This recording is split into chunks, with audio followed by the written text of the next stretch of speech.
The Great Gatsby by F. Scott Fitzgerald. Chapter 1. In my younger and more vulnerable years, my father gave me some advice that I've been turning over in my mind ever since. Whenever you feel like criticizing anyone, he told me, just remember that all the people in this world haven't had the advantages that you've had. He didn't say any more, but we've always been unusually communicative in a reserved way, and I understood that he meant a great deal more than that. In consequence, I'm inclined to reserve all judgments, a habit that has opened up many curious natures to me and also made me the victim of not a few veteran bores. The abnormal mind is quick to detect and attach itself to this quality when it appears in a normal person, and so it came about that in college I was unjustly accused of being a politician because I was privy to the secret griefs of wild, unknown men. Most of the confidences were unsought. Frequently I have feigned sleep, preoccupation, or a hostile levity when I realized by some unmistakable sign that an intimate revelation was quivering on the horizon. For the intimate revelations of young men, or at least the terms in which they express them, are usually plagiaristic and marred by obvious suppressions. Reserving judgments is a matter of infinite hope. I am still a little afraid of missing something if I forget that, as my father snobbishly suggested, and I snobbishly repeat, a sense of the fundamental decencies is parceled out unequally at birth. And after boasting this way of my tolerance, I come to the admission that it has a limit. Conduct may be founded on the hard rock or the wet marshes, but after a certain point, I don't care what it's founded on. When I came back from the East last autumn, I felt that I wanted the world to be in uniform and at a sort of moral attention forever. I wanted no more riotous excursions with privileged glimpses into the human heart. Only Gatsby, the man who gives his name to this book, was exempt from my reaction. Gatsby, who represented everything for which I have an unaffected scorn. If personality is an unbroken series of successful gestures, then there was something gorgeous about him, some heightened sensitivity to the promises of life, as if he were related to one of those intricate machines that register earthquakes 10,000 miles away. This responsiveness had nothing to do with that flabby impressionability which is dignified under the name of the creative temperament. It was an extraordinary gift for hope, a romantic readiness such as I have never found in any other person, and which it is not likely I shall ever find again. No, Gatsby turned out all right at the end. It is what preyed on Gatsby, what foul dust floated in the wake of his dreams that temporarily closed out my interest in the abortive sorrows and short-winded elations of men. My family have been prominent, well-to-do people in this Middle Western city for 3 generations. The Carraways are something of a clan, and we have a tradition that we're descended from the Dukes of Buccleuch. But the actual founder of my line was my grandfather's brother, who came here in '51, sent a substitute to the Civil War, and started the wholesale hardware business that my father carries on today. I never saw this great uncle, but I'm supposed to look like him, with special reference to the rather hard-boiled painting that hangs in Father's office. I graduated from New Haven in 1915, just a quarter of a century after my father, and a little later I participated in that delayed Teutonic migration known as the Great War. I enjoyed the counter-raid so thoroughly that I came back restless. Instead of being the warm center of the world, the Middle West now seemed like the ragged edge of the universe, so I decided to go east and learn the bond business. Everybody I knew was in the bond business, so I supposed it could support one more single man. All my aunts and uncles talked it over as if they were choosing a prep school for me, and finally said, "Why, yes," with very grave, hesitant faces. Father agreed to finance me for a year, and after various delays, I came east permanently, I thought, in the spring of '22. The practical thing was to find rooms in the city, but it was a warm season, and I had just left a country of wide lawns and friendly trees, so when a young man at the office suggested that we take a house together in a commuting town, it sounded like a great idea. He found the house, a weather-beaten cardboard bungalow at $80 a month, but at the last minute the firm ordered him to Washington, and I went out to the country alone. I had a dog, at least I had him for a few days until he ran away, and an old Dodge and a Finnish woman who made my bed and cooked breakfast and muttered Finnish wisdom to herself over the electric stove. It was lonely for a day or so, until one morning some man, more recently arrived than I, stopped me on the road. "How do you get to West Egg Village?" he asked helplessly. I told him, and as I walked on, I was lonely no longer. I was a guide, a pathfinder, an original settler. He had casually conferred on me the freedom of the neighborhood. And so with the sunshine and the great bursts of leaves growing on the trees, just as things grow in fast movies, I had that familiar conviction that life was beginning over again with the summer. There was so much to read, for one thing, and so much fine health to be pulled down out of the young, breath-giving air. I bought a dozen volumes on banking and credit and investment securities, and they stood on my shelf in red and gold like new money from the mint, promising to unfold the shining secrets that only Midas and Morgan and Masoness knew. And I had the high intention of reading many other books besides. I was rather literary in college. One year I wrote a series of very solemn and obvious editorials for the Yale News. And now I was going to bring back all such things into my life and become again that most limited of all specialists, the well-rounded man. This isn't just an epigram. Life is much more successfully looked at from a single window, after all. It was a matter of chance that I should have rented a house in one of the strangest communities in North America. It was on that slender, riotous island which extends itself due east of New York, and where there are, among other natural curiosities, two unusual formations of land. 20 miles from the city, a pair of enormous eggs, identical in contour and separated only by a courtesy bay, jut out into the most domesticated body of salt water in the Western Hemisphere, the great wet barnyard of Long Island Sound. They are not perfect ovals, like the egg in the Columbus story. They are both crushed flat at the contact end. But their physical resemblance must be a source of perpetual wonder to the gulls that fly overhead.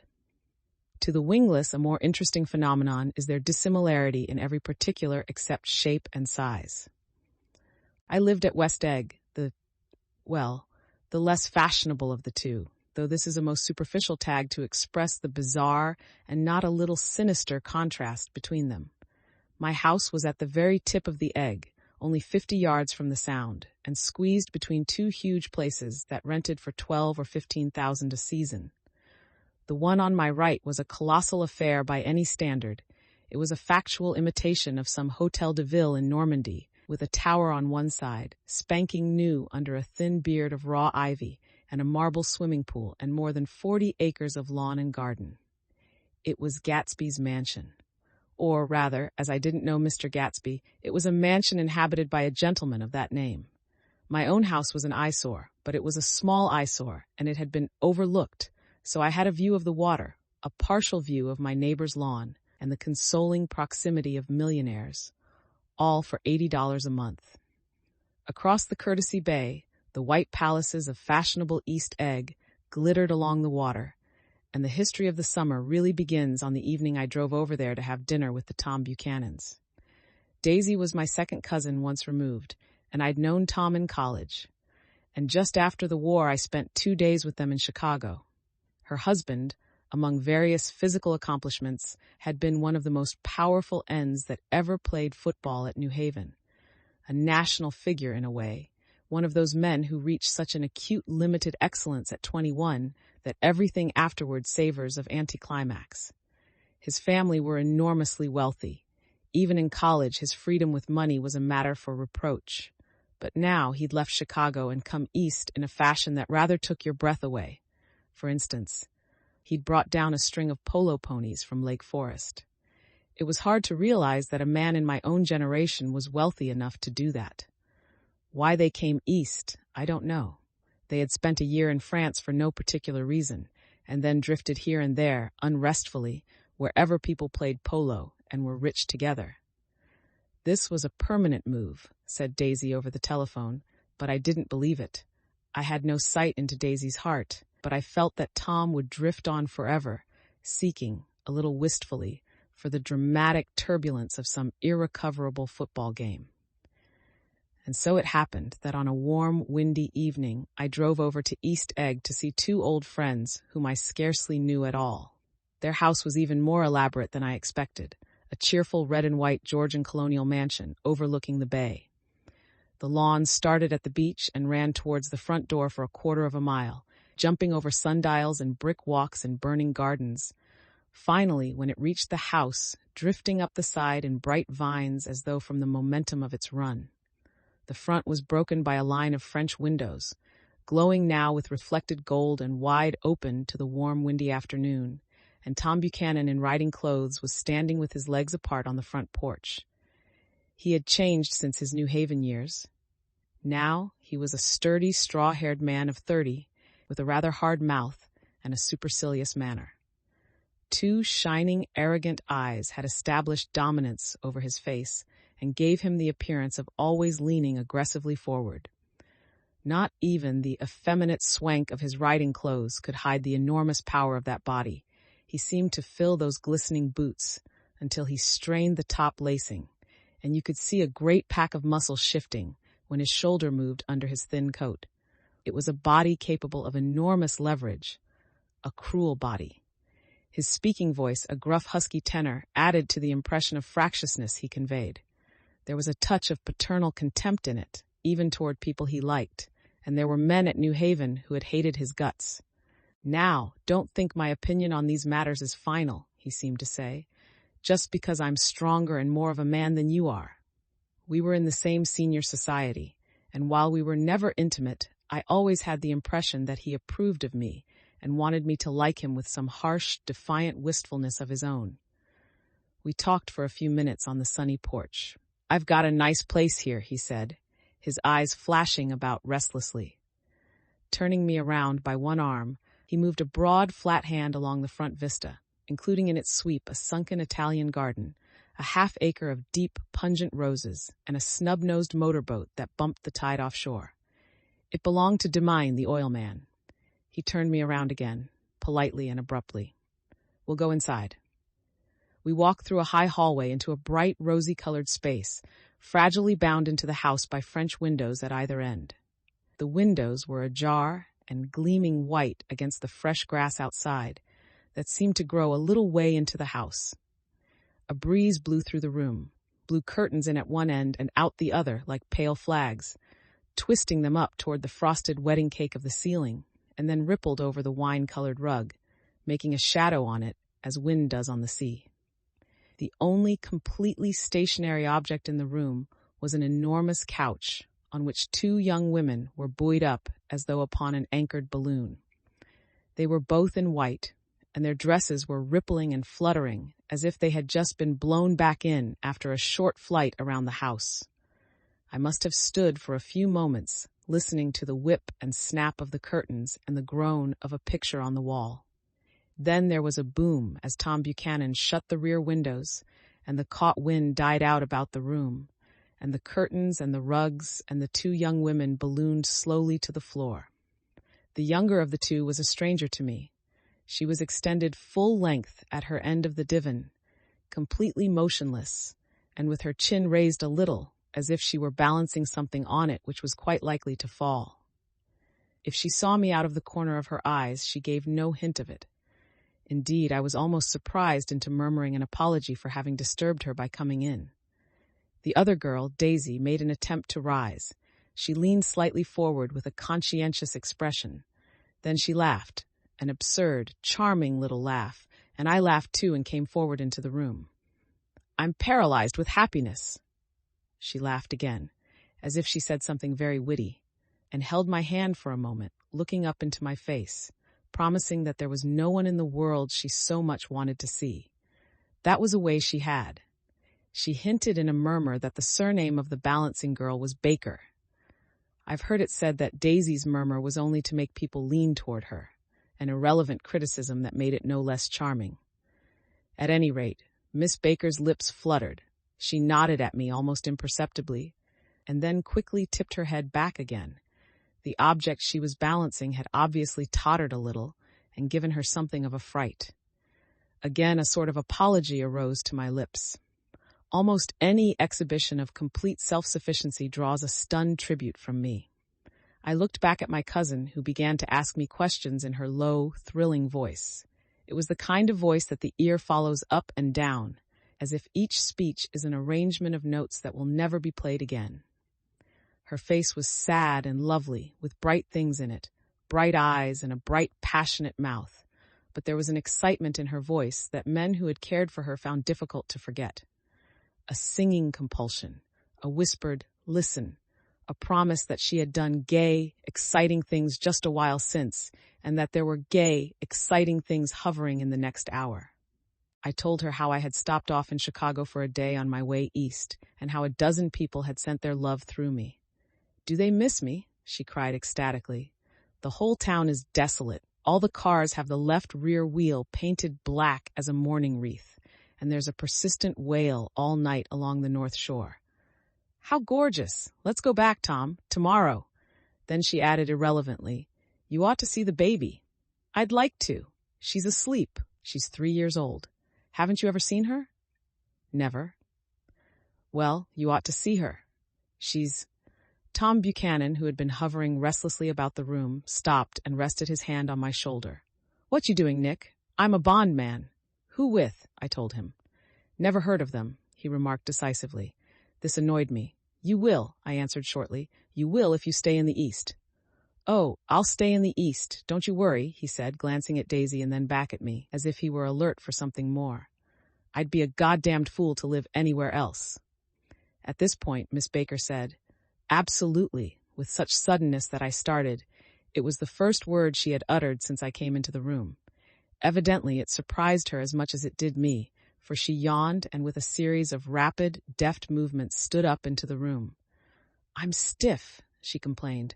"I've been lying on that sofa for as long as I can remember." "Don't look at me," Daisy retorted. "I've been trying to get you to New York all afternoon." "No, thanks," said Miss Baker to the 4 cocktails just in from the pantry. "I'm absolutely in training." Her host looked at her incredulously. "You are?" He took down his drink as if it were a drop in the bottom of a glass. "How you ever get anything done is beyond me." I looked at Miss Baker, wondering what it was she got done. I enjoyed looking at her. She was a slender, small-breasted girl with an erect carriage, which she accentuated by throwing her body backward at the shoulders like a young cadet. Her gray, sun-strained eyes looked back at me with polite reciprocal curiosity out of a wan, charming, discontented face. It occurred to me now that I had seen her, or a picture of her, somewhere before. "You live in West Egg," she remarked contemptuously. "I know somebody there." "I don't know a single—" "You must know Gatsby." "Gatsby?" demanded Daisy. "What Gatsby?" Before I could reply that he was my neighbor, dinner was announced. Wedging his tense arm imperatively under mine, Tom Buchanan compelled me from the room as though he were moving a checker to another square. Slenderly, languidly, their hands set lightly on their hips, the 2 young women preceded us out onto a rosy-colored porch, open toward the sunset, where 4 candles flickered on the table in the diminished wind. "Why candles?" objected Daisy, frowning. She snapped them out with her fingers. "In 2 weeks it'll be the longest day in the year." She looked at us all radiantly. "Do you always watch for the longest day of the year and then miss it?" "I always watch for the longest day in the year and then miss it." "We ought to plan something," yawned Miss Baker, sitting down at the table as if she were getting into bed. "All right," said Daisy. "What'll we plan?" She turned to me helplessly. "What do people plan?" Before I could answer, her eyes fastened with an odd expression on her little finger. "Look," she complained. "I heard it." We all looked. The knuckle was black and blue. "You did it, Tom," she said accusingly. "I know you didn't mean to, but you did do it. That's what I get for marrying a brute of a man, a great, big, hulking, physical specimen of a—" "I hate that word, hulking," objected Tom crossly, "even in kidding."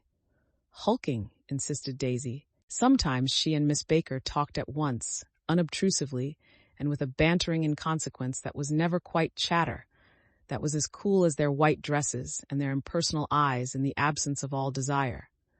They were here, and they accepted Tom and me, making only a polite, pleasant effort to entertain or to be entertained. They knew that presently dinner would be over, and a little later the evening too would be over and casually put away. It was sharply different from the West, where an evening was hurried from phase to phase towards its close, in a continually disappointed anticipation or else in sheer nervous dread of the moment itself. "You make me feel uncivilized, Daisy," I confessed on my second glass of corky but rather impressive claret. "Can't you talk about crops or something?" I meant nothing in particular by this remark, but it was taken up in an unexpected way. "Civilization's going to pieces," broke out Tom violently. "I've gotten to be a terrible pessimist about things. Have you read The Rise of the Colored Empires by this man Goddard?" "Why, no," I answered, rather surprised by his tone. "Well, it's a fine book, and everybody ought to read it. The idea is if we don't look out, the white race will be utterly submerged. It's all scientific stuff. It's been proved." "Tom's getting very profound," said Daisy with an expression of unthoughtful sadness. "He reads deep books with long words in them. What was that word Well, these books are all scientific," insisted Tom, glancing at her impatiently. "This fellow has worked out the whole thing. It's up to us, who are the dominant race, to watch out, or these other races will have control of things." "We've got to beat them down," whispered Daisy, winking ferociously toward the fervent sun. "You ought to live in California," began Miss Baker, but Tom interrupted her by shifting heavily in his chair. "This idea is that we're Nordics. I am, and you are, and—" After an infinitesimal hesitation, he included Daisy with a slight nod, and she winked at me again. "And we've produced all the things that go to make civilization. Oh, science and art and all that. Do you see?" There was something pathetic in his concentration, as if his complacency, more acute than of old, was not enough to him anymore. When, almost immediately, the telephone rang inside and the butler left the porch, Daisy seized upon the momentary interruption and leaned towards me.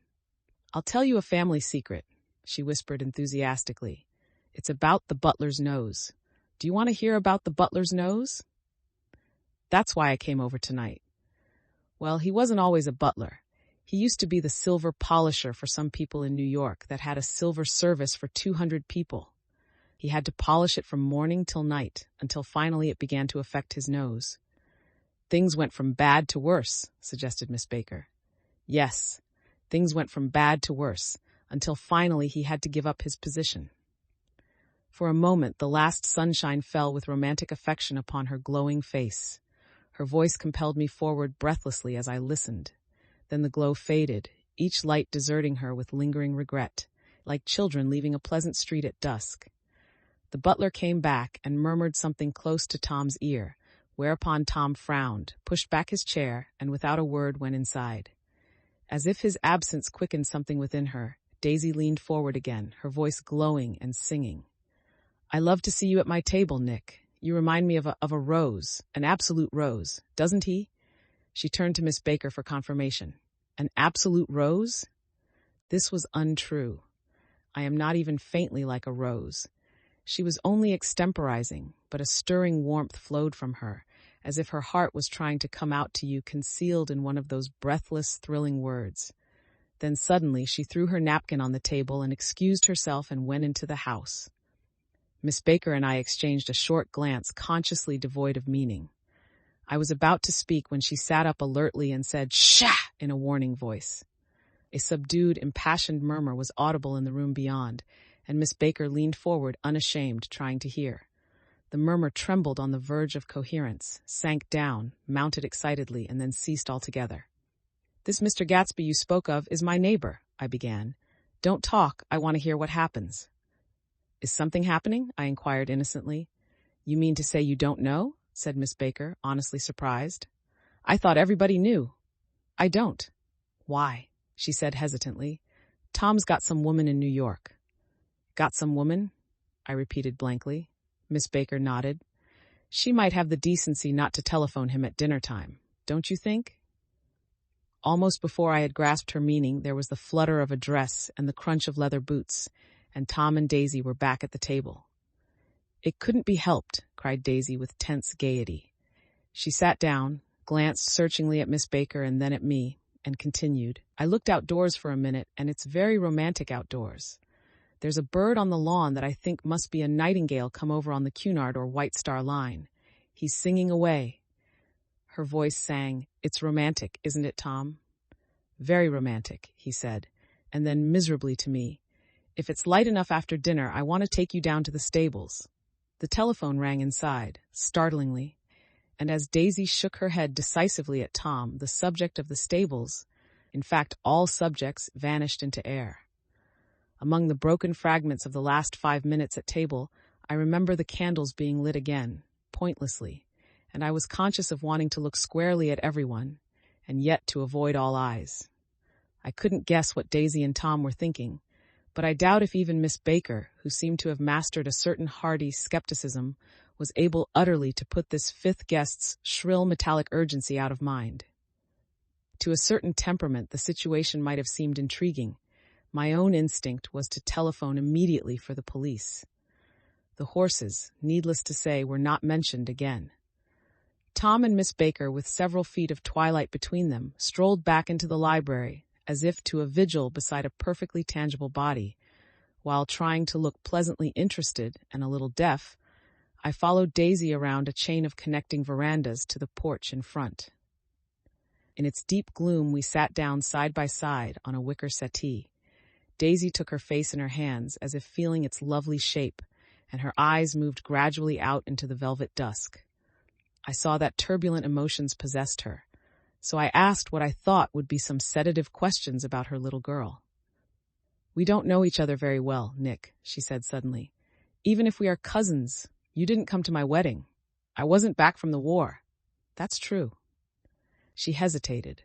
"Well, I've had a very bad time, Nick, and I'm pretty cynical about everything." Evidently she had reason to be.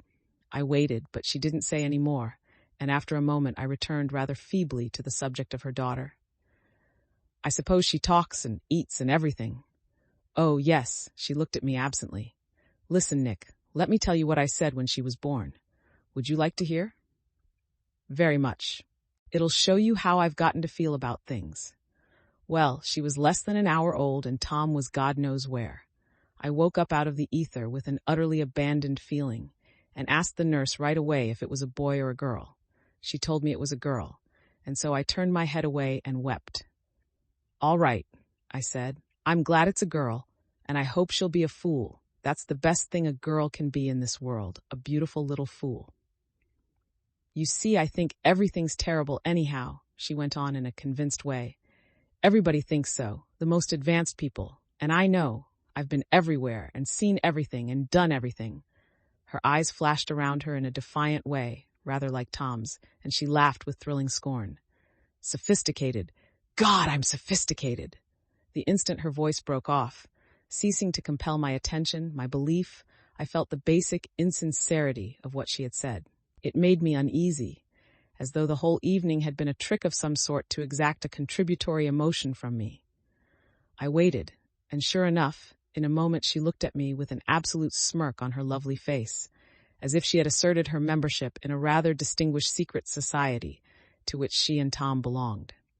Inside, the crimson room bloomed with light.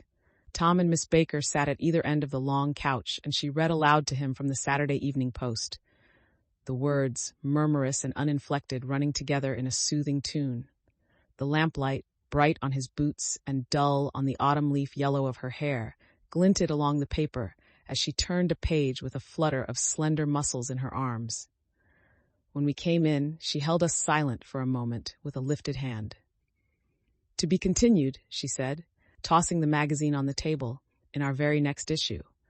Her body asserted itself with a restless movement of her knee, and she stood up. 10 o'clock, she remarked, apparently finding the time on the ceiling. "Time for this good girl to go to bed." "Jordan's going to play in the tournament tomorrow," explained Daisy, "over at Westchester." "Oh, you're Jordan Baker." I knew now why her face was familiar. Its pleasing, contemptuous expression had looked out at me from many rotogravure pictures of the sporting life at Asheville and Hot Springs and Palm Beach. I had heard some story of her, too, a critical, unpleasant story, but what it was I had forgotten long ago. "Good night," she said softly. "Wake me at 8, won't you? If you'll get up." "I will. Good night, Mr. Carroway. See you anon." "Of course you will," confirmed Daisy. In fact, I think I'll arrange a marriage. Come over often, Nick, and I'll fling you together. You know, lock you up accidentally in linen closets and push you out to sea in a boat and all that sort of thing." "Good night," called Miss Baker from the stairs. I haven't heard a word. "She's a nice girl," said Tom after a moment. "They oughtn't to let her run around the country this way." "Who oughtn't to?" inquired Daisy coldly. "Her family. Her family is one aunt about 1,000 years old. Besides, Nick's going to look after her, aren't you, Nick? She's going to spend lots of weekends out here this summer. I think the home influence will be very good for her." Daisy and Tom looked at each other for a moment in silence. "Is she from New York?" I asked quickly. "From Louisville. Our white girlhood was passed together there. Our beautiful white. Did you give Nick a little heart-to-heart talk on the veranda?" demanded Tom suddenly. "Did I?" She looked at me. "I can't seem to remember, but I think we talked about the Nordic race. Yes, I'm sure we did. It sort of crept up on us, and first thing you know—" "Don't believe everything you hear, Nick," he advised me. I said lightly that I had heard nothing at all, and a few minutes later I got up to go home. They came to the door with me and stood side by side in a cheerful square of light.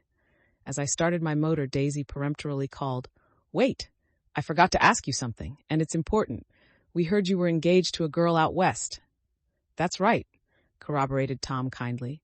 "We heard that you were engaged." "It's a libel. I'm too poor." "But we heard it," insisted Daisy, surprising me by opening up again in a flower-like way. "We heard it from 3 people, so it must be true." Of course I knew what they were referring to, but I wasn't even vaguely engaged. The fact that gossip had published the banns was one of the reasons I had come east. You can't stop going with an old friend on account of rumors, and on the other hand, I had no intention of being rumored into marriage. Their interest rather touched me and made them less remotely rich. Nevertheless, I was confused and a little disgusted as I drove away. It seemed to me that the thing for Daisy to do was to rush out of the house, child in arms, but apparently there were no such intentions in her head. As for Tom, the fact that he had some woman in New York was really less surprising than that he had been depressed by a book. Something was making him nibble at the edge of stale ideas, as if his sturdy physical egotism no longer nourished his peremptory heart. Already it was deep summer on roadhouse roofs and in front of wayside garages, where new red petrol pumps sat out in pools of light, and when I reached my estate at West Egg, I ran the car under its shed and sat for a while on an abandoned grass roller in the yard. The wind had blown off, leaving a loud, bright night, with wings beating in the trees and a persistent organ sound as the full bellows of the earth blew the frogs full of life. The silhouette of a moving cat wavered across the moonlight, and turning my head to watch it, I saw that I was not alone. 50 feet away, a figure had emerged from the shadow of my neighbor's mansion and was standing with his hands in his pockets, regarding the silver pepper of the stars. Something in his leisurely movements and the secure position of his feet upon the lawn suggested that it was Mr. Gatsby himself, come out to determine what share was his of our local heavens. I decided to call to him. Miss Baker had mentioned him at dinner, and that would do for an introduction. But I didn't call to him, for he gave a sudden intimation that he was content to be alone. He stretched out his arms toward the dark water in a curious way, and, far as I was from him, I could have sworn he was trembling. Involuntarily, I glanced seaward, and distinguished nothing except a single green light, minute and far away, that might have been the end of a dock. When I looked once more for Gatsby, he had vanished, and I was alone again in the unquiet darkness. Chapter 2. About halfway between West Egg and New York, the motor road hastily joins the railroad and runs beside it for a quarter of a mile, so as to shrink away from a certain desolate area of land. This is a valley of ashes, a fantastic farm where ashes grow like wheat into ridges and hills and grotesque gardens, where ashes take the forms of houses and chimneys and rising smoke, and finally, with a transcendent effort, of ash-gray men who move dimly and already crumbling through the powdery air. Occasionally, a line of gray cars crawls along an invisible track, gives out a ghastly creak, and comes to rest, and immediately the ash-gray men swarm up with leaden spades and stir up an impenetrable cloud, which screens their obscure operations from your sight. But above the gray land and the spasms of bleak dust which drift endlessly over it, you perceive after a moment the eyes of Dr. T.J. Eckelberg. The eyes of Dr. T.J. Eckelberg are blue and gigantic. Their retinas are 1 yard high. They look out of no face, but instead from a pair of enormous yellow spectacles which pass over a non-existent nose. Evidently some wild wag of an oculist set them there to fatten his practice in the borough of Queens, and then sank down himself into eternal blindness, or forgot them and moved away. But his eyes, dimmed a little by many paintless days, under sun and rain, brood on over the solemn dumping ground. The Valley of Ashes is bounded on one side by a small, foul river, and when the drawbridge is up to let barges through, the passengers on waiting trains can stare at the dismal scene for as long as half an hour. There is always a halt there of at least a minute, and it was because of this that I first met Tom Buchanan's mistress. The fact that he had one was insisted upon wherever he was known. His acquaintances resented the fact that he turned up in popular cafes with her and, leaving her at a table, sauntered about, chatting with whomsoever he knew. Though I was curious to see her, I had no desire to meet her, but I did. I went up to New York with Tom on the train one afternoon, and when we stopped by the ash heaps, he jumped to his feet and, taking hold of my elbow, literally forced me from the car. "We're getting off," he insisted. "I want you to meet my girl." I think he'd tanked up a good deal at luncheon, and his determination to have my company bordered on violence. The supercilious assumption was that on Sunday afternoon I had nothing better to do. I followed him over a low, whitewashed railroad fence, and we walked back 100 yards along the road under Dr. Eckelberg's persistent stare. The only building in sight was a small block of yellow brick sitting on the edge of the wasteland, a sort of compact main street ministering to it, and contiguous to absolutely nothing. One of the 3 shops it contained was for rent, and another was an all-night restaurant, approached by a trail of ashes. The third was a garage, repairs. George B. Wilson. Cars bought and sold, and I followed Tom inside. The interior was unprosperous and bare. The only car visible was the dust-covered wreck of a Ford, which crouched in a dim corner. It had occurred to me that this shadow of a garage must be a blind, and that sumptuous and romantic apartments were concealed overhead when the proprietor himself appeared in the door of an office, wiping his hands on a piece of waste. He was a blond, spiritless man, anemic, and faintly handsome.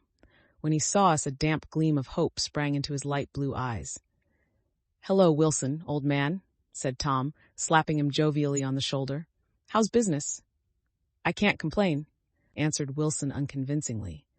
"When are you going to sell me that car?" "Next week. I've got my man working on it now." "Works pretty slow, don't he?" "No, he doesn't," said Tom coldly. "And if you feel that way about it, maybe I'd better sell it somewhere else after all." "I don't mean that," explained Wilson quickly. "I just meant—" His voice faded off, and Tom glanced impatiently around the garage. Then I heard footsteps on a stairs, and in a moment the thickish figure of a woman blocked out the light from the office door. She was in the middle 30s and faintly stout, but she carried her flesh sensuously as some women can. Her face, above a spotted dress of dark blue crepe de chine, contained no facet or gleam of beauty, but there was an immediately perceptible vitality about her, as if the nerves of her body were continually smoldering. She smiled slowly, and walking through her husband as if he were a ghost, shook hands with Tom, looking him flush in the eye. Then she wet her lips, and without turning around, spoke to her husband in a soft, coarse voice. "Get some chairs, why don't you, so somebody can sit down?" "Oh, sure," agreed Wilson hurriedly, and went toward the little office, mingling immediately with the cement color of the walls. A white ashen dust veiled his dark suit and his pale hair as it veiled everything in the vicinity, except his wife, who moved close to Tom. "I want to see you," said Tom intently. "Get on the next train." "All right. I'll meet you by the newsstand on the lower level." She nodded and moved away from him just as George Wilson emerged with 2 chairs from his office door. We waited for her down the road and out of sight. It was a few days before the 4th of July, and a gray, scrawny Italian child was setting torpedoes in a row along the railroad track. "Terrible place, isn't it?" said Tom, exchanging a frown with Dr. Eckelberg. "Awful. It does her good to get away. Doesn't her husband object? Wilson? He thinks she goes to see her sister in New York. He's so dumb he doesn't know he's alive." So Tom Buchanan and his girl and I went up together to New York. Or not quite together, for Mrs. Wilson sat discreetly in another car. Tom deferred that much to the sensibilities of those East Eggers who might be on the train. She had changed her dress to a brown figured muslin, which stretched tight over her rather wide hips as Tom helped her to the platform in New York. At the newsstand, she bought a copy of Town Tattle and a moving picture magazine, and in the station drugstore, some cold cream and a small flask of perfume.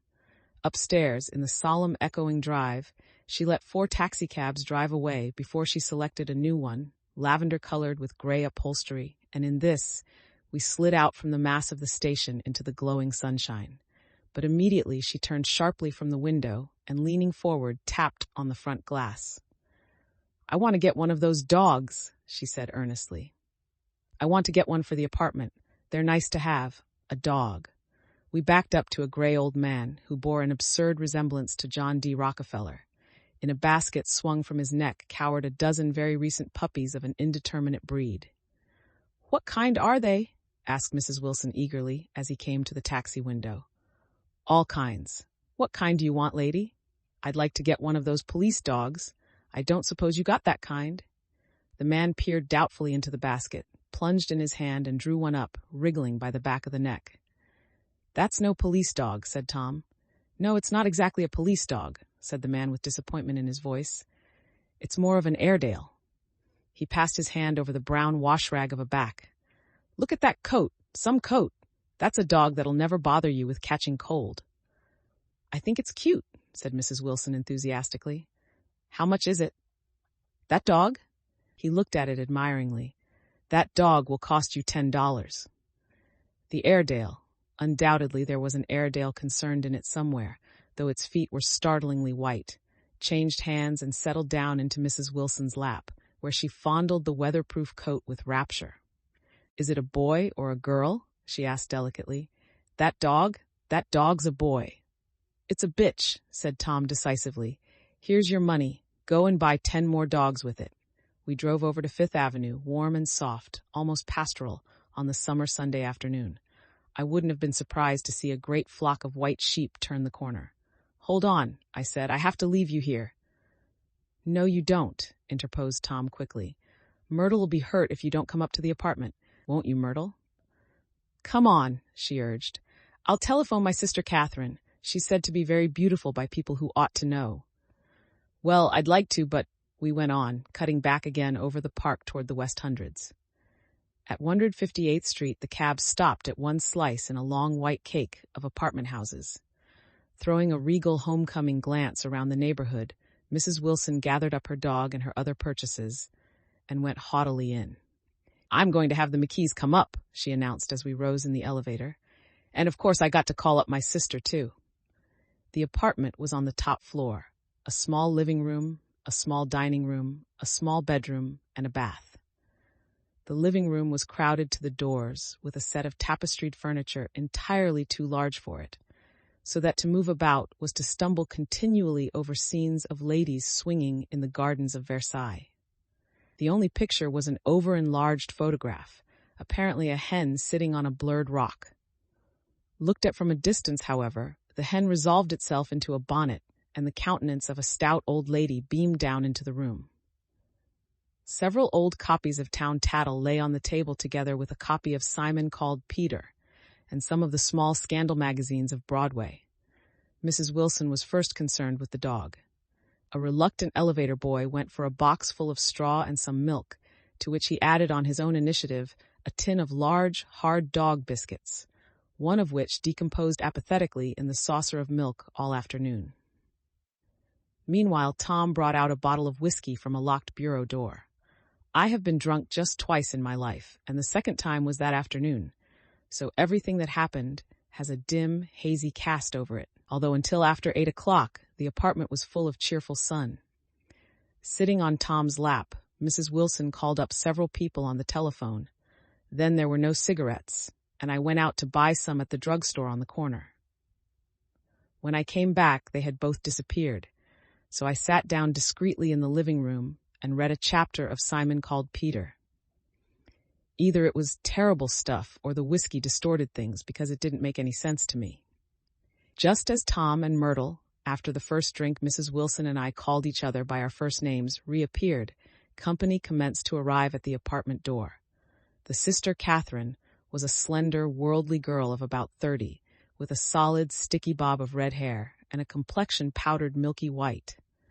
Her eyebrows had been plucked and then drawn on again at a more rakish angle, but the efforts of nature toward the restoration of the old alignment gave a blurred air to her face. When she moved about, there was an incessant clicking as innumerable pottery bracelets jingled up and down upon her arms. She came in with such a proprietary haste and looked around so possessively at the furniture that I wondered if she lived here. But when I asked her, she laughed immoderately, repeated my question aloud, and told me she lived with a girlfriend at a hotel. Mr. McKee was a pale, feminine man from the flat below. He had just shaved, for there was a white spot of lather on his cheekbone, and he was most respectful in his greeting to everyone in the room. He informed me that he was in the artistic game, and I gathered later that he was a photographer and had made the dim enlargement of Mrs. Wilson's mother, which hovered like an ectoplasm on the wall. His wife was shrill, languid, handsome, and horrible. She told me with pride that her husband had photographed her 127 times since they had been married. Mrs. Wilson had changed her costume some time before, and was now attired in an elaborate afternoon dress of cream-colored chiffon, which gave out a continual rustle as she swept about the room. With the influence of the dress, her personality had also undergone a change. The intense vitality that had been so remarkable in the garage was converted into impressive hauteur. Her laughter, her gestures, her assertions became more violently affected moment by moment, and as she expanded the room grew smaller around her, until she seemed to be revolving on a noisy, creaking pivot through the smoky air. "My dear," she told her sister in a high, mincing shout, "most of these fellas will cheat you every time. All they think of is money. I had a woman up here last week to look at my feet, and when she gave me the bill, you'd have thought she had my appendicitis out." "What was the name of the woman?" asked Mrs. McKee. "Mrs. Eberhardt. She goes around looking at people's feet in their own homes." "I like your dress," remarked Mrs. McKee. "I think it's adorable." Mrs. Wilson rejected the compliment by raising her eyebrow in disdain. "It's just a crazy old thing," she said. "I just slip it on sometimes when I don't care what I look like." "But it looks wonderful on you, if you know what I mean," pursued Mrs. McKee. "If Chester could only get you in that pose, I think he could make something of it." We all looked in silence at Mrs. Wilson, who removed a strand of hair from over her eyes and looked back at us with a brilliant smile. Mr. McKee regarded her intently with his head on one side, and then moved his hand back and forth slowly in front of his face. "I should change the light," he said after a moment. "I'd like to bring out the modeling of the features, and I'd try to get hold of all the back hair." "I wouldn't think of changing the light," cried Mrs. McKee. "I think it's—" her husband said, "Shh!" and we all looked at the subject again, whereupon Tom Buchanan yawned audibly and got to his feet. "You McKees have something to drink," he said. "Get some more ice and mineral water, Myrtle, before everybody goes to sleep." I told that boy about the ice. Myrtle raised her eyebrows in despair at the shiftlessness of the lower orders. "These people. You have to keep after them all the time." She looked at me and laughed pointlessly. Then she flounced over to the dog, kissed it with ecstasy, and swept into the kitchen, implying that a dozen chefs awaited her orders there. "I've done some nice things out on Long Island," asserted Mr. McKee. Tom looked at him blankly. "2 of them we have framed downstairs." "2 what?" demanded Tom. "2 studies. One of them I call Montauk Point, the Gulls, and the other I call Montauk Point, the Sea." The sister Catherine sat down beside me on the couch. "Do you live down on Long Island, too?" she inquired. "I live at West Egg." "Really? I was down there at a party about a month ago, at a man named Gatsby's. Do you know him?" "I live next door to him." Well, they say he's a nephew or a cousin of Kaiser Wilhelm's. That's where all his money comes from. Really? She nodded. I'm scared of him. I'd hate to have him get anything on me. This absorbing information about my neighbor was interrupted by Mrs. McKee's pointing suddenly at Catherine. Chester, I think you could do something with her, she broke out, but Mr. McKee only nodded in a bored way and turned his attention to Tom. I'd like to do more work on Long Island if I could get the entry. All I ask is that they should give me a start. Ask Myrtle, said Tom, breaking into a short shout of laughter as Mrs. Wilson entered with a tray. She'll give you a letter of introduction, won't you, Myrtle? Do what? She asked, startled. You'll give McKee a letter of introduction to your husband so he can do some studies of him.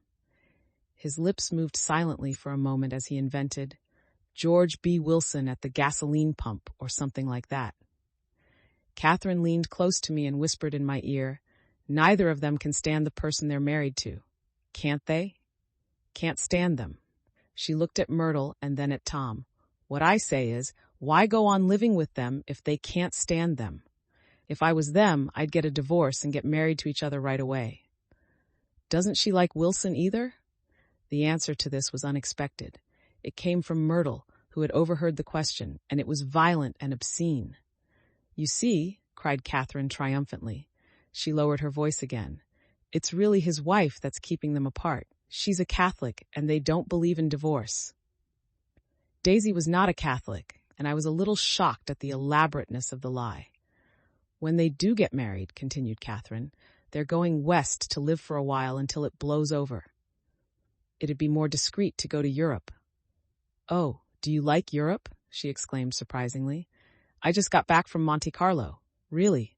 Just last year, I went over there with another girl. Stay long?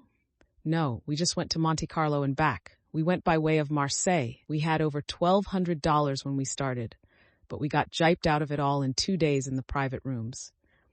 We had an awful time getting back, I can tell you. God, how I hated that town. The late afternoon sky bloomed in the window for a moment like the blue honey of the Mediterranean. Then the shrill voice of Mrs. McKee called me back into the room. I almost made a mistake, too, she declared vigorously. I almost married a little kike who'd been after me for years. I knew he was below me. Everybody kept saying to me, Lucille, that man's way below you. But if I hadn't met Chester, he'd have got me sure. Yes, but listen, said Myrtle Wilson, nodding her head up and down. At least you didn't marry him. I know I didn't.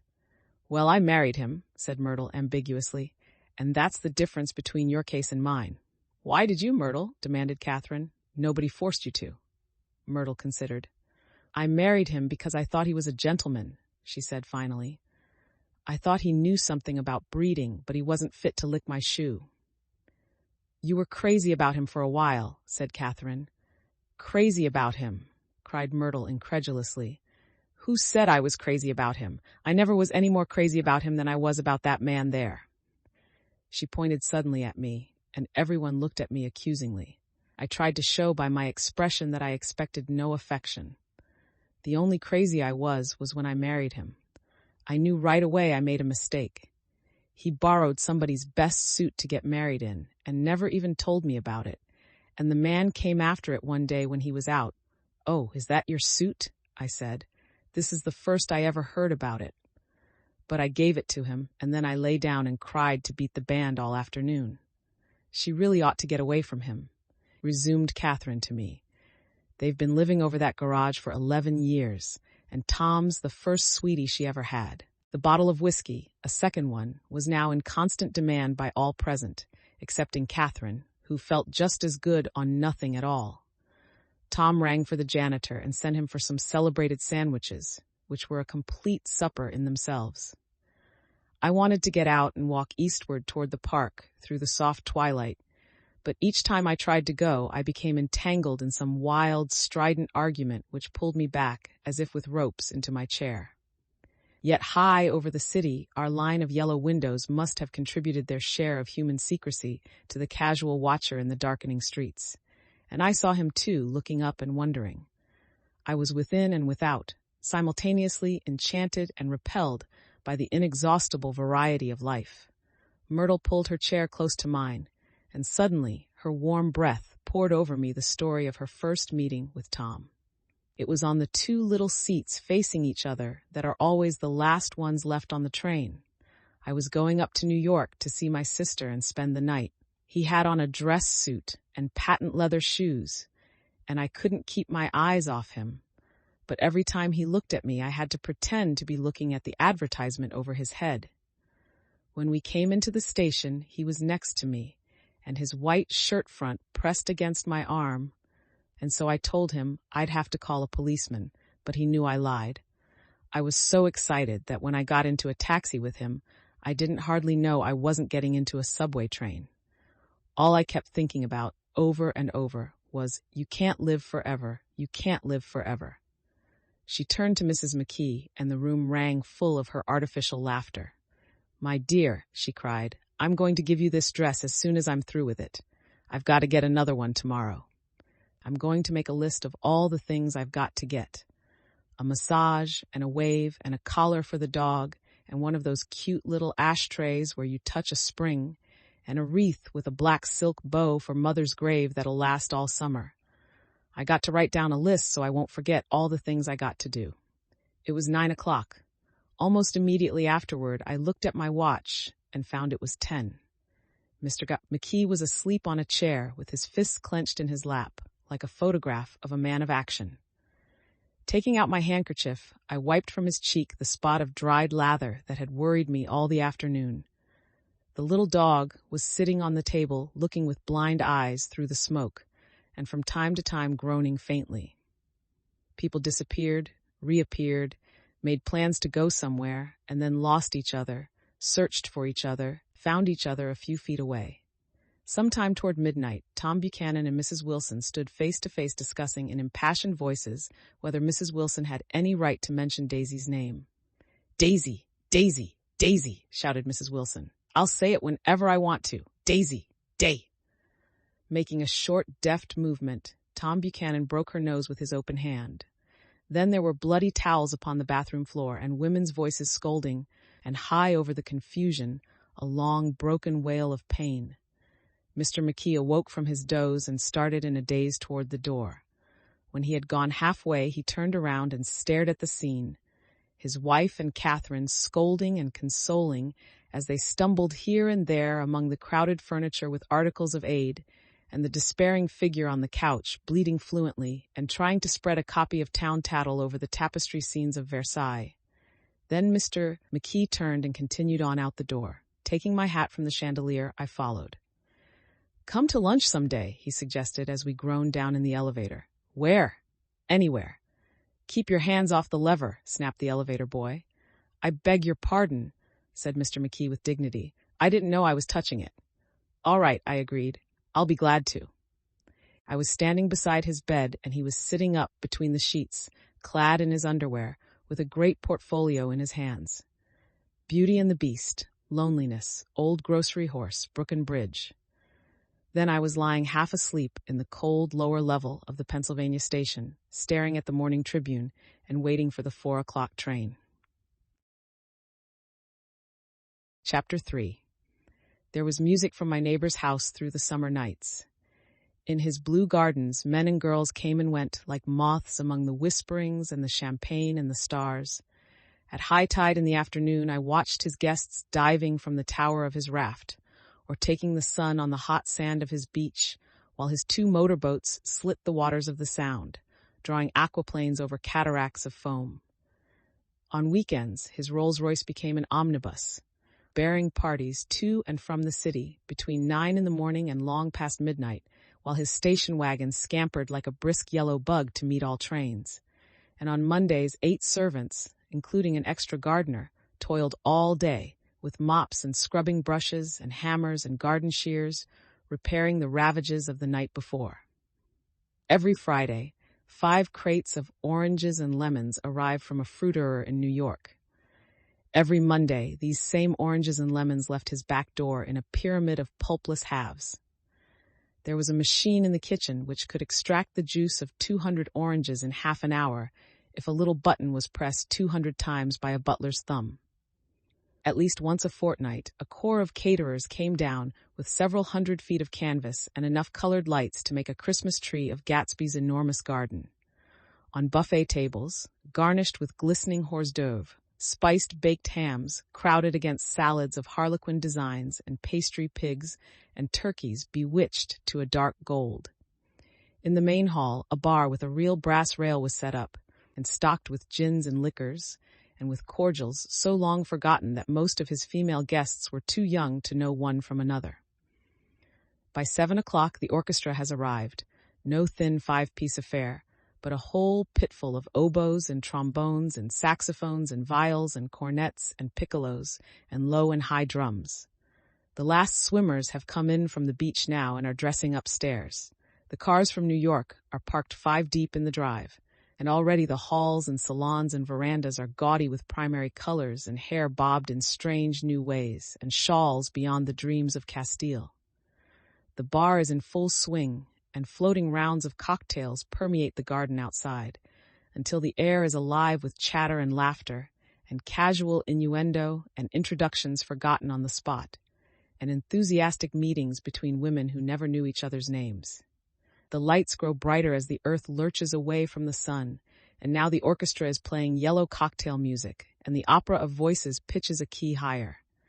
Laughter is easier minute by minute, spilled with prodigality, tipped out at a cheerful word. The groups change more swiftly, swell with new arrivals, dissolve and form in the same breath. Already there are wanderers, confident girls who weave here and there among the stouter and more stable, become for a sharp, joyous moment the center of a group, and then, excited with triumph, glide on through the sea change of faces and voices and color under the constantly changing light.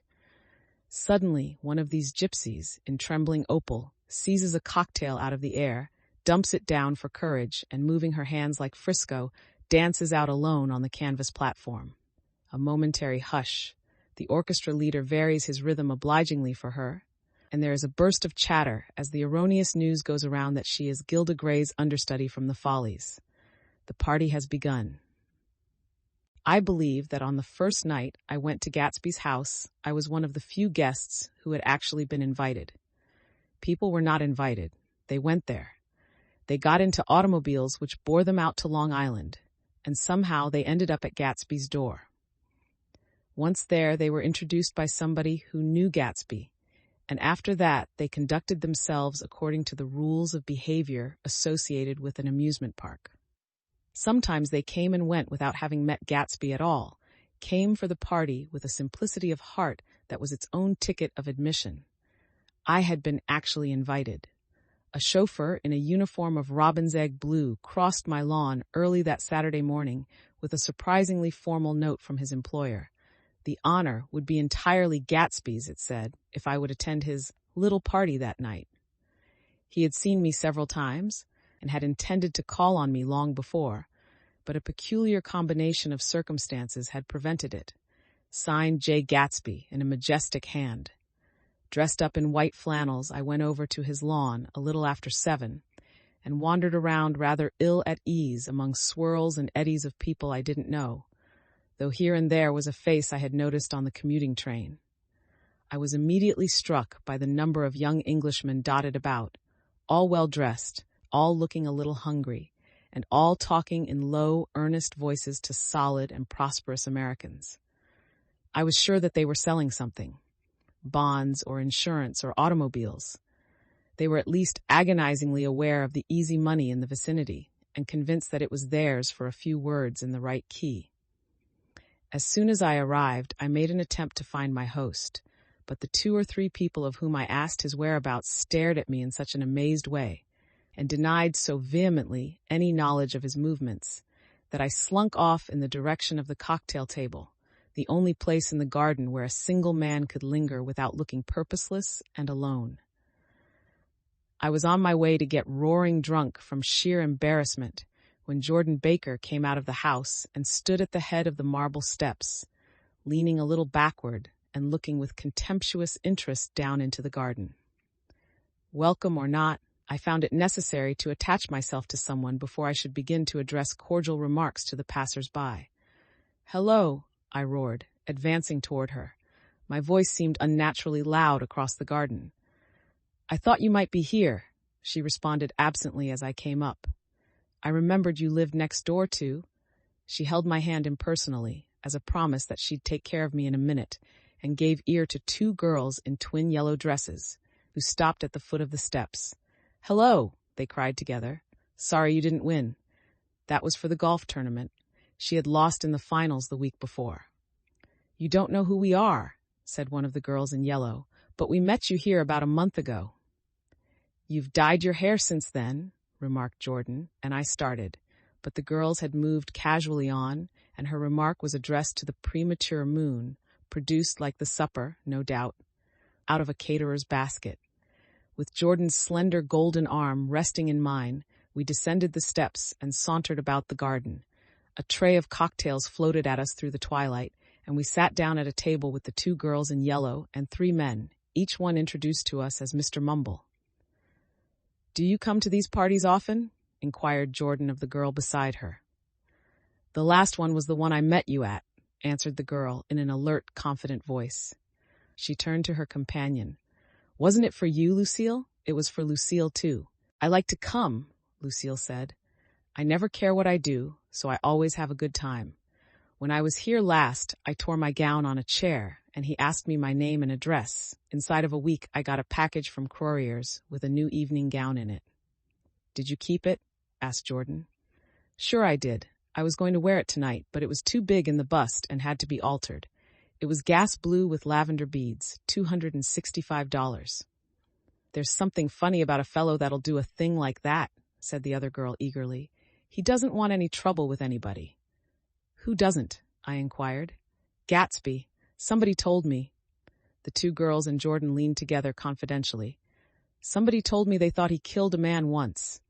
A thrill passed over all of us. The three Mr. Mumbles bent forward and listened eagerly. "I don't think it's so much that," argued Lucille skeptically. "It's more that he was a German spy during the war." One of the men nodded in confirmation. "I heard that from a man who knew all about him, grew up with him in Germany," he assured us positively. "Oh no," said the first girl. "It couldn't be that, because he was in the American Army during the war." As our credulity switched back to her, she leaned forward with enthusiasm. "You look at him sometimes when he thinks nobody's looking at him. I'll bet he killed a man." She narrowed her eyes and shivered. Lucille shivered. We all turned and looked around for Gatsby. It was testimony to the romantic speculation he inspired that there were whispers about him from those who had found little that it was necessary to whisper about in this world. The first supper, there would be another one after midnight, was now being served, and Jordan invited me to join her own party, who were spread around a table on the other side of the garden. There were three married couples and Jordan's escort, a persistent undergraduate given to violent innuendo, and obviously under the impression that sooner or later Jordan was going to yield him up her person to a greater or lesser degree. Instead of rambling, this party had preserved a dignified homogeneity and assumed to itself the function of representing the staid nobility of the countryside, East Egg condescending to West Egg and carefully on guard against its spectroscopic gaiety. "Let's get out," whispered Jordan, after a somehow wasteful and inappropriate half-hour. "This is much too polite for me." We got up, and she explained that we were going to find the host. I had never met him, she said, and it was making me uneasy. The undergraduate nodded in a cynical, melancholy way. The bar, where we glanced first, was crowded, but Gatsby was not there. She couldn't find him from the top of the steps, and he wasn't on the veranda. On a chance, we tried an important-looking door and walked into a high Gothic library, paneled with carved English oak, and probably transported complete from some ruin overseas. A stout, middle-aged man with enormous owl-eyed spectacles was sitting somewhat drunk on the edge of a great table, staring with unsteady concentration at the shelves of books. As we entered, he wheeled excitedly around and examined Jordan from head to foot. "What do you think?" he demanded impetuously. "About what?" He waved his hand toward the bookshelves. "About that. As a matter of fact, you needn't bother to ascertain. I ascertained. They're real." "The books?" he nodded. "Absolutely real. Have pages and everything. I thought they'd be a nice durable cardboard." Matter of fact, they're absolutely real. Pages and, here, let me show you. Taking our skepticism for granted, he rushed to the bookcases and returned with Volume 1 of the Stoddard Lectures. See, he cried triumphantly. It's a bona fide piece of printed matter. It fooled me. This fella's a regular Belasco. It's a triumph. What thoroughness! What realism! Knew when to stop, too. Didn't cut the pages. But what do you want? What do you expect? He snatched the book from me and replaced it hastily on its shelf, muttering that if one brick was removed, the whole library was liable to collapse. Who brought you? He demanded. Or did you just come? I was brought. Most people were brought. Jordan looked at him alertly, cheerfully, without answering. I was brought by a woman named Roosevelt, he continued. Mrs. Claude Roosevelt. Do you know her? I met her somewhere last night. I've been drunk for about a week now, and I thought it might sober me up to sit in a library. Has it? A little bit, I think. I can't tell yet. I've only been here an hour. Did I tell you about the books? They're real. You told us. We shook hands with him gravely and went back outdoors. There was dancing now on the canvas in the garden. Old men pushing young girls backward in eternal graceless circles. Superior couples holding each other tortuously, fashionably, and keeping in the corners. And a great number of single girls dancing individually or relieving the orchestra for a moment of the burden of the banjo or the traps. By midnight, the hilarity had increased. A celebrated tenor had sung in Italian, and a notorious contralto had sung in jazz, and between the numbers people were doing stunts all over the garden, while happy, vacuous bursts of laughter rose toward the summer sky. A pair of stage twins who turned out to be the girls in yellow did a baby act in costume, and champagne was served in glasses bigger than finger bowls. The moon had risen higher, and floating in the sound was a triangle of silver scales, trembling a little to the stiff tinny drip of the banjos on the lawn. I was still with Jordan Baker. We were sitting at a table with a man of about my age and a rowdy little girl, who gave way upon the slightest provocation to uncontrollable laughter. I was enjoying myself now. I had taken 2 finger bowls of champagne, and the scene had changed before my eyes into something significant, elemental, and profound. At a lull in the entertainment, the man looked at me and smiled. Your face is familiar, he said politely. Weren't you in the 1st Division during the war? Why, yes, I was in the 28th Infantry. I was in the 16th until June 1918. I knew I'd seen you somewhere before. We talked for a moment about some wet, gray little villages in France.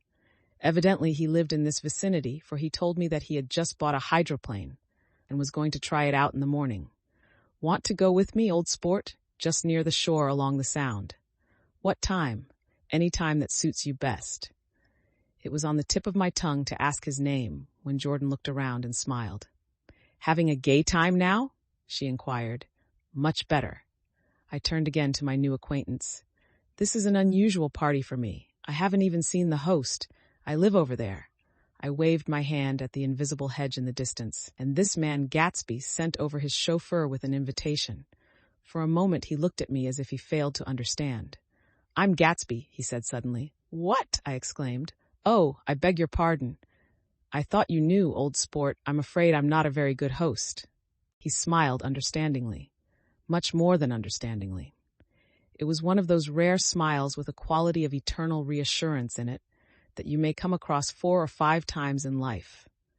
It faced, or seemed to face, the whole eternal world for an instant, and then concentrated on you with an irresistible prejudice in your favor. It understood you just so far as you wanted to be understood, believed in you as you would like to believe in yourself, and assured you that it had precisely the impression of you that, at your best, you hoped to convey. Precisely at that point, it vanished, and I was looking at an elegant young roughneck, a year or 2 over 30, whose elaborate formality of speech just missed being absurd. Some time before he introduced himself, I'd got a strong impression that he was picking his words with care. Almost at the moment when Mr. Gatsby identified himself, a butler hurried toward him with the information that Chicago was calling him on the wire. He excused himself with a small bow that included each of us in turn. If you want anything, just ask for it, old sport, he urged me. Excuse me. I will rejoin you later. When he was gone, I turned immediately to Jordan, constrained to assure her of my surprise. I had expected that Mr. Gatsby would be a florid and corpulent person in his middle years. "Who is he?" I demanded. "Do you know? He's just a man named Gatsby. Where is he from, I mean, and what does he do?" "Now you're started on the subject," she answered with a wan smile. "Well, he told me once he was an Oxford man." A dim background started to take shape behind him, but at her next remark it faded away. "However, I don't believe it." "Why not?" "I don't know," she insisted. "I just don't think he went there." Something in her tone reminded me of the other girls. I think he killed a man, and had the effect of stimulating my curiosity. I would have accepted without question the information that Gatsby sprang from the swamps of Louisiana or from the Lower East Side of New York. That was comprehensible. But young men didn't, at least in my provincial inexperience I believe they didn't, drift coolly out of nowhere and buy a palace on Long Island Sound. "Anyhow, he gives large parties," said Jordan, changing the subject with an urban distaste for the concrete. "And I like large parties. They're so intimate. At small parties, there isn't any privacy." There was the boom of a bass drum, and the voice of the orchestra leader rang out suddenly above the echolalia of the garden. "Ladies and gentlemen," he cried, "at the request of Mr. Gatsby, we are going to play for you Mr. Vladimir Tostof's latest work, which attracted so much attention at Carnegie Hall last May. If you read the papers, you know there was a big sensation." He smiled with jovial condescension and added, "some sensation," whereupon everybody laughed. "The piece is known," he concluded lustily, "as Vladimir Tostof's Jazz History of the World." The nature of Mr. Tostof's composition eluded me, because just as it began, my eyes fell on Gatsby, standing alone on the marble steps and looking from one group to another with approving eyes. His tanned skin was drawn attractively tight on his face, and his short hair looked as though it were trimmed every day. I could see nothing sinister about him. I wondered if the fact that he was not drinking helped to set him off from his guests, for it seemed to me that he grew more correct as the fraternal hilarity increased. When the Jazz History of the World was over, girls were putting their heads on men's shoulders in a puppyish, convivial way. Girls were swooning backward playfully into men's arms, even into groups, knowing that someone would arrest their falls. But no one swooned backward on Gatsby, and no French bob touched Gatsby's shoulder, and no singing quartets were formed with Gatsby's head for one link. "I beg your pardon." Gatsby's butler was suddenly standing beside us. "Miss Baker?" he inquired. "I beg your pardon, but Mr. Gatsby would like to speak to you alone." "With me?" she exclaimed in surprise. "Yes, madame." She got up slowly, raising her eyebrows at me in astonishment, and followed the butler toward the house. I noticed that she wore her evening dress, all her dresses like sports clothes. There was a jauntiness about her movements, as if she had first learned to walk upon golf courses on clean, crisp mornings. I was alone, and it was almost 2. For some time confused and intriguing sounds had issued from a long, many-windowed room which overhung the terrace. Eluding Jordan's undergraduate, who was now engaged in an obstetrical conversation with 2 chorus girls, and who implored me to join him, I went inside. The large room was full of people. One of the girls in yellow was playing the piano, and beside her stood a tall, red-haired young lady from a famous chorus, engaged in song. She had drunk a quantity of champagne, and during the course of her song she had decided ineptly that everything was very, very sad. She was not only singing, she was weeping too. Whenever there was a pause in the song, she filled it with gasping, broken sobs, and then took up the lyric again in a quavering soprano. The tears coursed down her cheeks. Not freely, however, for when they came into contact with her heavily beaded eyelashes, they assumed an inky color and pursued the rest of their way in slow black rivulets. A humorous suggestion was made that she sing the notes on her face, whereupon she threw up her hands, sank into a chair, and went off into a deep, vinous sleep. "She had a fight with a man who says he's her husband," explained a girl at my elbow. I looked around. Most of the remaining women were now having fights with men said to be their husbands. Even Jordan's party, the quartet from East Egg, were rent asunder by dissension. One of the men was talking with curious intensity to a young actress, and his wife, after attempting to laugh at the situation in a dignified and indifferent way, broke down entirely and resorted to flank attacks. At intervals, she appeared suddenly at his side like an angry diamond and hissed, "You promised," into his ear. The reluctance to go home was not confined to wayward men. The hall was at present occupied by two deplorably sober men and their highly indignant wives. The wives were sympathizing with each other in slightly raised voices. "Whenever he sees I'm having a good time, he wants to go home. Never heard anything so selfish in my life. We're always the first ones to leave. So are we." "Well, we're almost the last tonight," said one of the men sheepishly. "The orchestra left half an hour ago." In spite of the wives' agreement that such malevolence was beyond credibility, the dispute ended in a short struggle, and both wives were lifted, kicking into the night. As I waited for my hat in the hall, the door of the library opened, and Jordan Baker and Gatsby came out together. He was saying some last word to her, but the eagerness in his manner tightened abruptly into formality as several people approached him to say goodbye. Jordan's party were calling impatiently to her from the porch, but she lingered for a moment to shake hands. "I've just heard the most amazing thing," she whispered. "How long were we in there?" "Why, about an hour." "It was simply amazing," she repeated abstractedly. "But I swore I wouldn't tell it, and here I am tantalizing you." She yawned gracefully in my face. "Please come and see me, phone book, under the name of Mrs. Sigourney Howard, my aunt." She was hurrying off as she talked.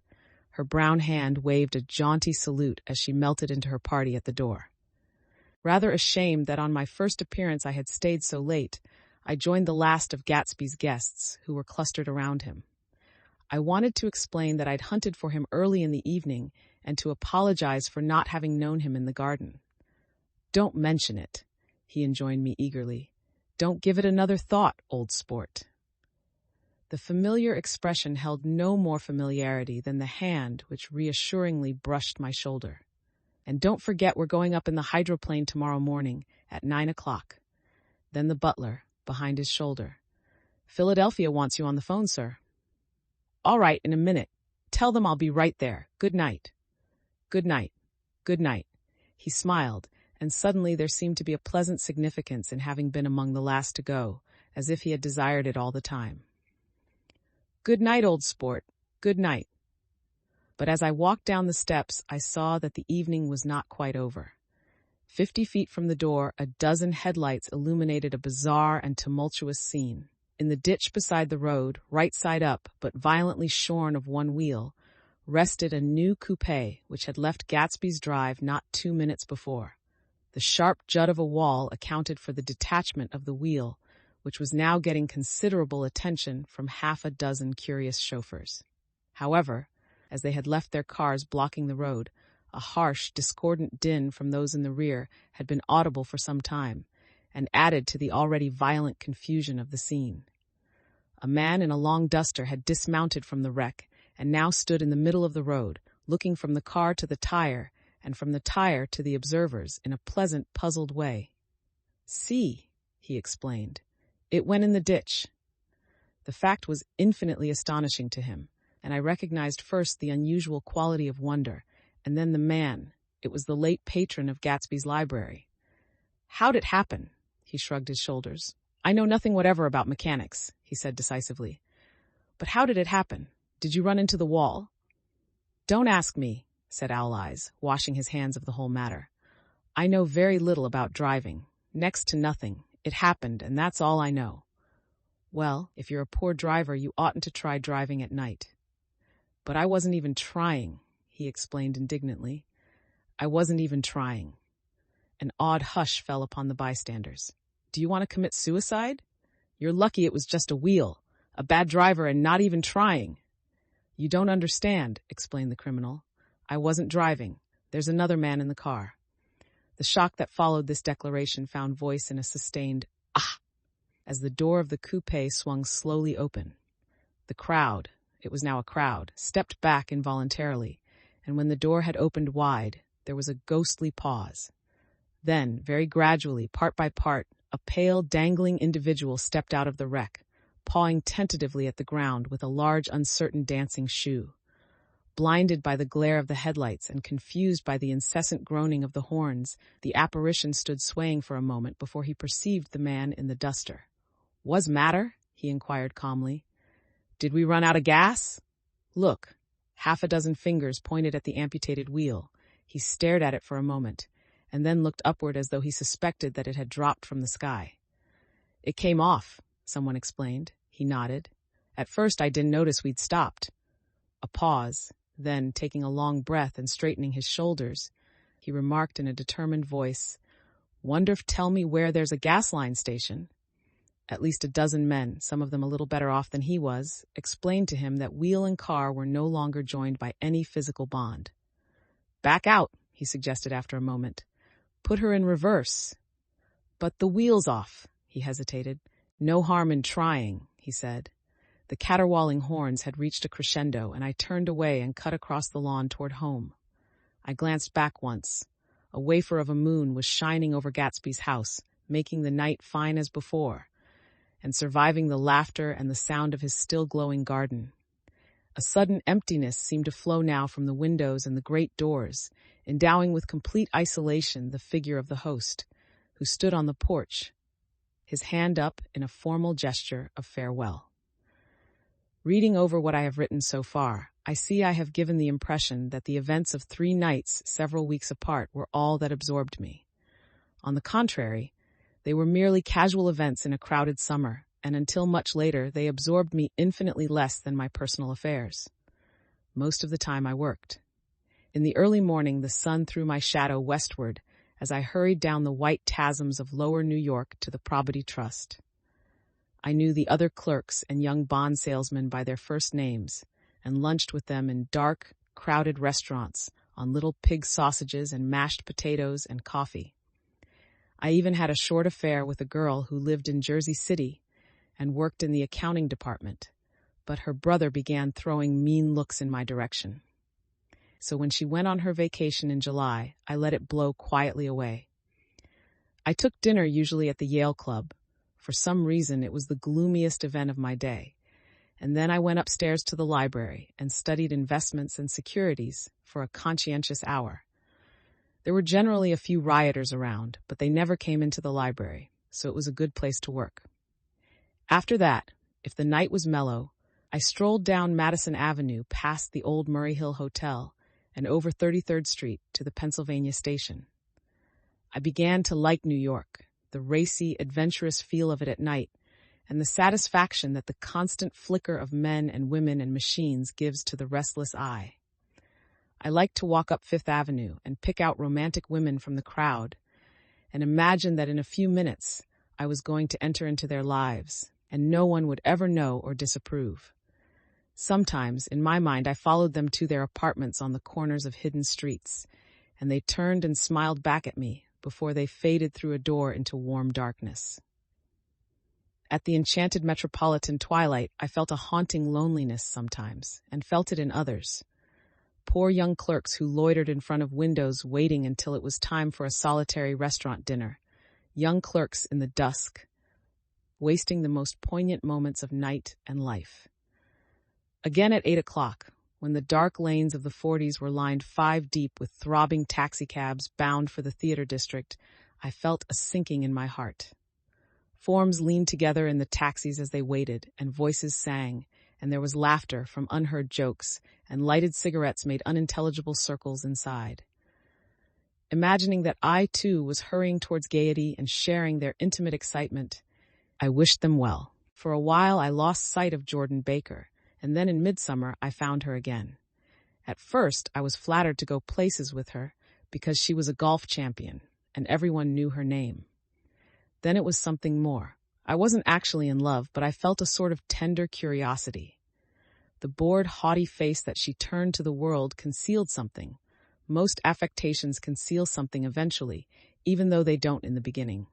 And one day, I found what it was. When we were on a house party together up in Warwick, she left a borrowed car out in the rain with the top down, and then lied about it. And suddenly I remembered the story about her that had eluded me that night at Daisy's.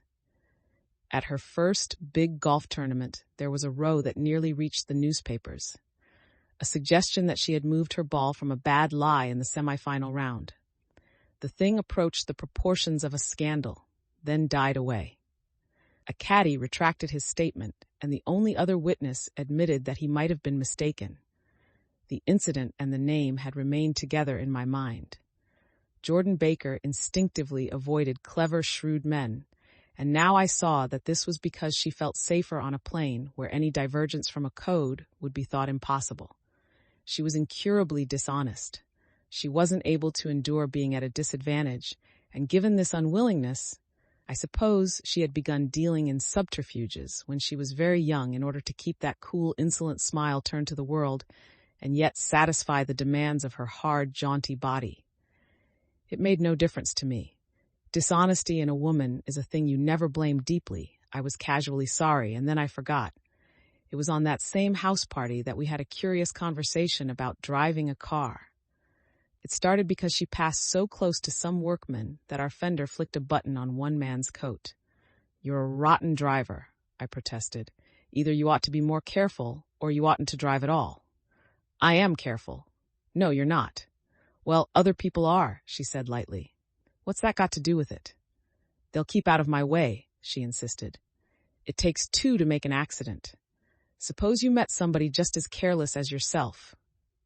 "I hope I never will," she answered. "I hate careless people. That's why I like you." Her gray, sun-strained eyes stared straight ahead, but she had deliberately shifted our relations, and for a moment I thought I loved her. But I am slow-thinking and full of interior rules that act as brakes on my desires, and I knew that first I had to get myself definitely out of that tangle back home. I'd been writing letters once a week and signing them. Love, Nick.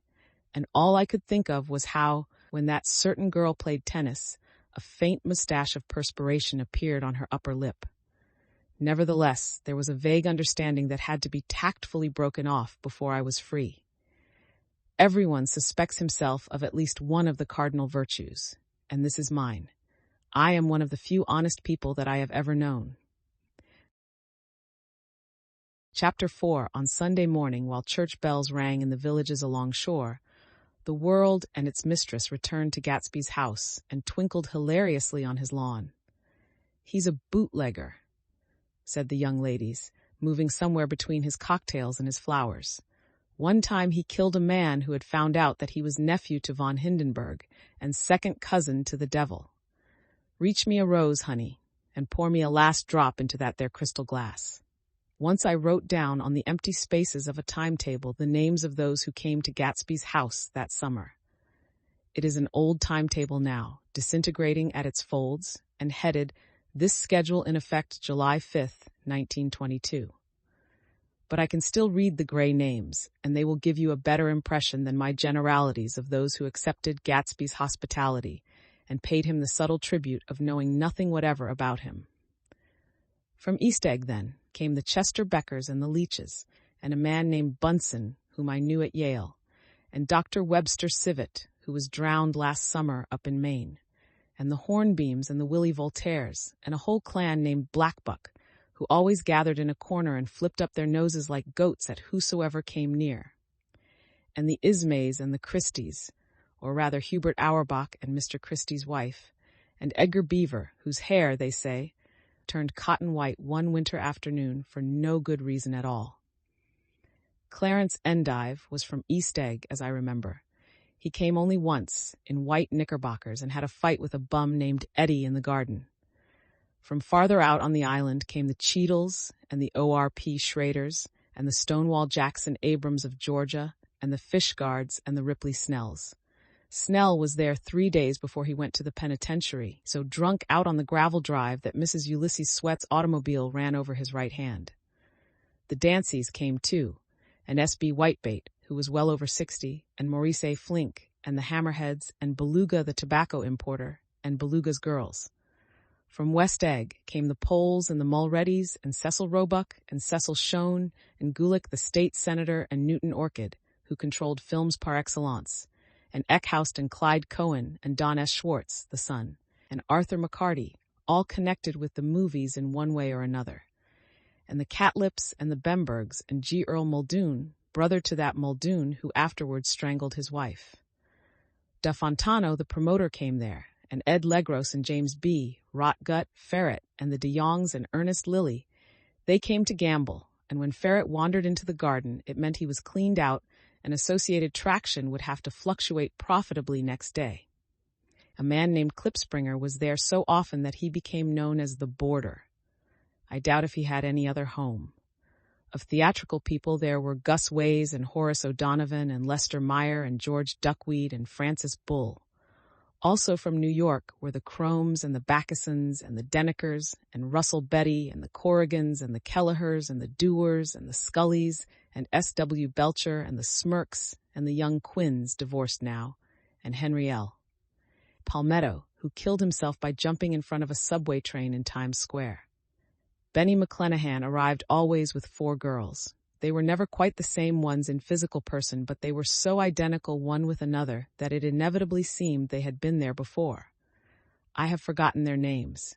Jacqueline, I think, or else Consuela, or Gloria, or Judy, or June, and their last names were either the melodious names of flowers and months, or the sterner ones of the great American capitalists, whose cousins, if pressed, they would confess themselves to be.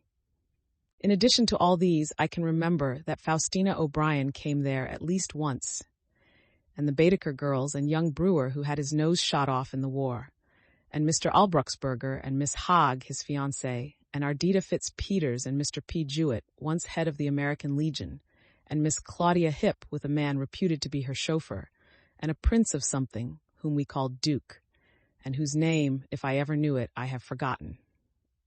All these people came to Gatsby's house in the summer. At 9 o'clock one morning late in July, Gatsby's gorgeous car lurched up the rocky drive to my door and gave out a burst of melody from its 3-noted horn. It was the first time he had called on me, though I had gone to 2 of his parties, mounted in his hydroplane, and at his urgent invitation, made frequent use of his beach. "Good morning, old sport. You're having lunch with me today, and I thought we'd ride up together." He was balancing himself on the dashboard of his car with that resourcefulness of movement that is so peculiarly American. That comes, I suppose, with the absence of lifting work in youth and, even more, with the formless grace of our nervous, sporadic games. This quality was continually breaking through his punctilious manner in the shape of restlessness. He was never quite still. There was always a tapping foot somewhere or the impatient opening and closing of a hand. He saw me looking with admiration at his car. "It's pretty, isn't it, old sport?" He jumped off to give me a better view. "Haven't you ever seen it before?" I'd seen it. Everybody had seen it. It was a rich cream color, bright with nickel, swollen here and there in its monstrous length, with triumphant hat boxes and supper boxes and tool boxes, and terraced with a labyrinth of windshields that mirrored a dozen suns. Sitting down behind many layers of glass in a sort of green leather conservatory, we started to town.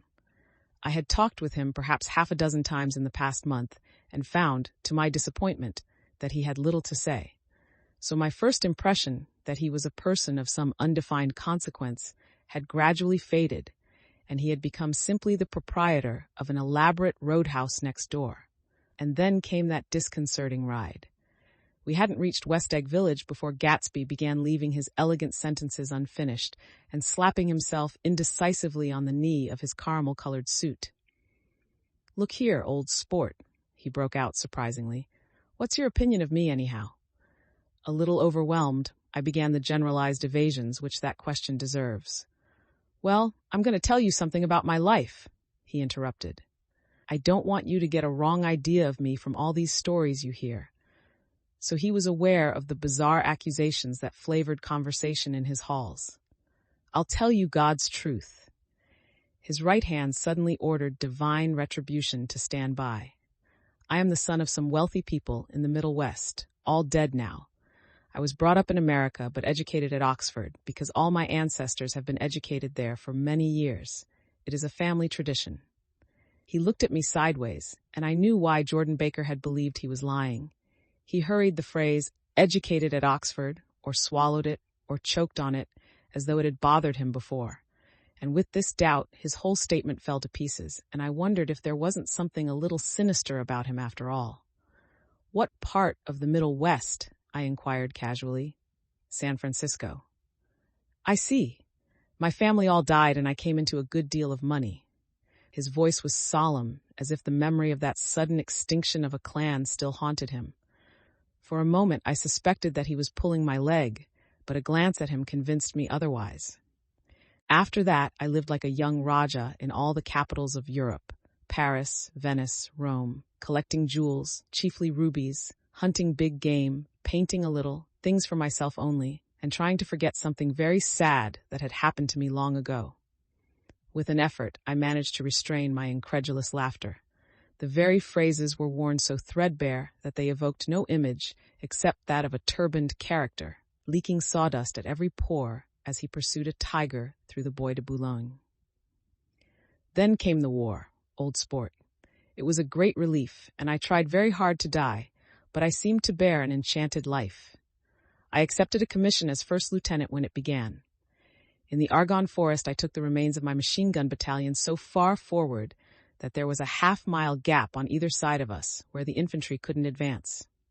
We stayed there 2 days and 2 nights, 130 men with 16 Lewis guns, and when the infantry came up at last, they found the insignia of 3 German divisions among the piles of dead.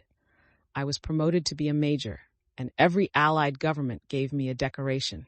Even Montenegro, little Montenegro, down on the Adriatic Sea. Little Montenegro.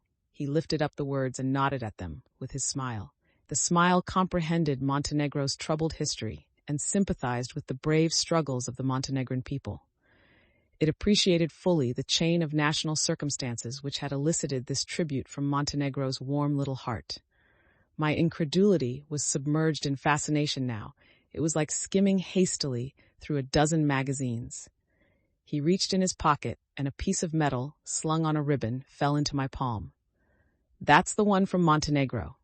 To my astonishment, the thing had an authentic look.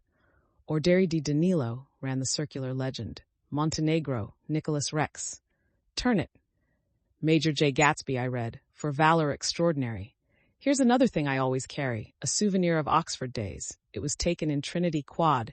The man on my left is now the Earl of Doncaster." It was a photograph of half a dozen young men in blazers loafing in an archway through which were visible a host of spires. There was Gatsby, looking a little, not much, younger, with a cricket bat in his hand. Then it was all true. I saw the skins of tigers flaming in his palace on the Grand Canal. I saw him opening a chest of rubies to ease, with their crimson-lighted depths, the gnawings of his broken heart. "I'm going to make a big request of you today," he said, pocketing his souvenirs with satisfaction. "So I thought you ought to know something about me. I didn't want you to think I was just some nobody. You see, I usually find myself among strangers because I drift here and there trying to forget the sad things that happened to me." He hesitated. "You'll hear about it this afternoon." "At lunch?" "No, this afternoon. I happened to find out that you're taking Miss Baker to tea." "Do you mean you're in love with Miss Baker?" "No, old sport, I'm not. But Miss Baker has kindly consented to speak to you about this matter." I hadn't the faintest idea what this matter was, but I was more annoyed than interested. I hadn't asked Jordan to tea in order to discuss Mr. J. Gatsby. I was sure the request would be something utterly fantastic, and for a moment I was sorry I'd ever set foot upon his overpopulated lawn. He wouldn't say another word. His correctness grew on him as we neared the city. We passed Port Roosevelt, where there was a glimpse of red-belted ocean-going ships, and sped along a cobbled slum lined with the dark, undeserted saloons of the faded gilt 1900s. Then the Valley of Ashes opened out on both sides of us, and I had a glimpse of Mrs. Wilson straining at the garage pump with panting vitality as we went by. With fenders spread like wings, we scattered light through half Astoria, only half, for as we twisted among the pillars of the elevated Pointe, I heard the familiar jug-jug spat of a motorcycle, and a frantic policeman rode alongside. "All right, old sport," called Gatsby. We slowed down. Taking a white card from his wallet, he waved it before the man's eyes. "Right you are," agreed the policeman, tipping his cap. "Know you next time, Mr. Gatsby. Excuse me." "What was that?" I inquired. "The picture of Oxford." I was able to do the commissioner a favor once, and he sends me a Christmas card every year. Over the Great Bridge, with the sunlight through the girders making a constant flicker upon the moving cars, with the city rising up across the river in white heaps and sugar lumps, all built with a wish out of non-olfactory money. The city seen from the Queensboro Bridge is always the city seen for the first time, in its first wild promise of all the mystery and the beauty in the world. A dead man passed us in a hearse heaped with blooms, followed by 2 carriages with drawn blinds, and by more cheerful carriages for friends. The friends looked out at us with the tragic eyes and short upper lips of southeastern Europe, and I was glad that the sight of Gatsby's splendid car was included in their somber holiday. As we crossed Blackwell's Island, a limousine passed us, driven by a white chauffeur in which sat 3 modish Negroes, 2 bucks, and a girl. I laughed aloud as the yolks of their eyeballs rolled toward us in haughty rivalry. Anything can happen now that we've slid over this bridge, I thought. Anything at all. Even Gatsby could happen, without any particular wonder. Roaring noon. In a well-fanned 42nd Street cellar, I met Gatsby for lunch. Blinking away the brightness of the street outside, my eyes picked him out obscurely in the anteroom, talking to another man. "Mr. Carroway, this is my friend Mr. Wolfsheim." A small, flat-nosed Jew raised his large head and regarded me with 2 fine growths of hair which luxuriated in either nostril. After a moment, I discovered his tiny eyes in the half-darkness. "So I took one look at him," said Mr. Wolfsheim, shaking my hand earnestly, "and what do you think I did?" "What?" I inquired politely. But evidently he was not addressing me, for he dropped my hand and covered Gatsby with his expressive nose. I handed the money to Catspaw, and I said, "All right, Catspaw, don't pay him a penny till he shuts his mouth." He shut it then and there. Gatsby took an arm of each of us and moved forward into the restaurant, whereupon Mr. Wolfsheim swallowed a new sentence he was starting and lapsed into a somnambulatory abstraction. "Highballs?" asked the head waiter. "This is a nice restaurant here," said Mr. Wolfsheim, looking at the Presbyterian nymphs on the ceiling. "But I like across the street better." "Yes, highballs," agreed Gatsby, and then to Mr. Wolfsheim, "It's too hot over there." "Hot and small, yes," said Mr. Wolfsheim, "but full of memories." "What place is that?" I asked. "The old Metropole." "The old Metropole," brooded Mr. Wolfsheim gloomily, "filled with faces dead and gone, filled with friends gone now forever. I can't forget so long as I live the night they shot Rosie Rosenthal there." It was 6 of us at the table, and Rosie had eat and drunk a lot all evening. When it was almost morning, the waiter came up to him with a funny look and says somebody wants to speak to him outside. "All right," says Rosie, and begins to get up, and I pulled him down in his chair. "Let the bastards come in here if they want you, Rosie, but don't you, so help me. Move outside this room." It was 4 o'clock in the morning then, and if we'd have raised the blinds, we'd have seen daylight. "Did he go?" I asked innocently. "Sure he went." Mr. Wolfsheim's nose flashed at me indignantly. He turned around in the door and says, "Don't let that waiter take away my coffee." Then he went out on the sidewalk, and they shot him 3 times in his full belly and drove away. 4 of them were electrocuted, I said, remembering. 5 with Becker. His nostrils turned to me in an interested way. "I understand you're looking for a business connection." The juxtaposition of these 2 remarks was startling. Gatsby answered for me. "Oh no," he exclaimed, "this isn't the man." "No?" Mr. Wolfsheim seemed disappointed. "This is just a friend. I told you we'd talk about that some other time." "I beg your pardon," said Mr. Wolfsheim. "I had a wrong man." A succulent hash arrived, and Mr. Wolfsheim, forgetting the more sentimental atmosphere of the old Metropole, began to eat with ferocious delicacy. His eyes, meanwhile, roved very slowly all around the room. He completed the arc by turning to inspect the people directly behind. I think that, except for my presence, he would have taken one short glance beneath our own table. "Look here, old sport," said Gatsby, leaning toward me. "I'm afraid I made you a little angry this morning in the car." There was the smile again, but this time I held out against it. "I don't like mysteries," I answered, "and I don't understand why you won't come out frankly and tell me what you want. Why has it all got to come through Miss Baker?" "Oh, it's nothing underhand," he assured me. "Miss Baker's a great sportswoman, you know, and she'd never do anything that wasn't all right. Suddenly, he looked at his watch, jumped up, and hurried from the room, leaving me with Mr. Wolfsheim at the table. "He has to telephone," said Mr. Wolfsheim, following him with his eyes. "Fine fellow, isn't he? Handsome to look at and a perfect gentleman." "Yes, he's an Oxford man." "Oh, he went to Oxford College in England. You know Oxford College?" "I've heard of it. It's one of the most famous colleges in the world." "Have you known Gatsby for a long time?" I inquired. "Several years," he answered in a gratified way. "I made the pleasure of his acquaintance just after the war, but I knew I had discovered a man of fine breeding after I talked with him an hour. I said to myself, there's the kind of man you'd like to take home and introduce to your mother and sister." He paused. "I see you're looking at my cuff buttons." I hadn't been looking at them, but I did now. They were composed of oddly familiar pieces of ivory. "Finest specimens of human molars," he informed me. "Well," I inspected them. "That's a very interesting idea." "Yeah." He flipped his sleeves up under his coat. "Yeah, Gatsby's very careful about women. He would never so much as look at a friend's wife." When the subject of this instinctive trust returned to the table and sat down, Mr. Wolfsheim drank his coffee with a jerk and got to his feet. "I have enjoyed my lunch," he said, "and I'm going to run off from you two young men before I outstay my welcome." "Don't hurry, Meyer," said Gatsby without enthusiasm. Mr. Wolfsheim raised his hand in a sort of benediction. "You're very polite, but I belong to another generation," he announced solemnly. "You sit here and discuss your sports and your young ladies and he supplied an imaginary noun with another wave of his hand. "As for me, I am 50 years old, and I won't impose myself on you any longer." As he shook hands and turned away, his tragic nose was trembling. I wondered if I had said anything to offend him. "He becomes very sentimental sometimes," explained Gatsby. "This is one of his sentimental days.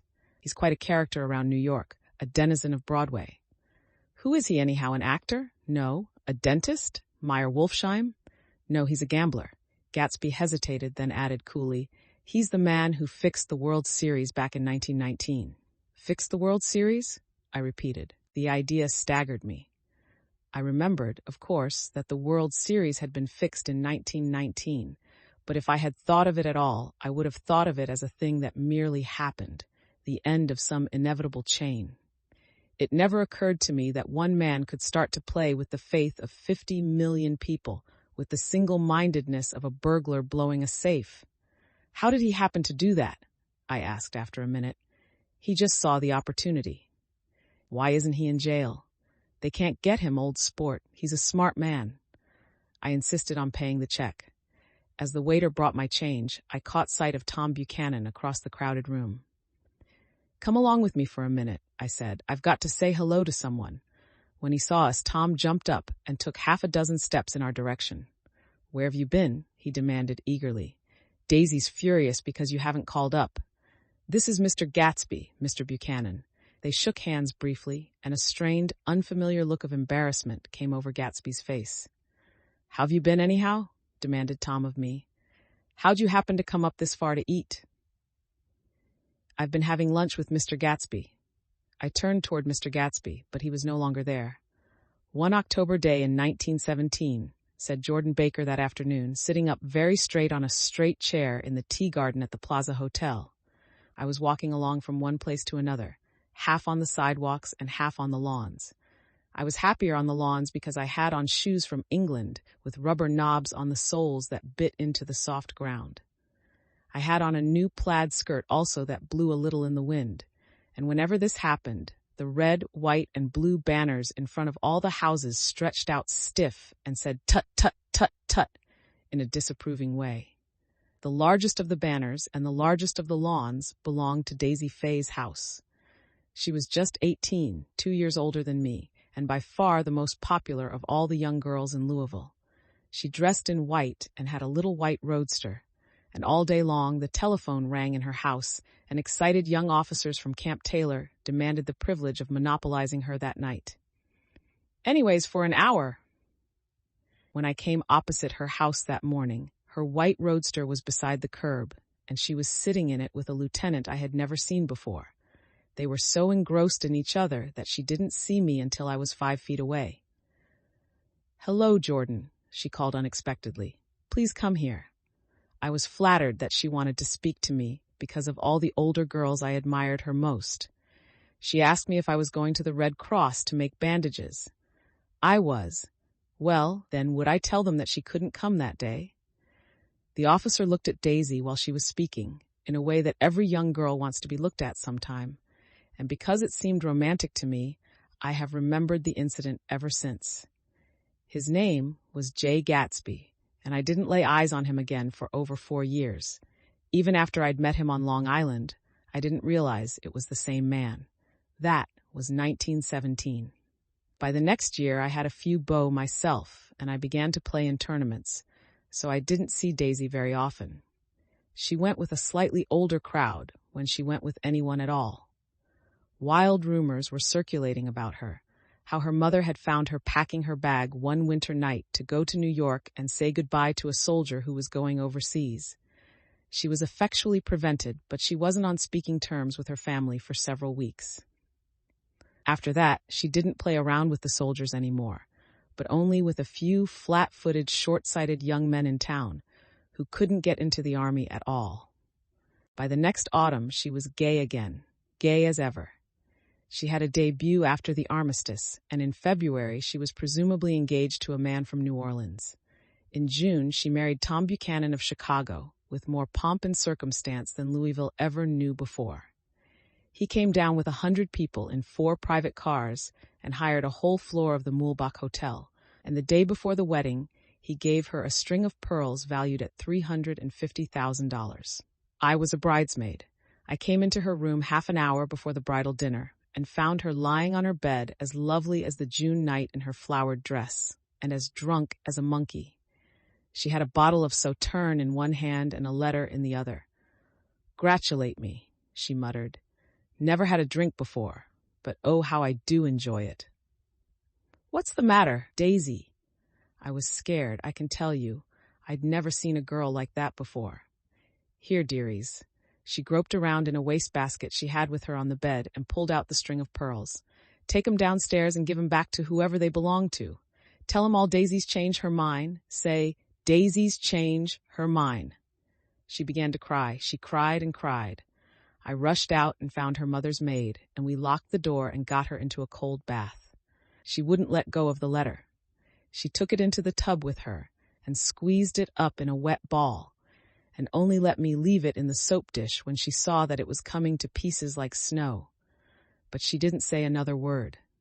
We gave her spirits of ammonia and put ice on her forehead and hooked her back into her dress, and half an hour later, when we walked out of the room, the pearls were around her neck, and the incident was over.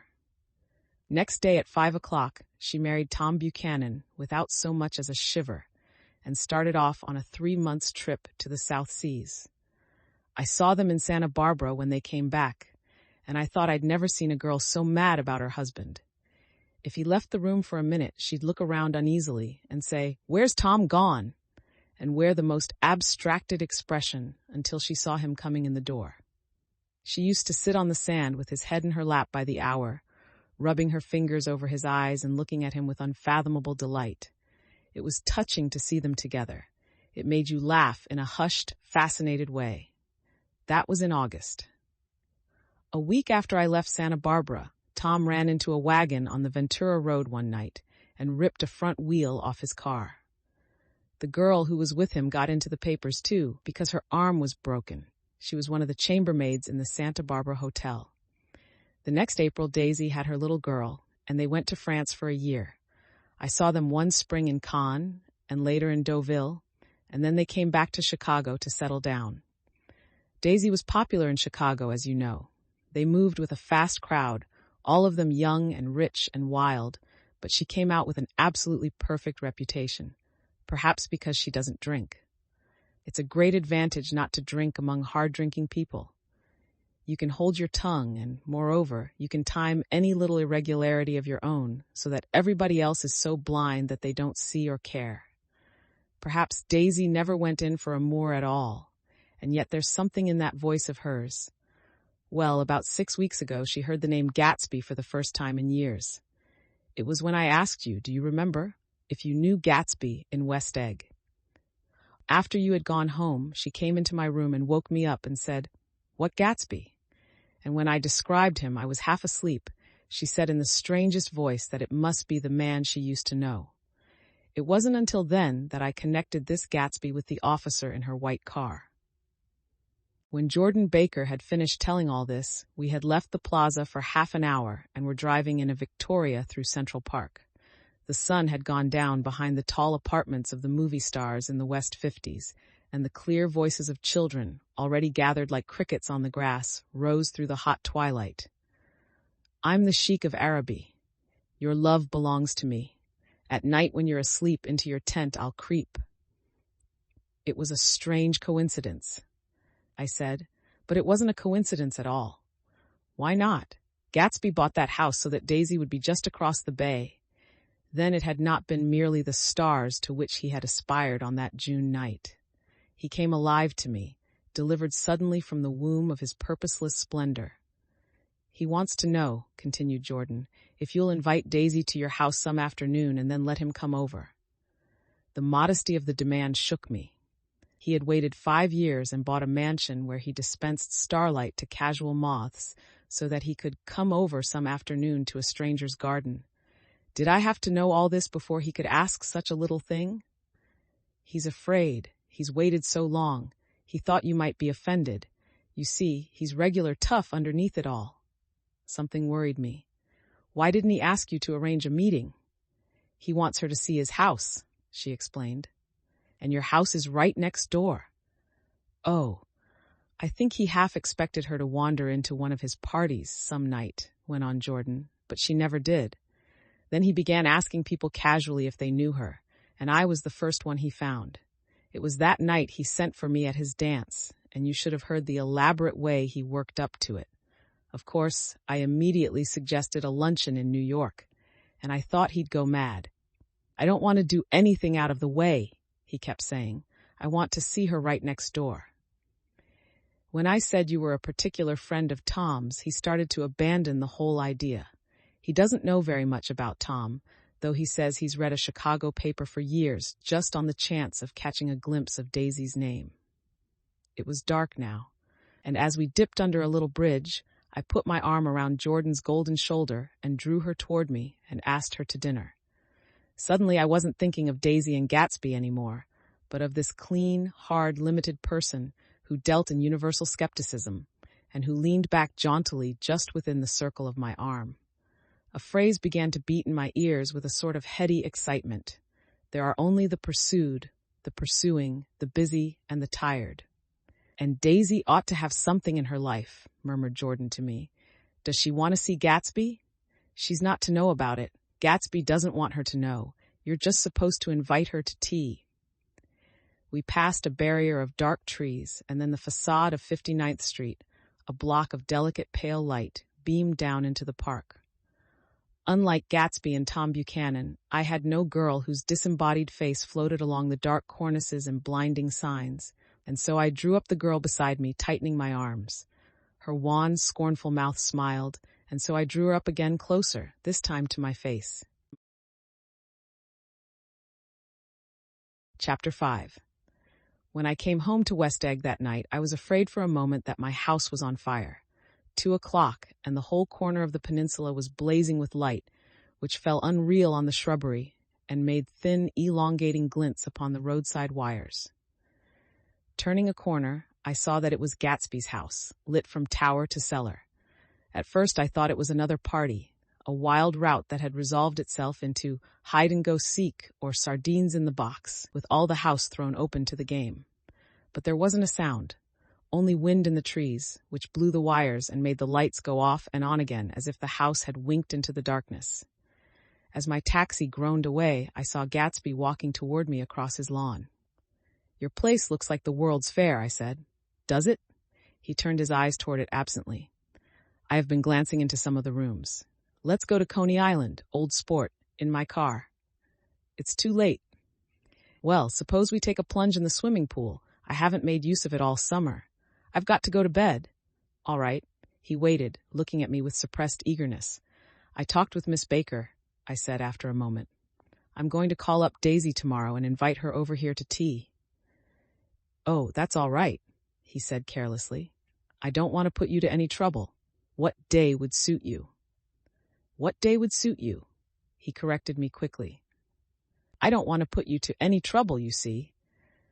"How about the day after tomorrow?" He considered for a moment. Then with reluctance, "I want to get the grass cut," he said. We both looked down at the grass. There was a sharp line where my ragged lawn ended and the darker, well-kept expanse of his began.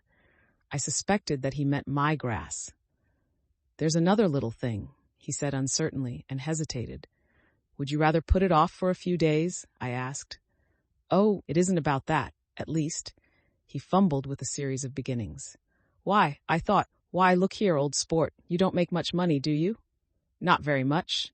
This seemed to reassure him, and he continued more confidently.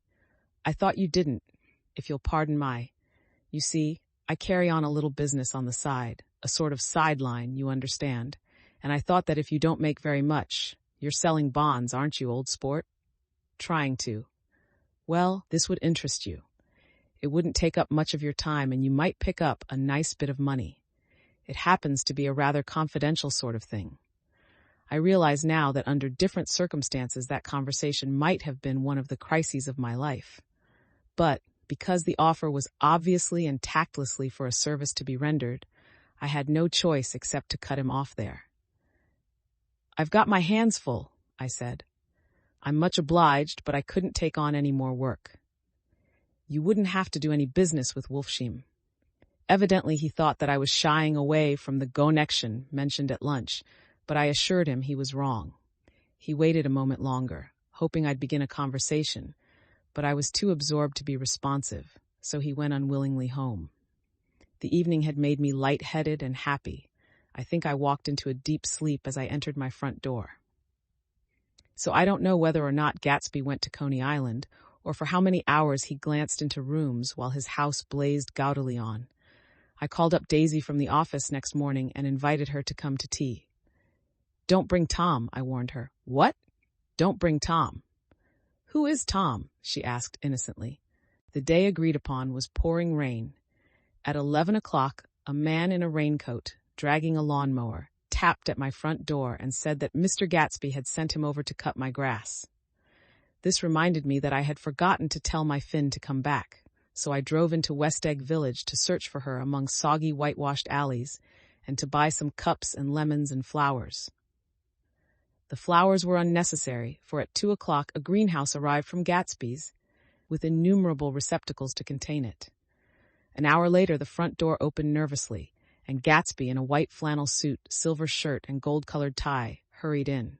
He was pale, and there were dark signs of sleeplessness beneath his eyes. "Is everything all right?" he asked immediately. "The grass looks fine, if that's what you mean." "What grass?" he inquired blankly.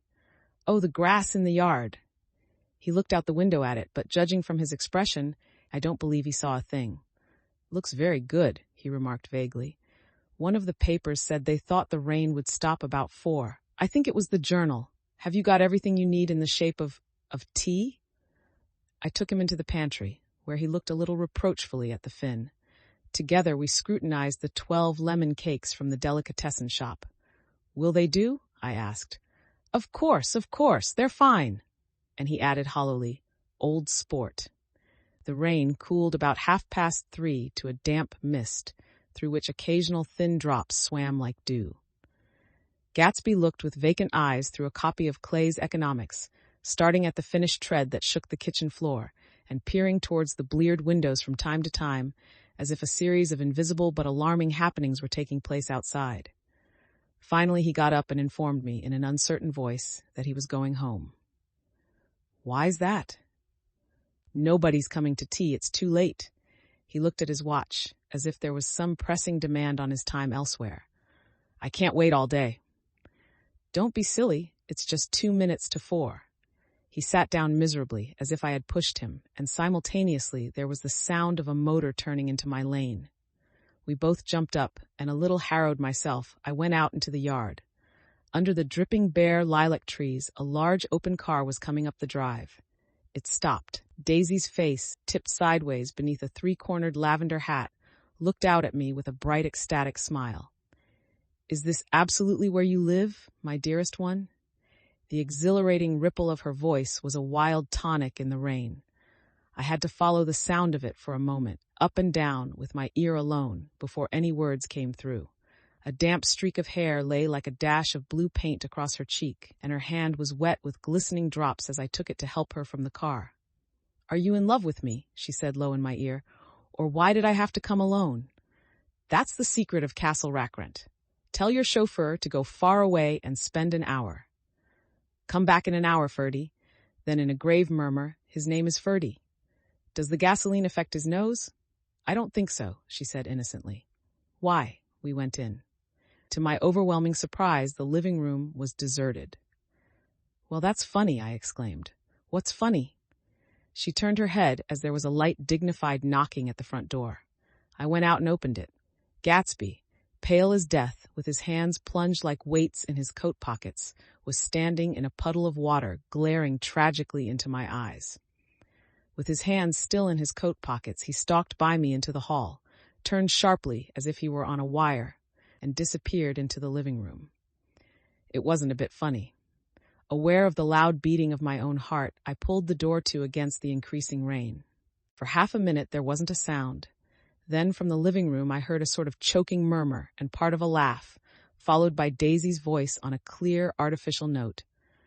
"I certainly am awfully glad to see you again." A pause. It endured horribly. I had nothing to do in the hall, so I went into the room. Gatsby, his hands still in his pockets, was reclining against the mantelpiece in a strained counterfeit of perfect ease, even of boredom. His head leaned back so far that it rested against the face of a defunct mantelpiece clock, and from this position his distraught eyes stared down at Daisy, who was sitting, frightened but graceful, on the edge of a stiff chair. "We've met before," muttered Gatsby. His eyes glanced momentarily at me, and his lips parted with an abortive attempt at a laugh. Luckily, the clock took this moment to tilt dangerously at the pressure of his head, whereupon he turned and caught it with trembling fingers and set it back in place. Then he sat down rigidly, his elbow on the arm of the sofa and his chin in his hand. "I'm sorry about the clock," he said. My own face had now assumed a deep, tropical burn. I couldn't muster up a single commonplace out of the 1,000 in my head. "It's an old clock," I told them idiotically. I think we all believed for a moment that it had smashed in pieces on the floor.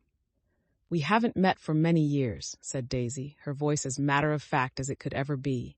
5 years next November.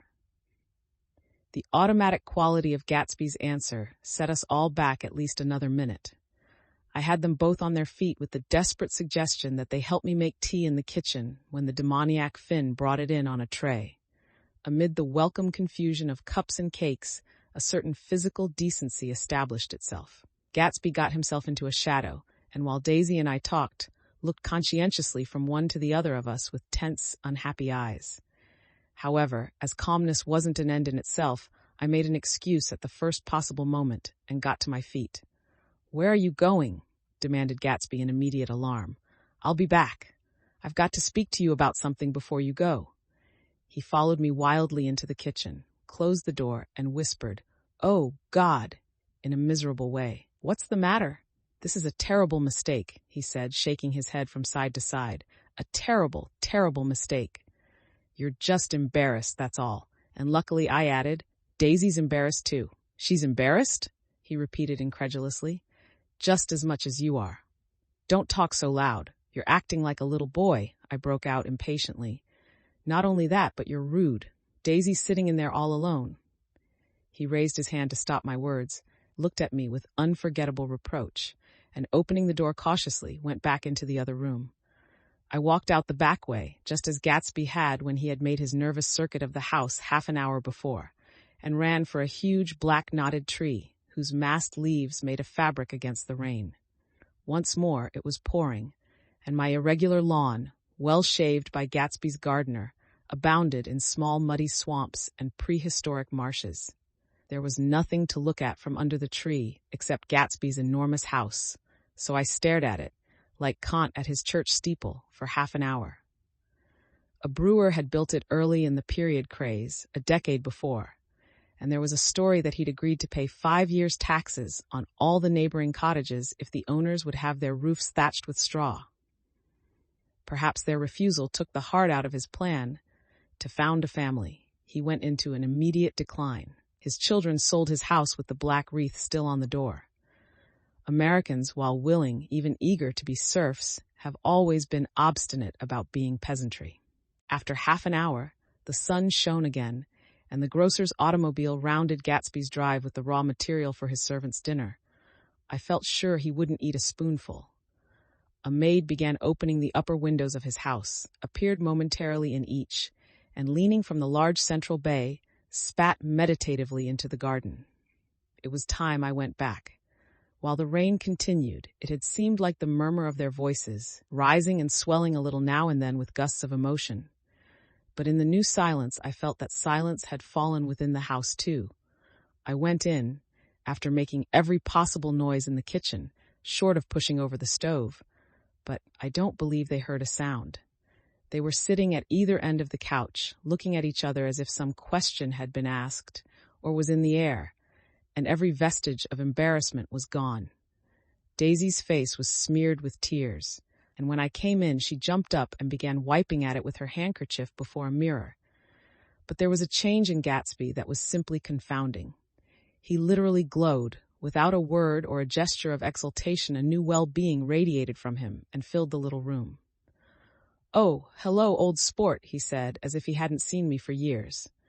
I thought for a moment he was going to shake hands. "It stopped raining." "Has it?" When he realized what I was talking about, that there were twinkle bells of sunshine in the room, he smiled like a weatherman, like an ecstatic patron of recurrent light, and repeated the news to Daisy. "What do you think of that? It stopped raining." "I'm glad, Jay." Her throat, full of aching, grieving beauty, told only of her unexpected joy. "I want you and Daisy to come over to my house," he said. "I'd like to show her around." "You're sure you want me to come?" "Absolutely, old sport." Daisy went upstairs to wash her face, too late, I thought, with humiliation of my towels, while Gatsby and I waited on the lawn. "My house looks well, doesn't it?" he demanded. "See how the whole front of it catches the light." I agreed that it was splendid. Yes. His eyes went over it, every arched door and square tower. It took me just 3 years to earn the money that bought it. "I thought you inherited your money."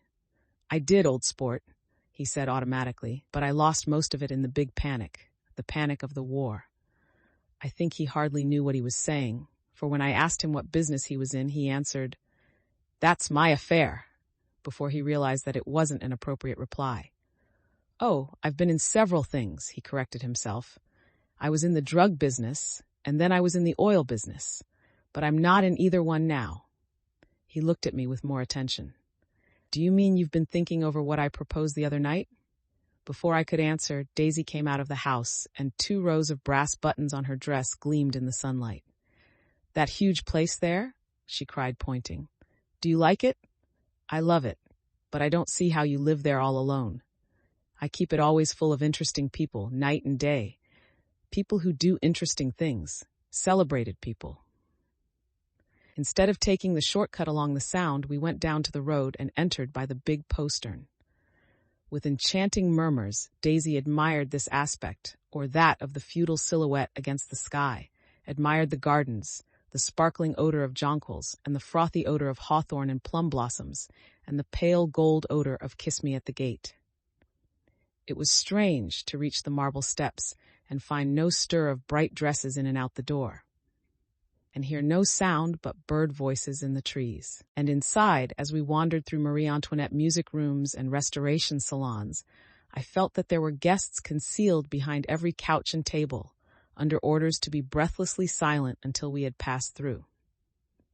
As Gatsby closed the door of the Merton College library, I could have sworn I heard the owl-eyed man break into ghostly laughter.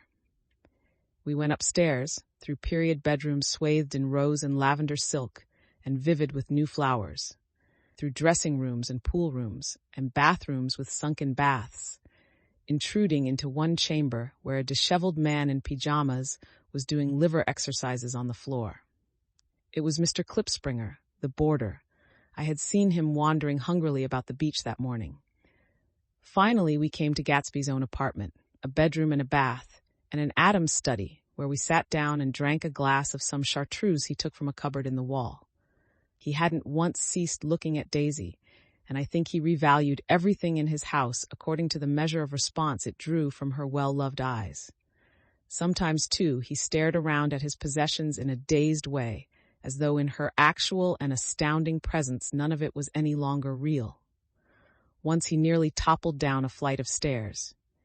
His bedroom was the simplest room of all, except where the dresser was garnished with a toilet set of pure, dull gold. Daisy took the brush with delight and smoothed her hair, whereupon Gatsby sat down and shaded his eyes and began to laugh. "It's the funniest thing, old sport," he said hilariously. "I can't, when I try to." He had passed visibly through 2 states and was entering upon a third. After his embarrassment and his unreasoning joy, he was consumed with wonder at her presence. He had been full of the idea so long, dreamed it right through to the end, waited with his teeth set, so to speak, at an inconceivable pitch of intensity. Now in the reaction, he was running down like an overwound clock. Recovering himself in a minute, he opened for us 2 hulking patent cabinets, which held his massed suits and dressing gowns and ties, and his shirts, piled like bricks in stacks a dozen high. "I've got a man in England who buys me clothes. He sends over a selection of things at the beginning of each season, spring and fall." He took out a pile of shirts and began throwing them, one by one, before us. Shirts of sheer linen and thick silk and fine flannel, which lost their folds as they fell and covered the table in many-colored disarray. While we admired, he brought more, and the soft, rich heap mounted higher. Shirts with stripes and scrolls and plaids in coral and apple green and lavender and faint orange, with monograms of Indian blue. Suddenly, with a strained sound, Daisy bent her head into the shirts and began to cry stormily. "They're such beautiful shirts," she sobbed, her voice muffled in the thick folds. "It makes me sad because I've never seen such beautiful shirts before." After the house, we were to see the grounds and the swimming pool and the hydroplane and the midsummer flowers. But outside Gatsby's window it began to rain again, so we stood in a row looking at the corrugated surface of the Sound. "If it wasn't for the mist, we could see your home across the bay," said Gatsby. "You always have a green light that burns all night at the end of your dock." Daisy put her arm through his abruptly, but he seemed absorbed in what he had just said. Possibly it had occurred to him that the colossal significance of that light had now vanished forever. Compared to the great distance that had separated him from Daisy, it had seemed very near to her, almost touching her. It had seemed as close as a star to the moon. Now it was again a green light on a dock. His count of enchanted objects had diminished by 1. I began to walk about the room, examining various indefinite objects in the half-darkness. A large photograph of an elderly man in yachting costume attracted me, hung on the wall over his desk. "Who's this?" That's Mr. Dan Cody, old sport." The name sounded faintly familiar. "He's dead now. He used to be my best friend years ago."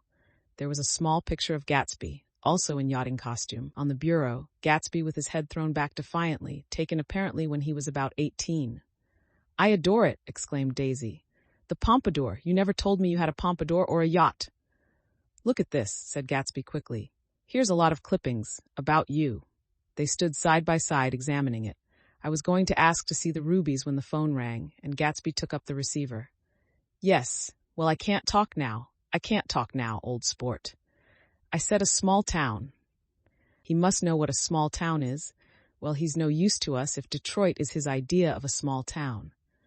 He rang off. "Come here quick," cried Daisy at the window. The rain was still falling, but the darkness had parted in the west, and there was a pink and golden billow of foamy clouds above the sea.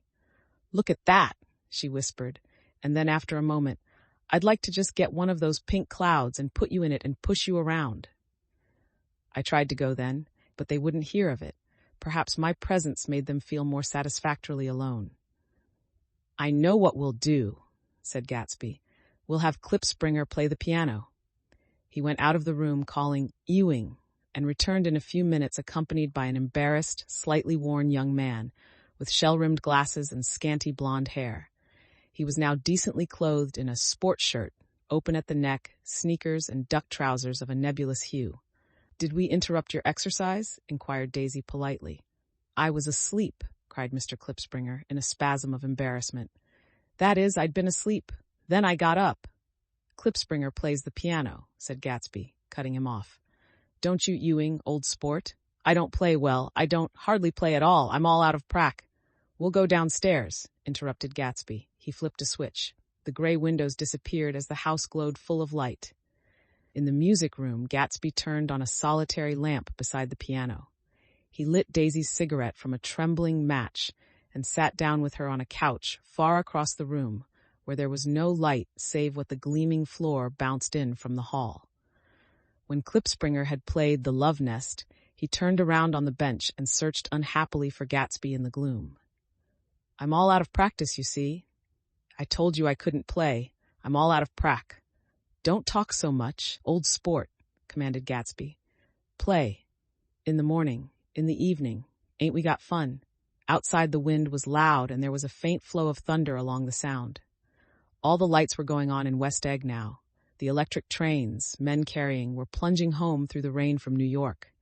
It was the hour of a profound human change, and excitement was generating on the air. One thing's sure and nothing's surer. The rich get richer and the poor get children. In the meantime, in between time, as I went over to say goodbye, I saw that the expression of bewilderment had come back into Gatsby's face, as though a faint doubt had occurred to him as to the quality of his present happiness. Almost 5 years. There must have been moments even that afternoon when Daisy tumbled short of his dreams, not through her own fault, but because of the colossal vitality of his illusion. It had gone beyond her, beyond everything. He had thrown himself into it with a creative passion, adding to it all the time, decking it out with every bright feather that drifted his way. No amount of fire or freshness can challenge what a man can store up in his ghostly heart. As I watched him, he adjusted himself a little, visibly. His hand took hold of hers, and as she said something low in his ear, he turned toward her with a rush of emotion. I think that voice held him most, with its fluctuating, feverish warmth, because it couldn't be overdreamed. That voice was a deathless song. They had forgotten me, but Daisy glanced up and held out her hand. Gatsby didn't know me now at all. I looked once more at them, and they looked back at me, remotely, possessed by intense life. Then I went out of the room and down the marble steps into the rain, leaving them there together. Chapter 6. About this time, an ambitious young reporter from New York arrived one morning at Gatsby's door and asked him if he had anything to say. "Anything to say about what?" inquired Gatsby politely. "Why, any statement to give out." It transpired after a confused 5 minutes that the man had heard Gatsby's name around his office in a connection which he either wouldn't reveal or didn't fully understand. This was his day off, and with laudable initiative he had hurried out to see. It was a random shot, and yet the reporter's instinct was right. Gatsby's notoriety, spread about by the hundreds who had accepted his hospitality and so become authorities upon his past, had increased all summer until he fell just short of being news. Contemporary legends such as the underground pipeline to Canada attached themselves to him, and there was one persistent story that he didn't live in a house at all, but in a boat that looked like a house and was moved secretly up and down the Long Island shore. Just why these inventions were a source of satisfaction to James Gatz of North Dakota isn't easy to say. James Gatz, that was really, or at least legally, his name.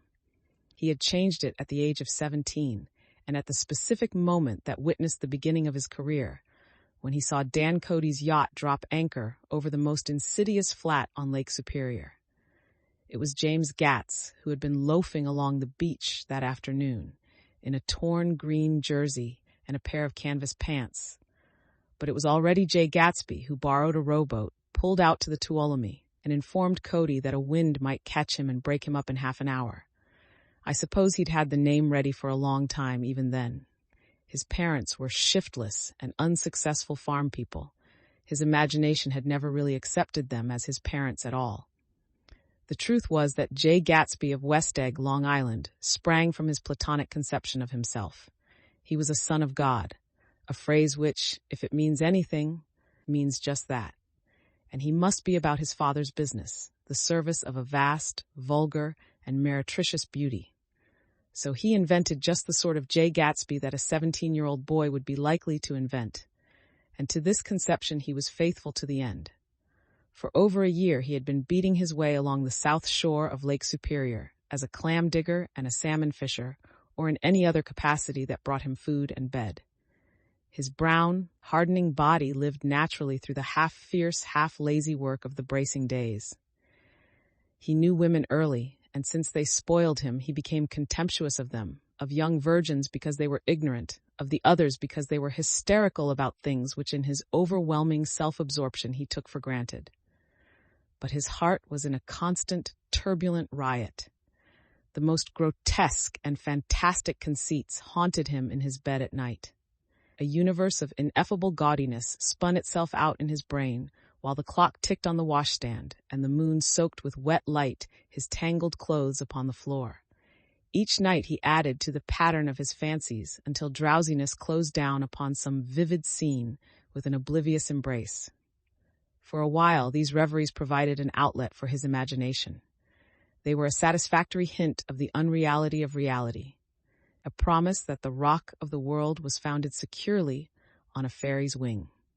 An instinct toward his future glory had led him, some months before, to the small Lutheran College of St. Olaf's in southern Minnesota. He stayed there 2 weeks, dismayed at its ferocious indifference to the drums of his destiny, to destiny itself, and despising the janitor's work with which he was to pay his way through. Then he drifted back to Lake Superior, and he was still searching for something to do on the day that Dan Cody's yacht dropped anchor in the shallows along shore. Cody was 50 years old then, a product of the Nevada silver fields, of the Yukon, of every rush for metal since '75. The transactions in Montana copper that made him many times a millionaire found him physically robust, but on the verge of soft-mindedness, and, suspecting this, an infinite number of women tried to separate him from his money. The none too savory ramifications by which Ella Kay, the newspaper woman, played Madame de Maintenon to his weakness and sent him to sea in a yacht, were common property of the turgid journalism in 1902. He had been coasting along all too hospitable shores for 5 years, when he turned up as James Gats's destiny in Little Girl Bay. To young Gats, resting on his oars and looking up at the railed deck, that yacht represented all the beauty and glamour in the world. I suppose he smiled at Cody. He had probably discovered that people liked him when he smiled. At any rate, Cody asked him a few questions. One of them elicited the brand new name, and found that he was quick and extravagantly ambitious.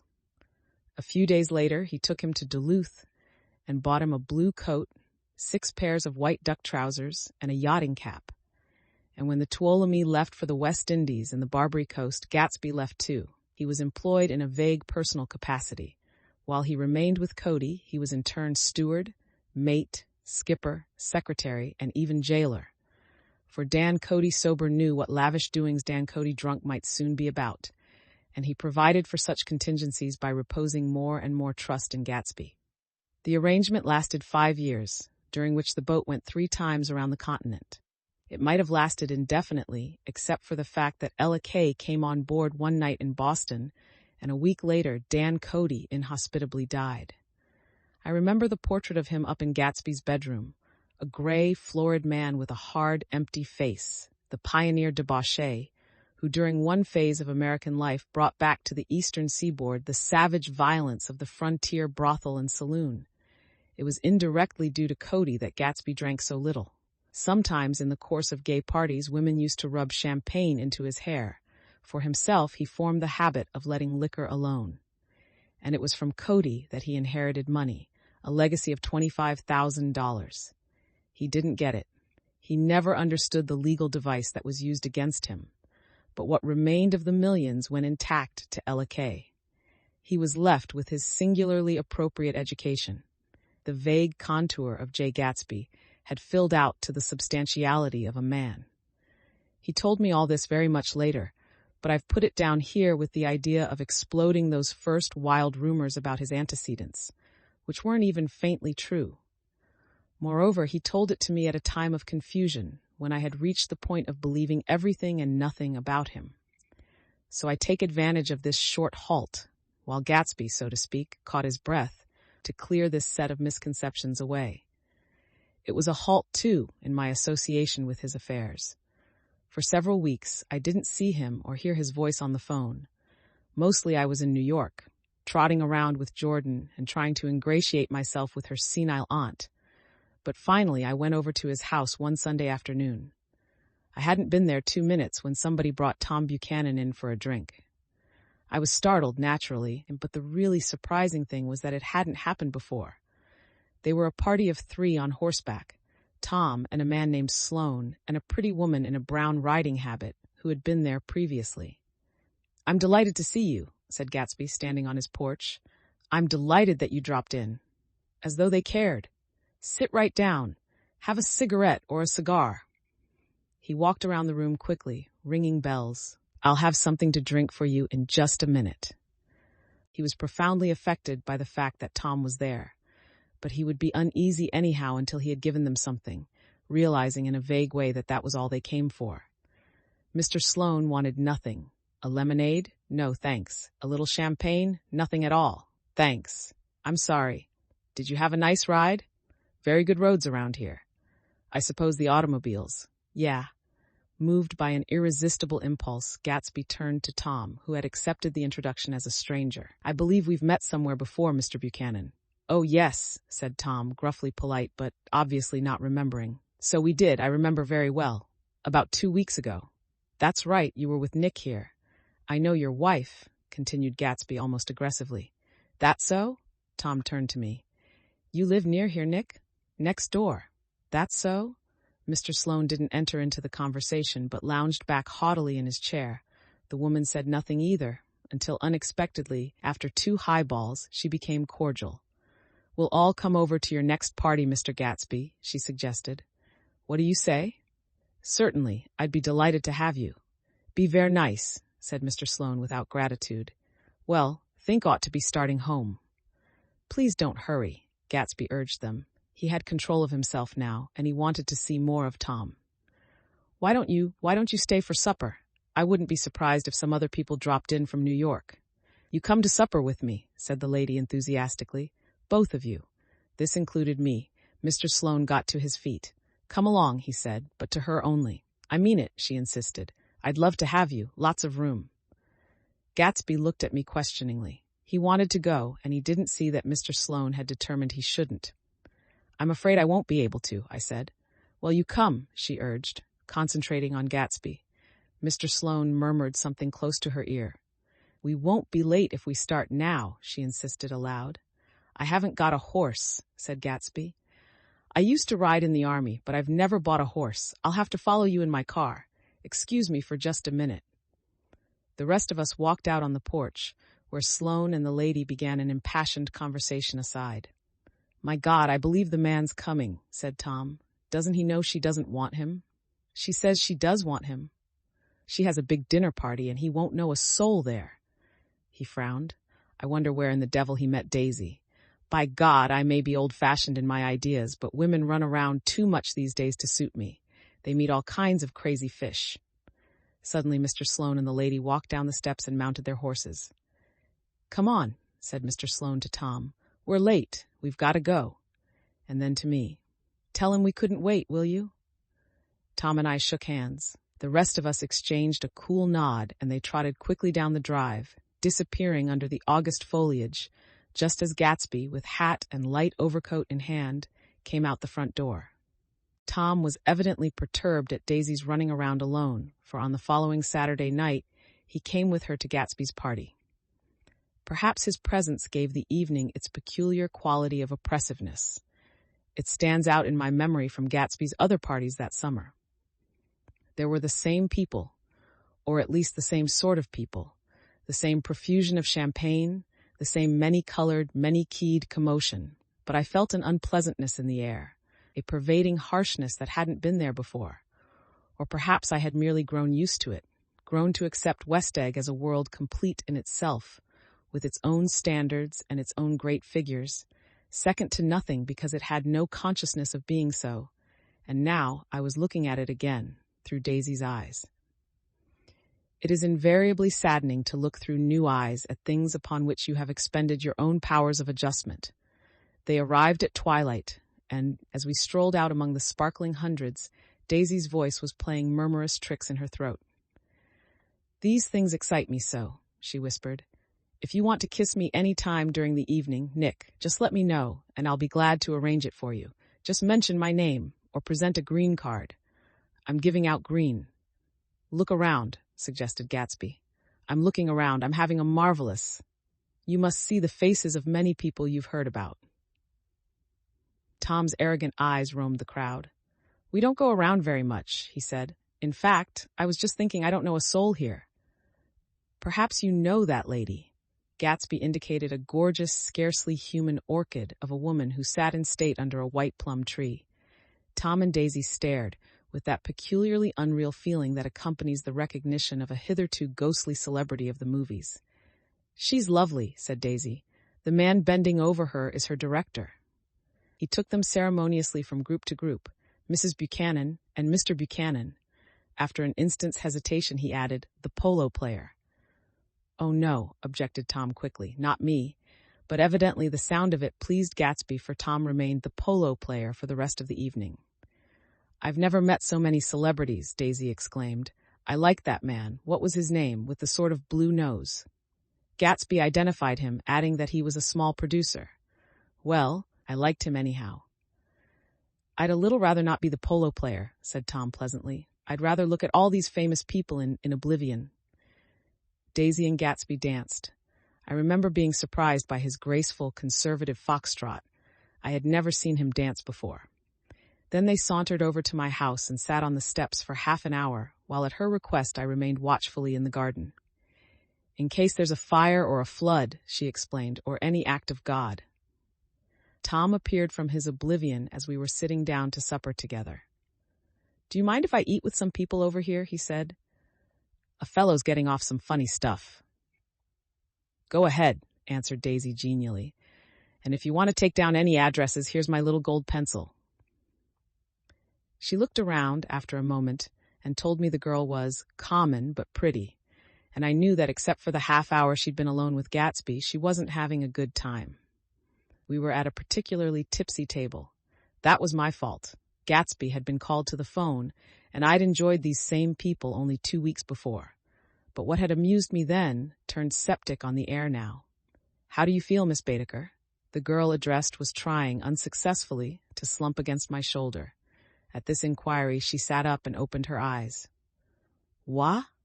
A massive and lethargic woman, who had been urging Daisy to play golf with her at the local club tomorrow, spoke in Miss Baedeker's defense. "Oh, she's all right now.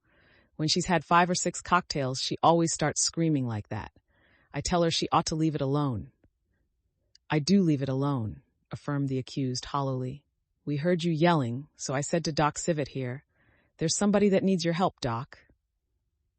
"She's much obliged, I'm sure," said another friend, without gratitude. "But you got her dress all wet when you stuck her head in the pool." "Anything I hate is to get my head stuck in a pool," mumbled Miss Baedeker. "They almost drowned me once over in New Jersey." "Then you ought to leave it alone," countered Dr. Civet. "Speak for yourself," cried Miss Baedeker violently. "Your hand shakes. I wouldn't let you operate on me." It was like that. Almost the last thing I remember was standing with Daisy and watching the moving picture director and his star. They were still under the white plum tree, and their faces were touching except for a pale, thin ray of moonlight between. It occurred to me that he had been very slowly bending toward her all evening to attain this proximity, and even while I watched, I saw him stoop one ultimate degree and kiss at her cheek. "I like her," said Daisy. "I think she's lovely." But the rest offended her, and inarguably because it wasn't a gesture but an emotion. She was appalled by West Egg, this unprecedented place that Broadway had begotten upon a Long Island fishing village, appalled by its raw vigor that chafed under the old euphemisms and by the too obtrusive fate that herded its inhabitants along a shortcut from nothing to nothing. She saw something awful in the very simplicity she failed to understand. I sat on the front steps with them while they waited for their car. It was dark here in front.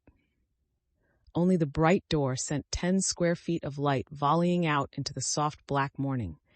Sometimes a shadow moved against a dressing room blind above, gave way to another shadow, an indefinite procession of shadows who rouged and powdered in an invisible glass.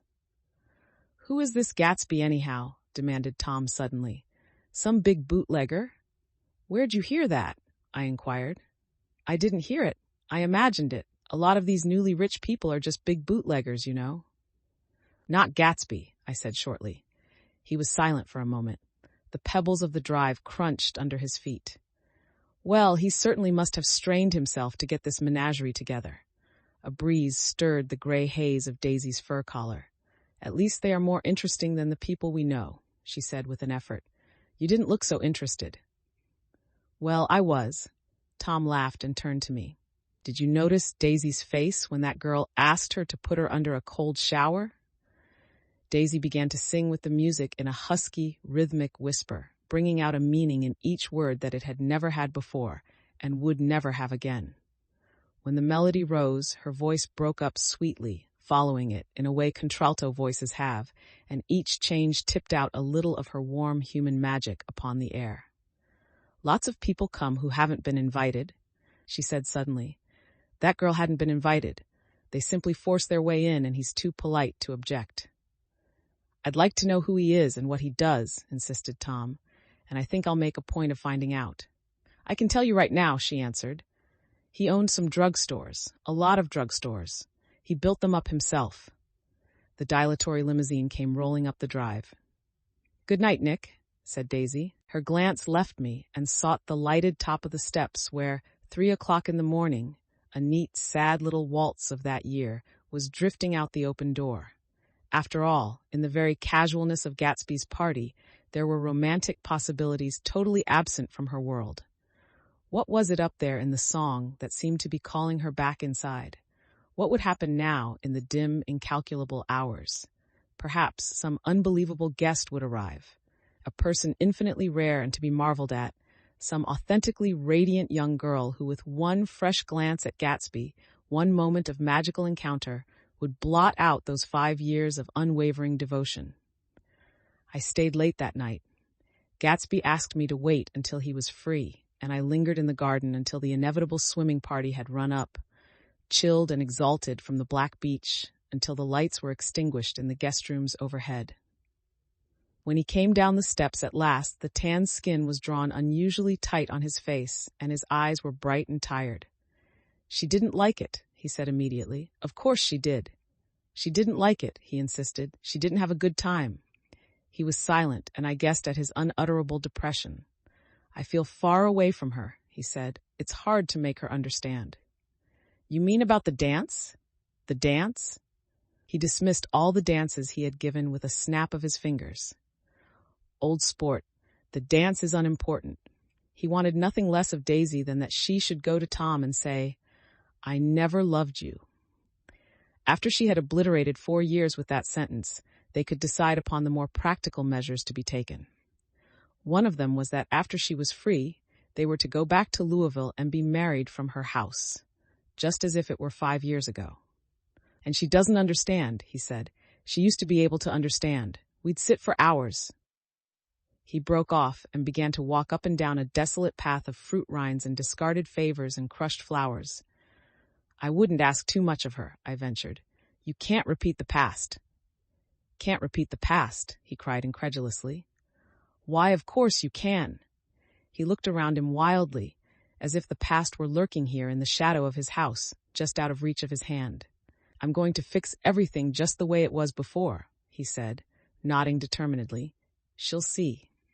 He talked a lot about the past, and I gathered that he wanted to recover something, some idea of himself, perhaps, that had gone into loving Daisy. His life had been confused and disordered since then, but if he could once return to a certain starting place and go over it all slowly, he could find out what that thing was.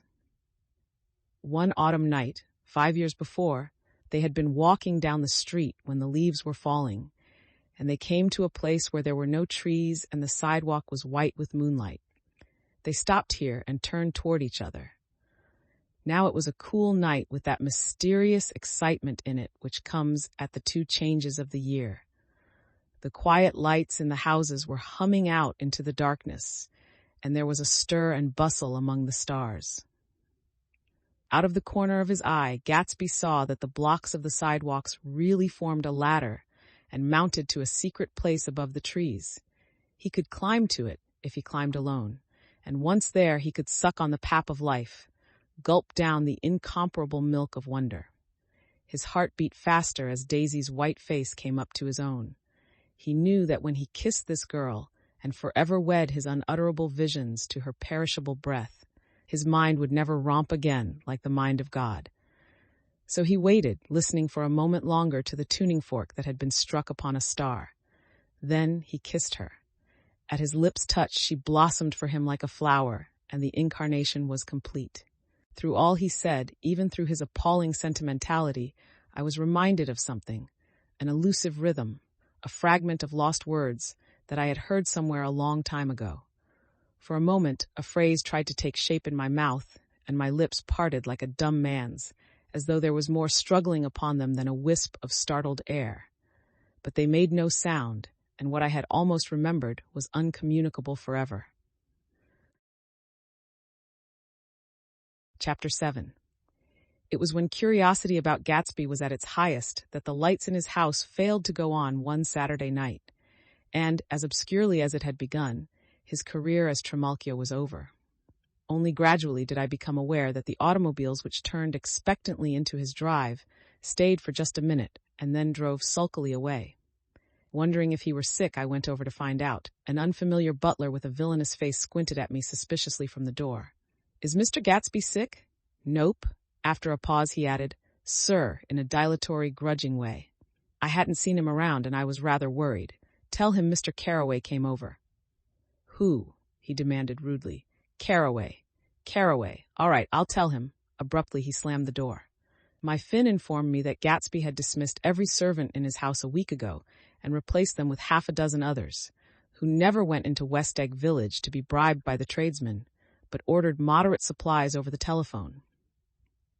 The grocery boy reported that the kitchen looked like a pigsty, and the general opinion in the village was that the new people weren't servants at all. Next day, Gatsby called me on the phone. "Going away?" I inquired. "No. Old sport. I hear you fired all your servants. I wanted somebody who wouldn't gossip. Daisy comes over quite often in the afternoons." So the whole caravanserai had fallen in like a card house at the disapproval in her eyes. "There's some people Wolfsheim wanted to do something for. They're all brothers and sisters. They used to run a small hotel." "I see." He was calling up at Daisy's request. Would I come to lunch at her house tomorrow? Miss Baker would be there. Half an hour later, Daisy herself telephoned and seemed relieved to find that I was coming. Something was up. And yet I couldn't believe that they would choose this occasion for a scene, especially for the rather harrowing scene that Gatsby had outlined in the garden. The next day was broiling, almost the last, certainly the warmest of the summer. As my train emerged from the tunnel into sunlight, only the hot whistles of the National Biscuit Company broke the simmering hush at noon. The straw seats of the car hovered on the edge of combustion. The woman next to me perspired delicately for a while into her white shirtwaist, and then, as her newspaper dampened under her fingers, lapsed despairingly into deep heat with a desolate cry. Her pocketbook slapped to the floor. "Oh my!" she gasped. I picked it up with a weary bend and handed it back to her, holding it at arm's length and by the extreme tip of the corners to indicate that I had no designs upon it. But everyone nearby, including the woman, suspected me just the same. "Hot," said the conductor to familiar faces. "Some weather. Hot, hot, hot. Is it hot enough for you? Is it hot? Is it—" My commutation ticket came back to me with a dark stain from his hand. That anyone should care in this heat whose flushed lips he kissed, whose head made damp the pajama pocket over his heart. Through the hall of the Buchanan's house blew a faint wind, carrying the sound of the telephone bell out to Gatsby and me as we waited at the door. "The master's body?" roared the butler into the mouthpiece. "I'm sorry, madame, but we can't furnish it. It's far too hot to touch this noon." What he really said was, "Yes, yes, I'll see." He set down the receiver and came toward us, glistening slightly, to take our stiff straw hats. "Madame expects you in the salon," he cried, needlessly indicating the direction. In this heat, every extra gesture was an affront to the common store of life. The room, shadowed well with awnings, was dark and cool. Daisy and Jordan lay upon an enormous couch, like silver idols weighing down their own white dresses against the singing breeze of the fans. "We can't move," they said together. Jordan's fingers, powdered white over their tan, rested for a moment in mine. "And Mr. Thomas Buchanan, the athlete?" I inquired. Simultaneously, I heard his voice, gruff, muffled, husky, at the hall telephone.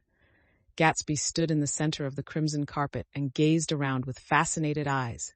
Daisy watched him and laughed, her sweet, exciting laugh. A tiny gust of powder rose from her bosom into the air. "The rumor is," whispered Jordan, "that that's Tom's girl on the telephone." We were silent. The voice in the hall rose high with annoyance. "Very well, then, I won't sell you the car at all. I'm under no obligations to you at all, and as for your bothering me about it at lunchtime, I won't stand that at all." "Holding down the receiver," said Daisy cynically. "No, he's not," I assured her. "It's a bona fide deal. I happen to know about it." Tom flung open the door, blocked out its space for a moment with his thick body, and hurried into the room. "Mr. Gatsby," he put out his broad, flat hand with well-concealed dislike. "I'm glad to see you, sir. Nick, make us a cold drink," cried Daisy. As he left the room again, she got up and went over to Gatsby and pulled his face down, kissing him on the mouth. "You know I love you," she murmured. "You forget there's a lady present," said Jordan. Daisy looked around doubtfully. "You kiss Nick, too." "What a low, vulgar girl." "I don't care," cried Daisy, and began to clog on the brick fireplace. Then she remembered the heat and sat down guiltily on the couch, just as a freshly laundered nurse leading a little girl came into the room. "Bless said Precious," she crooned, holding out her arms. "Come to your own mother that loves you." The child, relinquished by the nurse, rushed across the room and rooted shyly into her mother's dress. "The bless said Precious. Did mother get powder on your old yellowy hair? Stand up now and say how to do." Gatsby and I in turn leaned down and took the small, reluctant hand. Afterward, he kept looking at the child with surprise. I don't think he had ever really believed in its existence before. "I got dressed before luncheon," said the child, turning eagerly to Daisy. "That's because your mother wanted to show you off." Her face bent into the single wrinkle of the small white neck. "You dream, you absolute little dream." "Yes," admitted the child calmly. "Aunt Jordan's got on a white dress, too. How do you like mother's friends?" Daisy turned her around so that she faced Gatsby. "Do you think they're pretty? Where's Daddy?" "She doesn't look like her father," explained Daisy. "She looks like me. She's got my hair and shape of the face." Daisy sat back upon the couch. The nurse took a step forward and held out her hand. "Come, Pammy. Goodbye, sweetheart." With a reluctant backward glance, the well-disciplined child held to her nurse's hand and was pulled out the door, just as Tom came back, preceding 4 gin rickeys that clicked full of ice. Gatsby took up his drink. "They certainly look cool," he said with visible tension. We drank in long, greedy swallows. "I read somewhere that the sun's getting hotter every year," said Tom genially. "It seems that pretty soon the Earth's going to fall into the sun. Or wait a minute, it's just the opposite. The sun's getting colder every year. Come outside," he suggested to Gatsby. "I'd like you to have a look at the place." I went with them out to the veranda. On the green sound, stagnant in the heat, one small sail crawled slowly toward the fresher sea. Gatsby's eyes followed it momentarily. He raised his hand and pointed across the bay. "I'm right across from you." "So you are." Our eyes lifted over the rose beds and the hot lawn and the weedy refuse of the dog days along shore. Slowly, the white wings of the boat moved against the blue, cool limit of the sky.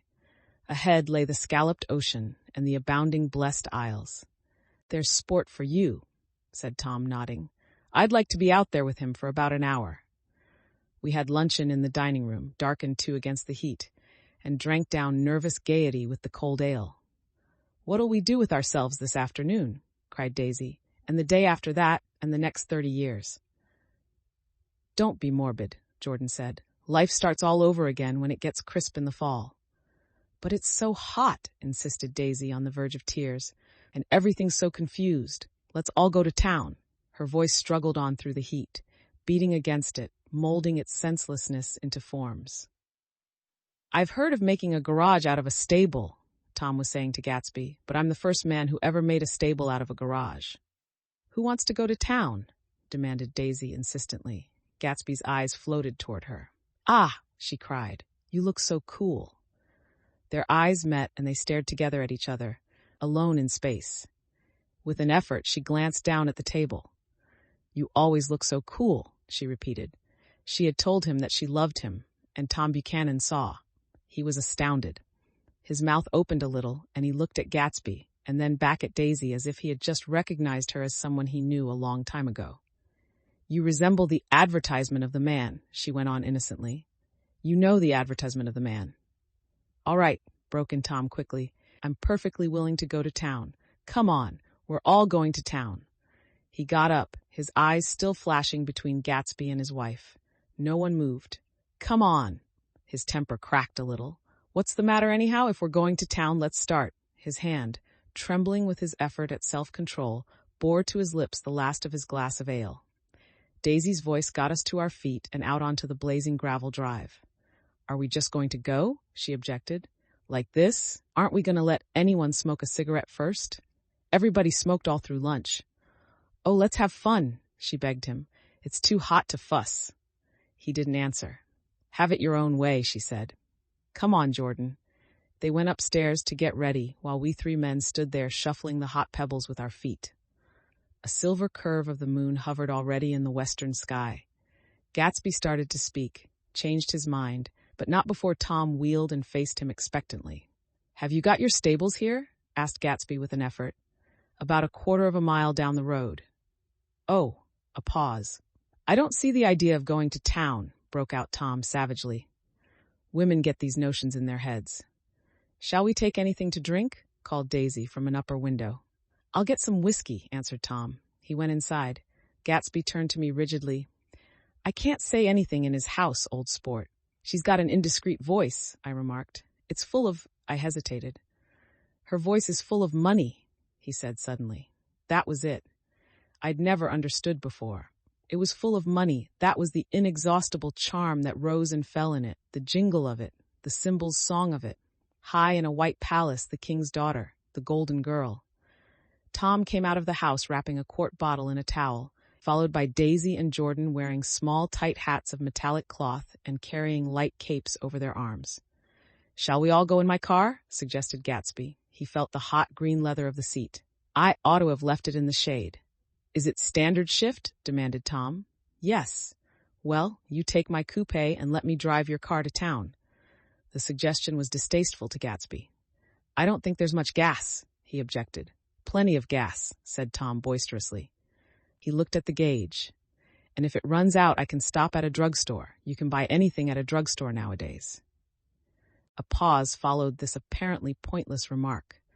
Daisy looked at Tom frowning, and an indefinable expression, at once definitely unfamiliar and vaguely recognizable, as if I had only heard it described in words, passed over Gatsby's face. "Come on, Daisy," said Tom, pressing her with his hand toward Gatsby's car. "I'll take you in this circus wagon." He opened the door, but she moved out from the circle of his arm. "You take Nick and Jordan. We'll follow you in the coupe." She walked close to Gatsby, touching his coat with her hand. Jordan and Tom and I got into the front seat of Gatsby's car. Tom pushed the unfamiliar gears tentatively, and we shot off into the oppressive heat, leaving them out of sight behind. "Did you see that?" demanded Tom. "See what?" He looked at me keenly, realizing that Jordan and I must have known all along. "You think I'm pretty dumb, don't you?" he suggested. "Perhaps I am, but I have almost a second sight sometimes that tells me what to do. Maybe you don't believe that, but science." He paused. The immediate contingency overtook him, pulled him back from the edge of theoretical abyss. "I've made a small investigation of this fellow," he continued. "I could have gone deeper if I'd known. Do you mean you've been to a medium? Inquired Jordan humorously. What? Confused, he stared at us as we laughed. A medium? About Gatsby. About Gatsby. No, I haven't. I said I'd been making a small investigation of his past. And you found he was an Oxford man? Said Jordan helpfully. An Oxford man. He was incredulous. Like hell he is. He wears a pink suit. Nevertheless, he's an Oxford man. Oxford, New Mexico, snorted Tom contemptuously, or something like that. Listen, Tom, if you're such a snob, why did you invite him to lunch? Demanded Jordan crossly. Daisy invited him. She knew him before we were married. God knows where. We were all irritable now with the fading ale, and aware of it we drove for a while in silence. Then as Dr. T.J. Eckelberg's faded eyes came into sight down the road, I remembered Gatsby's caution about gasoline. We've got enough to get us to town, said Tom. But there's a garage right here, objected Jordan. I don't want to get stalled in this baking heat. Tom threw on both brakes impatiently, and we slid to an abrupt, dusty stop under Wilson's sign. After a moment, the proprietor emerged from the interior of his establishment and gazed hollow-eyed at the car. Let's have some gas, cried Tom roughly. What do you think we stopped for? To admire the view. I'm sick, said Wilson without moving. Been sick all day. What's the matter? I'm all run down. Well, shall I help myself? Tom demanded. You sounded well enough on the phone. With an effort, Wilson left the shade in support of the doorway and, breathing hard, unscrewed the cap of the tank. In the sunlight, his face was green. I didn't mean to interrupt your lunch, he said, but I need money pretty bad, and I was wondering what you were going to do with your old car. How do you like this one? Inquired Tom. I bought it last week. It's a nice yellow one, said Wilson, as he strained at the handle. Like to buy it? Big chance, Wilson smiled faintly.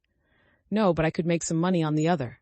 What do you want money for? All of a sudden, I've been here too long. I want to get away. My wife and I want to go west. Your wife does, exclaimed Tom, startled. She's been talking about it for 10 years.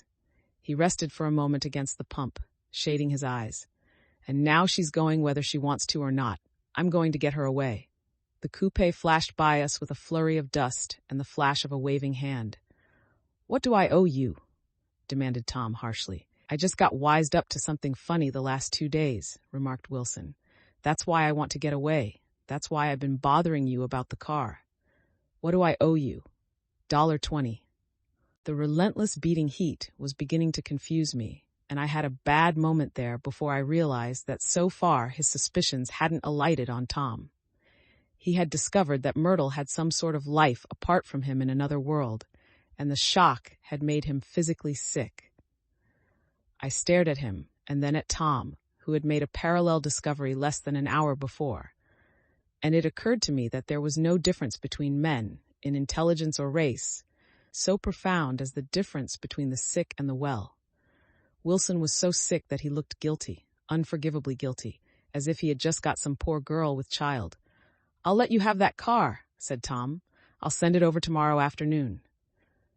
That locality was always vaguely disquieting, even in the broad glare of afternoon, and now I turned my head as though I had been warned of something behind. Over the ash heaps, the giant eyes of Dr. T.J. Eckelberg kept their vigil, but I perceived, after a moment, that other eyes were regarding us with peculiar intensity from less than 20 feet away. In one of the windows over the garage, the curtains had been moved aside a little, and Myrtle Wilson was peering down at the car. So engrossed was she that she had no consciousness of being observed, and one emotion after another crept into her face like objects into a slowly developing picture. Her expression was curiously familiar. It was an expression I had often seen on women's faces, but on Myrtle Wilson's face it seemed purposeless and inexplicable until I realized that her eyes, wide with jealous terror, were fixed not on Tom, but on Jordan Baker, whom she took to be his wife. There is no confusion like the confusion of a simple mind, and as we drove away, Tom was feeling the hot whips of panic. His wife and his mistress, until an hour ago secure and inviolate, were slipping precipitately from his control. Instinct made him step on the accelerator with the double purpose of overtaking Daisy and leaving Wilson behind, and we sped along toward Astoria at 50 miles an hour, until, among the spidery girders of the elevated, we came in sight of the easygoing blue coupe. "Those big movies around 50th Street are cool," suggested Jordan. "I love New York on summer afternoons when everyone's away. There's something very sensuous about it, overripe, as if all sorts of funny fruits were going to fall into your hands." The word sensuous had the effect of further disquieting Tom, but before he could invent a protest, the coupe came to a stop, and Daisy signaled us to draw up alongside. "Where are we going?" she cried. "How about the movies?" "It's so hot," she complained. "You go. We'll ride around and meet you after." With an effort, her wit rose faintly. "We'll meet you on some corner. I'll be the man smoking 2 cigarettes. "We can't argue about it here," Tom said impatiently, as a truck gave out a cursing whistle behind us. "You follow me to the south side of Central Park in front of the plaza." Several times he turned his head and looked back for their car, and if the traffic delayed them, he slowed up until they came into sight. I think he was afraid they would dart down a side street and out of his life forever.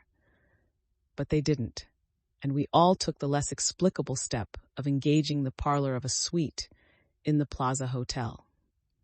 The prolonged and tumultuous argument that ended by herding us into that room eludes me, though I have a sharp physical memory that in the course of it, my underwear kept climbing like a damp snake around my legs, and intermittent beads of sweat raced cool across my back. The notion originated with Daisy's suggestion that we hire 5 bathrooms and take cold baths, and then assumed more tangible form as a place to have a mint julep. Each of us said over and over that it was a crazy idea. We all talked at once to a baffled clerk and thought, or pretended to think, that we were being very funny. The room was large and stifling, and though it was already 4 o'clock, opening the windows admitted only a gust of hot shrubbery from the park. Daisy went to the mirror and stood with her back to us, fixing her hair. "It's a swell suite," whispered Jordan respectfully, and everyone laughed. "Open another window," commanded Daisy without turning around. "There aren't any more." "Well, we'd better telephone for an axe. The thing to do is to forget about the heat," said Tom impatiently. "You make it 10 times worse by crabbing about it." He unrolled the bottle of whiskey from the towel and put it on the table. "Why not let her alone, old sport?" remarked Gatsby.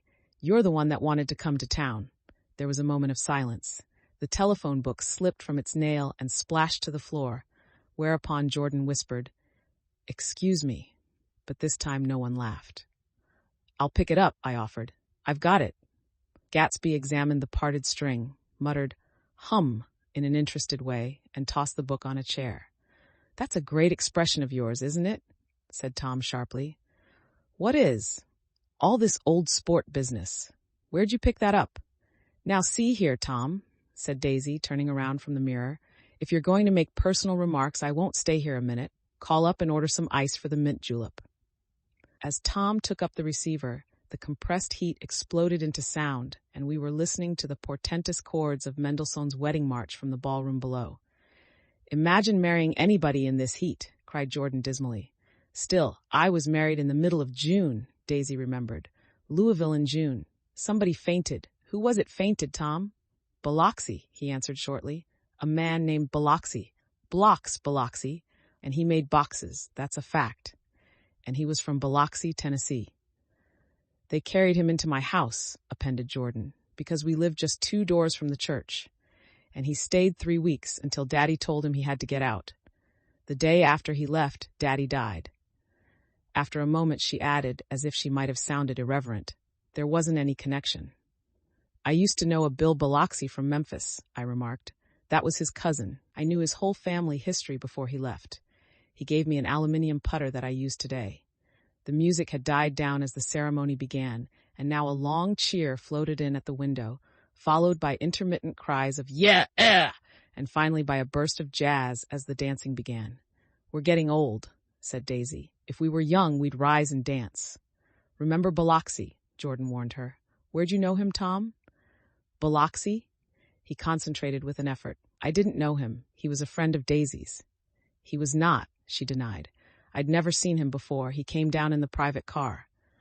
"Well, he said he knew you. He said he was raised in Louisville. Asa Bird brought him around at the last minute and asked if we had room for him." Jordan smiled. "He was probably bumming his way home. He told me he was president of your class at Yale. Tom and I looked at each other blankly. Biloxi? First place. We didn't have any president. Gatsby's foot beat a short, restless tattoo, and Tom eyed him suddenly. By the way, Mr. Gatsby, I understand you're an Oxford man. Not exactly. Oh, yes, I understand you went to Oxford. Yes, I went there. A pause. Then Tom's voice, incredulous and insulting. You must have gone there about the time Biloxi went to New Haven. Another pause. A waiter knocked and came in with crushed mint and ice, but the silence was unbroken by his thank you and the soft closing of the door. This tremendous detail was to be cleared up at last. I told you I went there, said Gatsby. I heard you, but I'd like to know when. It was in 1919. I only stayed 5 months. That's why I can't really call myself an Oxford man. Tom glanced around to see if we mirrored his unbelief, but we were all looking at Gatsby. It was an opportunity they gave to some of the officers after the armistice, he continued. We could go to any of the universities in England or France. I wanted to get up and slap him on the back. I had one of those renewals of complete faith in him that I'd experienced before. Daisy rose, smiling faintly, and went to the table. Open the whiskey, Tom, she ordered, and I'll make you a mint julep. Then you won't seem so stupid to yourself. Look at the mint. Wait a minute, snapped Tom. I want to ask Mr. Gatsby one more question. Go on, Gatsby said politely. What kind of a row are you trying to cause in my house anyhow? They were out in the open at last, and Gatsby was content. He isn't causing a row. Daisy looked desperately from one to the other. You're causing a row. Please have a little self-control. Self-control, repeated Tom incredulously. I suppose the latest thing is to sit back and let Mr. Nobody from Nowhere make love to your wife. Well, if that's the idea, you can count me out. Nowadays, people begin by sneering at family life and family institutions, and next they'll throw everything overboard and have intermarriage between black and white. Flushed with his impassioned gibberish, he saw himself standing alone on the last barrier of civilization. We're all white here, murmured Jordan. I know I'm not very popular. I don't give big parties. I suppose you've got to make your house into a pigsty in order to have any friends in the modern world. Angry as I was, as we all were, I was tempted to laugh whenever he opened his mouth. The transition from libertine to prig was so complete. I've got something to tell you, old sport, began Gatsby, but Daisy guessed at his intention. Please don't, she interrupted helplessly. Please, let's all go home. Why don't we all go home? That's a good idea, I got up. Come on, Tom, nobody wants a drink. I want to know what Mr. Gatsby has to tell me. Your wife doesn't love you, said Gatsby. She's never loved you. She loves me. You must be crazy, exclaimed Tom automatically. Gatsby sprang to his feet, vivid with excitement.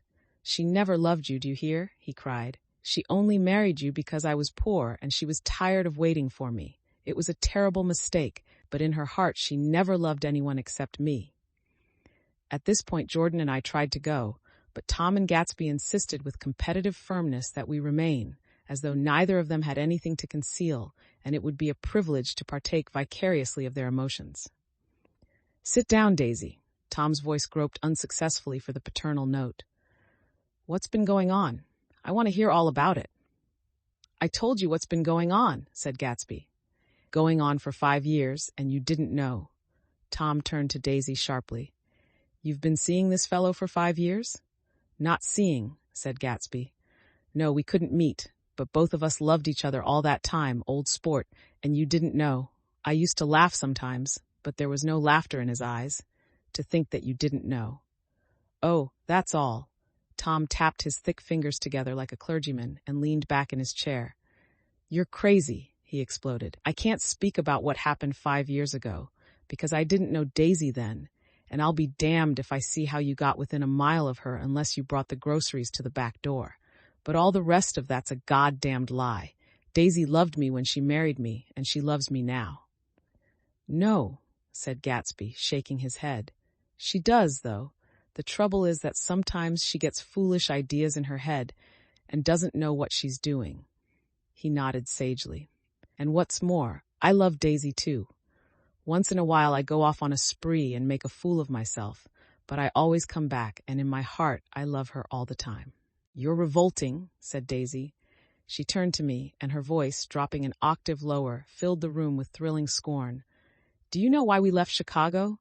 I'm surprised that they didn't treat you to the story of that little spree. Gatsby walked over and stood beside her. Daisy, that's all over now, he said earnestly. It doesn't matter anymore. Just tell him the truth, that you never loved him, and it's all wiped out forever. She looked at him blindly. Why? How could I love him, possibly? You never loved him. She hesitated. Her eyes fell on Jordan and me with a sort of appeal, as though she realized at last what she was doing, and as though she had never, all along, intended doing anything at all. But it was done now. It was too late. I never loved him, she said with perceptible reluctance. Not at Kapiolani? Demanded Tom suddenly. No. From the ballroom beneath, muffled and suffocating chords were drifting up on hot waves of air. Not that day I carried you down from the punch bowl to keep your shoes dry? There was a husky tenderness in his tone. Daisy, please don't. Her voice was cold, but the rancor was gone from it. She looked at Gatsby. There, Jay, she said, but her hand as she tried to light a cigarette was trembling. Suddenly she threw the cigarette and the burning match on the carpet. Oh, you want too much, she cried to Gatsby. I love you now, isn't that enough? I can't help what's past. She began to sob helplessly. I did love him once, but I loved you too. Gatsby's eyes opened and closed. You loved me too? He repeated. Even that's a lie, said Tom savagely. She didn't know you were alive. Why? There's things between Daisy and me that you'll never know, things that neither of us can ever forget. The words seemed to bite physically into Gatsby. I want to speak to Daisy alone, he insisted. She's all excited now. Even alone, I can't say I never loved Tom, she admitted in a pitiful voice. It wouldn't be true. Of course it wouldn't, agreed Tom. She turned to her husband. As if it mattered to you, she said. Of course it matters. I'm going to take better care of you from now on. You don't understand, said Gatsby with a touch of panic. You're not going to take care of her anymore. I'm not? Tom opened his eyes wide and laughed. He could afford to control himself now. Why's that? Daisy's leaving you. Nonsense. I am, though, she said with a visible effort. She's not leaving me. Tom's words suddenly leaned down over Gatsby. Certainly not for a common swindler who'd have to steal the ring he put on her finger. I won't stand this, cried Daisy. Oh, please, let's get out. Who are you, anyhow? Broke out Tom. You're one of that bunch that hangs around with Meyer Wolfsheim. That much I happen to know. I've made a little investigation into your affairs, and I'll carry it further tomorrow. You can suit yourself about that, old sport, said Gatsby steadily. I found out what your drugstores were. He turned to us and spoke rapidly. He and this Wolfsheim bought up a lot of side street drugstores here and in Chicago and sold grain alcohol over the counter. That's one of his little stunts. I picked him for a bootlegger the first time I saw him, and I wasn't far wrong. What about it? Said Gatsby politely. I guess your friend Walter Chase wasn't too proud to come in on it. And you left him in the lurch, didn't you? You let him go to jail for a month over in New Jersey. God! You ought to hear Walter on the subject of you.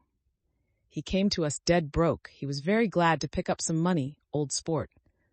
Don't you call me old sport, cried Tom. Gatsby said nothing.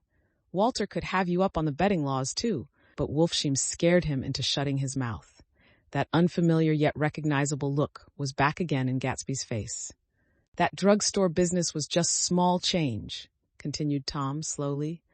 But you've got something on now that Walter's afraid to tell me about.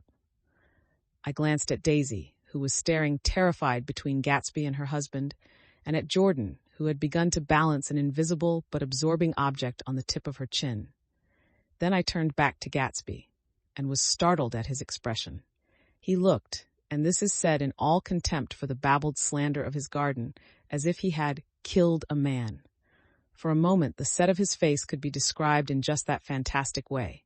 It passed, and he began to talk excitedly to Daisy, denying everything, defending his name against accusations that had not been made. But with every word, she was drawing further and further into herself, so he gave that up, and only the dead dream fought on as the afternoon slipped away, trying to touch what was no longer tangible, struggling unhappily, undespairingly, toward that lost voice across the room. The voice begged again to go. Please, Tom, I can't stand this anymore. Her frightened eyes told that whatever intentions, whatever courage she had had, were definitely gone. "You two start on home, Daisy," said Tom, "in Mr. Gatsby's car." She looked at Tom, alarmed now, but he insisted with magnanimous scorn. "Go on, he won't annoy you. I think he realizes that his presumptuous little flirtation is over." They were gone, without a word, snapped out, made accidental, isolated, like ghosts, even from our pity. After a moment, Tom got up and began wrapping the unopened bottle of whiskey in the towel. "Want any of this stuff, Jordan? Nick?" I didn't answer. "Nick?" he asked again. "What? Want any? No, I just remembered that today's my birthday." I was 30. Before me stretched the portentous, menacing road of a new decade. It was 7 o'clock when we got into the coupe with him and started for Long Island. Tom talked incessantly, exulting and laughing, but his voice was as remote from Jordan and me as the foreign clamor on the sidewalk or the tumult of the elevated overhead. Human sympathy has its limits, and we were content to let all their tragic arguments fade with the city lights behind. 30, the promise of a decade of loneliness, a thinning list of single men to know, a thinning briefcase of enthusiasm, thinning hair. But there was Jordan beside me, who, unlike Daisy, was too wise ever to carry well-forgotten dreams from age to age. As we passed over the dark bridge, her wan face fell lazily against my coat's shoulder, and the formidable stroke of 30 died away with the reassuring pressure of her hand. So we drove on toward death through the cooling twilight. The young Greek, Michaelis, who ran the coffee joint beside the ash heaps, was the principal witness at the inquest. He had slept through the heat until after 5, when he strolled over to the garage and found George Wilson sick in his office. Really sick, pale as his own pale hair and shaking all over. Michaelis advised him to go to bed, but Wilson refused, saying that he'd miss a lot of business if he did. While his neighbor was trying to persuade him, a violent racket broke out overhead. "I've got my wife locked in up there," explained Wilson calmly. "She's going to stay there till the day after tomorrow, and then we're going to move away." Michaelis was astonished. They had been neighbors for 4 years, and Wilson had never seemed faintly capable of such a statement. Generally, he was one of these worn-out men. When he wasn't working, he sat on a chair in the doorway and stared at the people and the cars that passed along the road. When anyone spoke to him, he invariably laughed in an agreeable, colorless way. He was his wife's man and not his own. So naturally, Michaelis tried to find out what had happened, but Wilson wouldn't say a word. Instead, he began to throw curious, suspicious glances at his visitor and ask him what he'd been doing at certain times on certain days. Just as the latter was getting uneasy, some workmen came past the door bound for his restaurant, and Michaelis took the opportunity to get away, intending to come back later. But he didn't. He supposed he forgot to, that's all. When he came outside again, a little after 7, he was reminded of the conversation because he heard Mrs. Wilson's voice, loud and scolding, downstairs in the garage. "Beat me," he heard her cry. "Throw me down and beat me, you dirty little coward." A moment later, she rushed out into the dusk, waving her hands and shouting. Before he could move from his door, the business was over. The death car, as the newspapers called it, didn't stop. It came out of the gathering darkness, wavered tragically for a moment, and then disappeared around the next bend. Mavro Michaelis wasn't even sure of its color. He told the first policeman that it was light green. The other car, the one going toward New York, came to rest 100 yards beyond, and its driver hurried back to where Myrtle Wilson, her life violently extinguished, knelt in the road and mingled her thick, dark blood with the dust. Michaelis and this man reached her first, but when they had torn open her shirtwaist, still damp with perspiration, they saw that her left breast was swinging loose like a flap, and there was no need to listen for the heart beneath.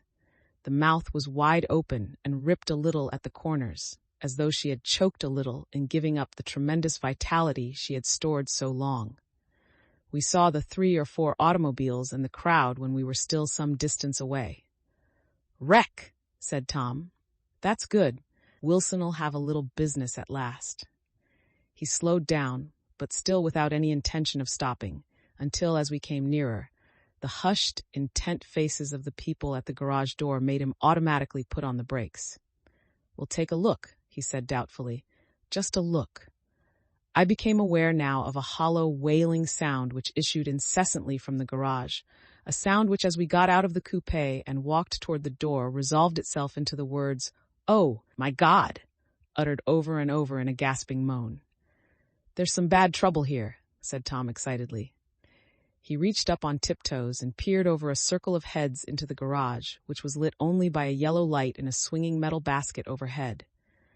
Then he made a harsh sound in his throat, and with a violent thrusting movement of his powerful arms pushed his way through. The circle closed up again with a running murmur of expostulation. It was a minute before I could see anything at all. Then new arrivals deranged the line, and Jordan and I were pushed suddenly inside. Myrtle Wilson's body, wrapped in a blanket, and then in another blanket, as though she suffered from a chill in the hot night, lay on a work table by the wall, and Tom, with his back to us, was bending over it, motionless. Next to him stood a motorcycle policeman taking down names with much sweat and correction in a little book. At first, I couldn't find the source of the high, groaning words that echoed clamorously through the bare garage. Then I saw Wilson standing on the raised threshold of his office, swaying back and forth and holding to the doorpost with both hands. Some man was talking to him in a low voice and attempting, from time to time, to lay a hand on his shoulder, but Wilson neither heard nor saw. His eyes would drop slowly from the swinging light to the laden table by the wall, and then jerk back to the light again, and he gave out incessantly his high, horrible call, "Oh my God! Oh my God! Oh God! Oh my God!" Presently Tom lifted his head with a jerk, and after staring around the garage with glazed eyes, addressed a mumbled, incoherent remark to the policeman. "M.A.V.", the policeman was saying. "Oh, no," corrected the man. "M.A.V.R.O. Listen to me," muttered Tom fiercely. "R," said the policeman. "Oh, gee." He looked up as Tom's broad hand fell sharply on his shoulder. "What you want, fella? What happened? That's what I want to know." "Auto hit her. Instantly killed," repeated Tom, staring. "She ran out in a road. Son of a bitch didn't even stop us car." "There was 2 cars," said Michaelis. "One comin', one goin', see?" "Going where?" asked the policeman keenly. "One going each way." "Well, his hand rose toward the blankets, but stopped halfway and fell to his side. "She ran out there, and the one comin' from New York knocked right into her, going 30 or 40 miles an hour." "What's the name of this place here?" demanded the officer. "Hasn't got any name." A pale, well-dressed Negro stepped near. "It was a yellow car," he said. "Big yellow car. New." "See the accident?" asked the policeman.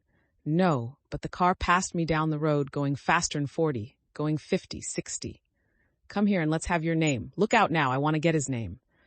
Some words of this conversation must have reached Wilson, swaying in the office door, for suddenly a new theme found voice among his grasping cries. "You don't have to tell me what kind of car it was. I know what kind of car it was." Watching Tom, I saw the wad of muscle back of his shoulder tighten under his coat. He walked quickly over to Wilson and, standing in front of him, seized him firmly by the upper arms. "You've got to pull yourself together," he said with soothing gruffness. Wilson's eyes fell upon Tom. He started up on his tiptoes and then would have collapsed to his knees had not Tom held him upright. "Listen," said Tom, shaking him a little. "I just got here a minute ago from New York. I was bringing you that coupe we've been talking about. That yellow car I was driving this afternoon wasn't mine. Do you hear? I haven't seen it all afternoon." Only the Negro and I were near enough to hear what he said, but the policeman caught something in the tone and looked over with truculent eyes. "What's all that?" he demanded. "I'm a friend of his." Tom turned his head but kept his hands firm on Wilson's body. "He says he knows the car that did it. It was a yellow car." Some dim impulse moved the policeman to look suspiciously at Tom. "And what color's your car?" "It's a blue car, a coupe." "We've come straight from New York," I said. Someone who had been driving a little behind us confirmed this, and the policeman turned away. "Now, if you'll let me have that name again, correct." Picking up Wilson like a doll, Tom carried him into the office, set him down in a chair, and came back. "If somebody'll come here and sit with him," he snapped authoritatively. He watched while the 2 men standing closest glanced at each other and went unwillingly into the room. Then Tom shut the door on them and came down the single step, his eyes avoiding the table. As he passed close to me, he whispered, "Let's get out." Self-consciously, with his authoritative arms breaking the way, we pushed through the still-gathering crowd, passing a hurried doctor, case in hand, who had been sent for in wild hope half an hour ago. Tom drove slowly until we were beyond the bend. Then his foot came down hard, and the coupe raced along through the night. In a little while, I heard a low, husky sob and saw that the tears were overflowing down his face. "The goddamned coward," he whimpered. "He didn't even stop his car." The Buchanan's house floated suddenly toward us through the dark, rustling trees. Tom stopped beside the porch and looked up at the second floor, where 2 windows bloomed with light among the vines. "Daisy's home," he said. As we got out of the car, he glanced at me and frowned slightly.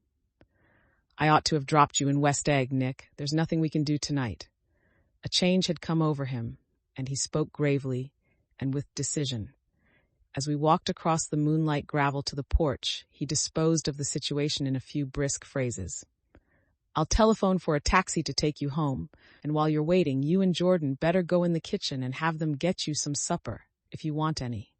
He opened the door. "Come in." "No, thanks, but I'd be glad if you'd order me the taxi. I'll wait outside." Jordan put her hand on my arm. "Won't you come in, Nick?"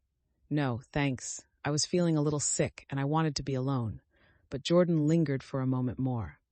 "It's only 9:30, she said. "I'd be damned if I'd go in. I'd had enough of all of them for one day, and suddenly that included Jordan too." She must have seen something of this in my expression, for she turned abruptly away and ran up the porch steps into the house. I sat down for a few minutes with my head in my hands, until I heard the phone taken up inside and the butler's voice calling a taxi. Then I walked slowly down the drive away from the house, intending to wait by the gate. I hadn't gone 20 yards when I heard my name, and Gatsby stepped from between 2 bushes into the path. I must have felt pretty weird by that time, because I could think of nothing except the luminosity of his pink suit under the moon. "What are you doing?" I inquired. "Just standing here, old sport." Somehow that seemed a despicable occupation. For all I knew, he was going to rob the house in a moment. I wouldn't have been surprised to see sinister faces, the faces of Wolfsheim's people, behind him in the dark shrubbery. "Did you see any trouble on the road?" he asked after a minute. "Yes." He hesitated. "Was she killed?" "Yes. I thought so. I told Daisy I thought so. It's better that the shock should all come at once. She stood it pretty well." He spoke as if Daisy's reaction was the only thing that mattered. "I got to West Egg by a side road," he went on, "and left the car in my garage. I don't think anybody saw us, but of course I can't be sure." I disliked him so much by this time that I didn't find it necessary to tell him he was wrong. "Who was the woman?" he inquired. "Her name was Wilson. Her husband owns the garage. How the devil did it happen?" "Well, I tried to swing the wheel." He broke off, and suddenly I guessed at the truth. "Was Daisy driving?" "Yes," he said after a moment, "but of course I'll say I was. You see, when we left New York, she was very nervous, and she thought it would steady her to drive. And this woman rushed out at us just as we were passing a car coming the other way. It all happened in a minute, but it seemed to me that she wanted to speak to us, thought we were somebody she knew. Well, first Daisy turned away from the woman toward the other car, and then she lost her nerve and turned back. The second my hand reached the wheel, I felt the shock. It must have killed her instantly. It ripped her open. Don't tell me, old sport. He winced. Anyhow, Daisy stepped on it. I tried to make her stop, but she couldn't, so I pulled on the emergency brake.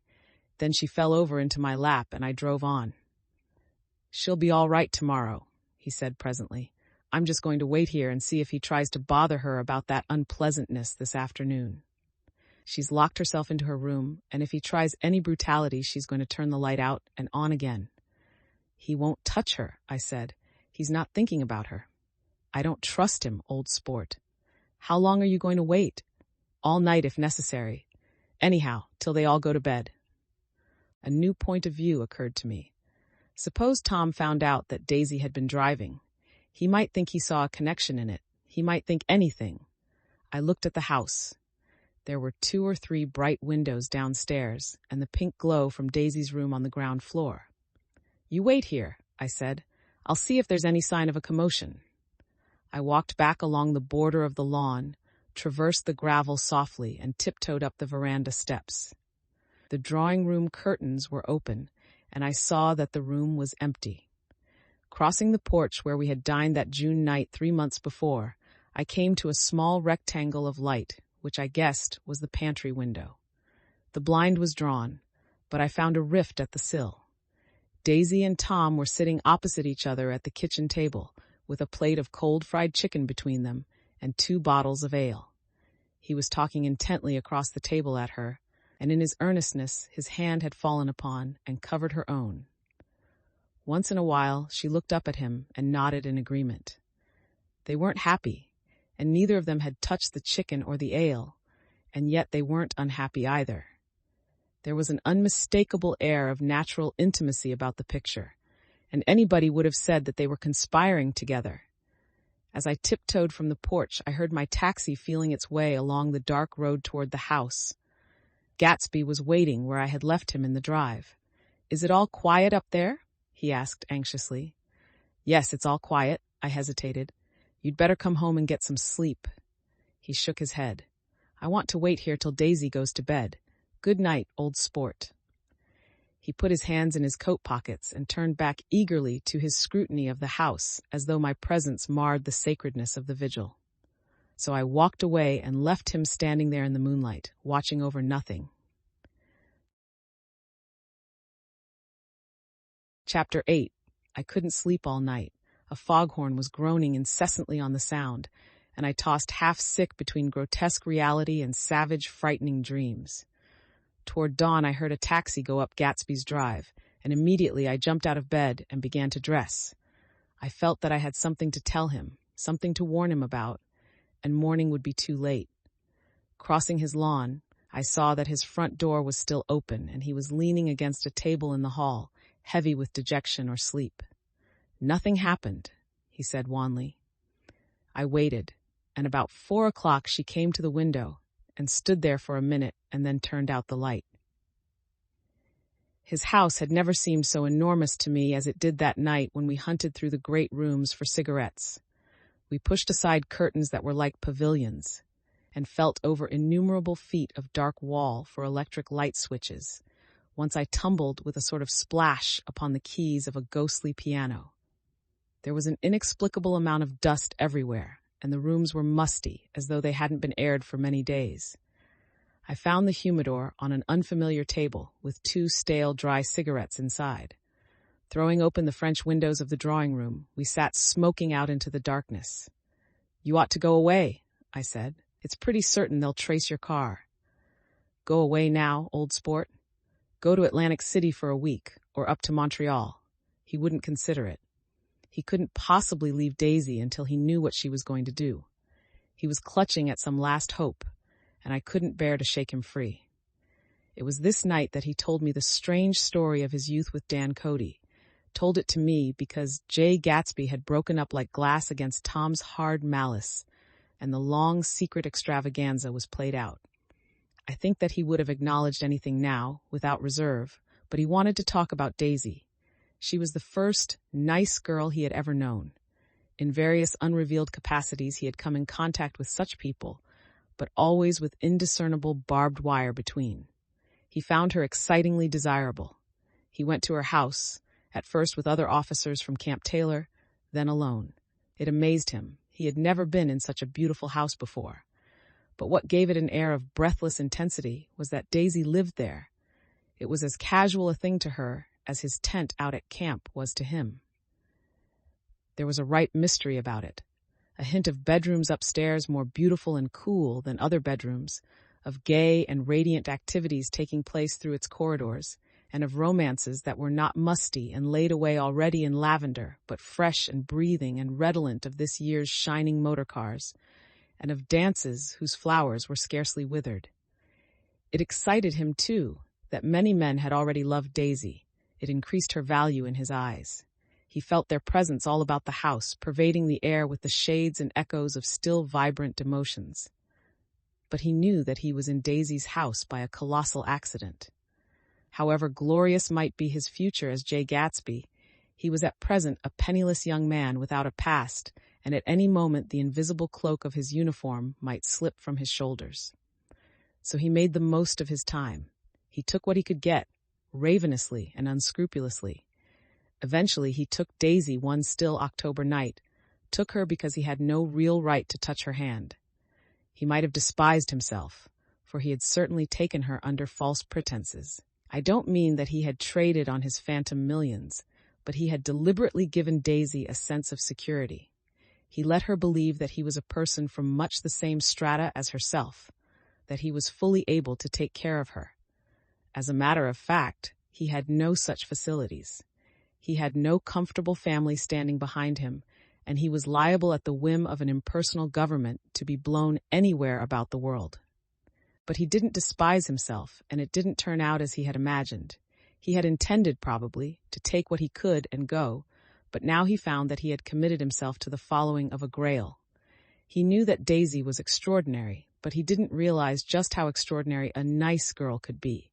She vanished into her rich house, into her rich, full life, leaving Gatsby. Nothing. He felt married to her, that was all. When they met again, 2 days later, it was Gatsby who was breathless, who was, somehow, betrayed. Her porch was bright with the bought luxury of starshine. The wicker of the settee squeaked fashionably as she turned toward him, and he kissed her curious and lovely mouth. She had caught a cold, and it made her voice huskier and more charming than ever, and Gatsby was overwhelmingly aware of the youth and mystery that wealth imprisons and preserves, of the freshness of many clothes, and of Daisy, gleaming like silver, safe and proud above the hot struggles of the poor. I can't describe to you how surprised I was to find out I loved her, old sport. I even hoped for a while that she'd throw me over, but she didn't, because she was in love with me too. She thought I knew a lot because I knew different things from her. Well, there I was, way off my ambitions, getting deeper in love every minute, and all of a sudden I didn't care. What was the use of doing great things if I could have a better time telling her what I was going to do? On the last afternoon before he went abroad, he sat with Daisy in his arms for a long, silent time. It was a cold fall day, with fire in the room and her cheeks flushed. Now and then she moved and he changed his arm a little, and once he kissed her dark, shining hair. The afternoon had made them tranquil for a while, as if to give them a deep memory for the long parting the next day promised. They had never been closer in their month of love, nor communicated more profoundly one with another than when she brushed silent lips against his coat's shoulder, or when he touched the end of her fingers, gently, as though she were asleep. He did extraordinarily well in the war.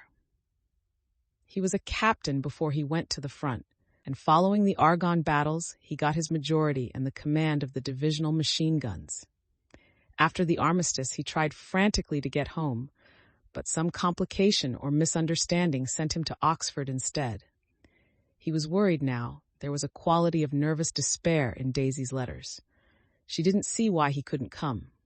She was feeling the pressure of the world outside, and she wanted to see him and feel his presence beside her and be reassured that she was doing the right thing after all.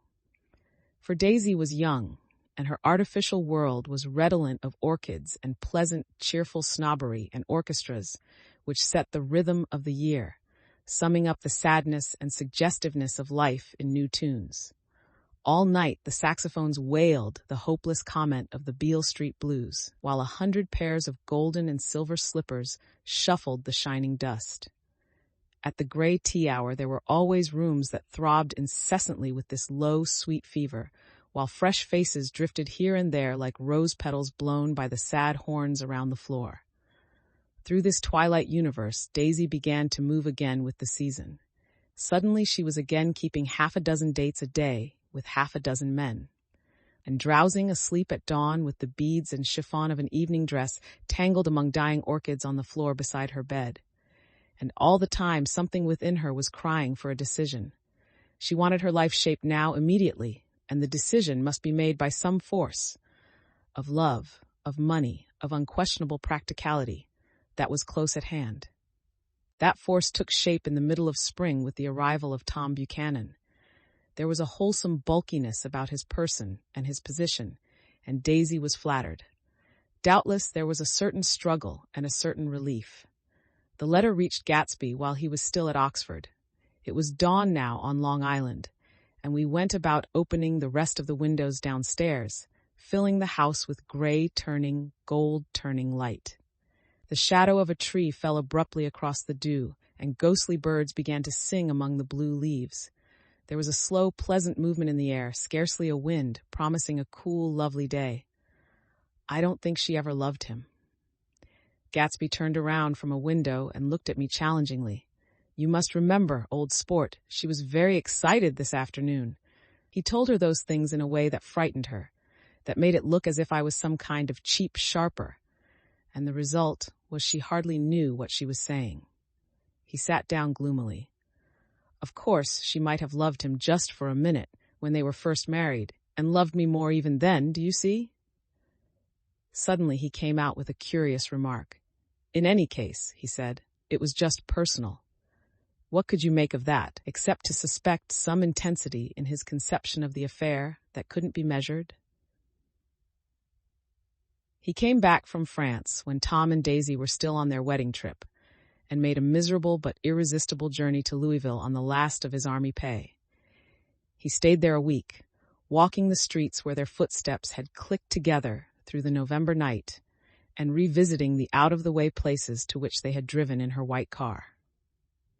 Just as Daisy's house had always seemed to him more mysterious and gay than other houses, so his idea of the city itself, even though she was gone from it, was pervaded with a melancholy beauty. He left feeling that if he had searched harder, he might have found her, that he was leaving her behind. The day coach, he was penniless now, was hot.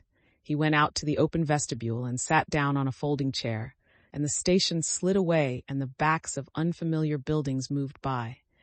Then out into the spring fields, where a yellow trolley raced them for a minute with people in it who might once have seen the pale magic of her face along the casual street.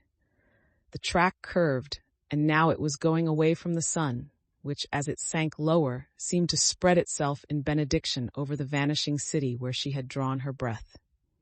He stretched out his hand desperately, as if to snatch only a wisp of air, to save a fragment of the spot that she had made lovely for him. But it was all going by too fast now for his blurred eyes, and he knew that he had lost that part of it, the freshest and the best, forever. It was 9 o'clock when we finished breakfast and went out on the porch. The night had made a sharp difference in the weather, and there was an autumn flavor in the air. The gardener, the last one of Gatsby's former servants, came to the foot of the steps. I'm going to drain the pool today, Mr. Gatsby. Leaves will start falling pretty soon, and then there's always trouble with the pipes. Don't do it today, Gatsby answered. He turned to me apologetically. You know, old sport, I've never used that pool all summer. I looked at my watch and stood up. 12 minutes to my train. I didn't want to go to the city. I wasn't worth a decent stroke of work, but it was more than that. I didn't want to leave Gatsby. I missed that train, and then another before I could get myself away. I'll call you up, I said finally. Do, old sport. I'll call you about noon. We walked slowly down the steps. I suppose Daisy'll call too. He looked at me anxiously, as if he hoped I'd corroborate this. I suppose so. Well, goodbye. We shook hands and I started away. Just before I reached the hedge, I remembered something and turned around. They're a rotten crowd, I shouted across the lawn. You're worth the whole damn bunch put together. I've always been glad I said that. It was the only compliment I ever gave him, because I disapproved of him from beginning to end. First he nodded politely, and then his face broke into that radiant and understanding smile, as if we'd been in ecstatic cahoots on that fact all the time. His gorgeous pink rag of a suit made a bright spot of color against the white steps, and I thought of the night when I first came to his ancestral home 3 months before. The lawn and drive had been crowded with the faces of those who guessed at his corruption, and he had stood on those steps, concealing his incorruptible dream as he waved them goodbye. I thanked him for his hospitality. We were always thanking him for that, I and the others. Goodbye, I called. I enjoyed breakfast, Gatsby. Up in the city, I tried for a while to list the quotations on an interminable amount of stock, then I fell asleep in my swivel chair. Just before noon, the phone woke me, and I started up with sweat breaking out on my forehead. It was Jordan Baker. She often called me up at this hour because the uncertainty of her own movements between hotels and clubs and private houses made her hard to find in any other way. Usually her voice came over the wire as something fresh and cool, as if a divot from a green golf links had come sailing in at the office window, but this morning it seemed harsh and dry. "I've left Daisy's house," she said. "I'm at Hempstead, and I'm going down to Southampton this afternoon." Probably it had been tactful to leave Daisy's house, but the act annoyed me, and her next remark made me rigid. "You weren't so nice to me last night." "How could it have mattered then?" Silence for a moment. Then, "However, I want to see you." "I want to see you too. Suppose I don't go to Southampton and come into town this afternoon?" "No, I don't think this afternoon." "Very well. It's impossible this afternoon. Various." We talked like that for a while, and then abruptly we weren't talking any longer. I don't know which of us hung up with a sharp click, but I know I didn't care. I couldn't have talked to her across a tea table that day if I never talked to her again in this world. I called Gatsby's house a few minutes later, but the line was busy. I tried 4 times. Finally, an exasperated central told me the wire was being kept open for long distance from Detroit. Taking out my timetable, I drew a small circle around the 3:50 train. Then I leaned back in my chair and tried to think. It was just noon. When I passed the ash heaps on the train that morning, I had crossed deliberately to the other side of the car. I supposed there'd be a curious crowd around there all day, with little boys searching for dark spots in the dust, and some garrulous man telling over and over what had happened, until it became less and less real even to him, and he could tell it no longer. And Myrtle Wilson's tragic achievement was forgotten.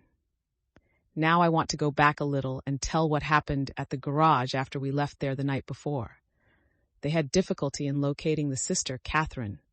She must have broken her rule against drinking that night, for when she arrived, she was stupid with liquor and unable to understand that the ambulance had already gone to Flushing. When they convinced her of this, she immediately fainted, as if that was the intolerable part of the affair. Someone, kind or curious, took her in his car and drove her in the wake of her sister's body. Until long after midnight, a changing crowd lapped up against the front of the garage, while George Wilson rocked himself back and forth on the couch inside. For a while, the door of the office was open, and everyone who came into the garage glanced irresistibly through it. Finally, someone said it was a shame and closed the door. Michaelis and several other men were with him. First, 4 or 5 men, later 2 or 3 men. Still later, Michaelis had to ask the last stranger to wait there 15 minutes longer, while he went back to his own place and made a pot of coffee. After that, he stayed there alone with Wilson until dawn. About 3 o'clock, the quality of Wilson's incoherent muttering changed. He grew quieter and began to talk about the yellow car. He announced that he had a way of finding out whom the yellow car belonged to, and then he blurted out that a couple of months ago his wife had come from the city with her face bruised and her nose swollen.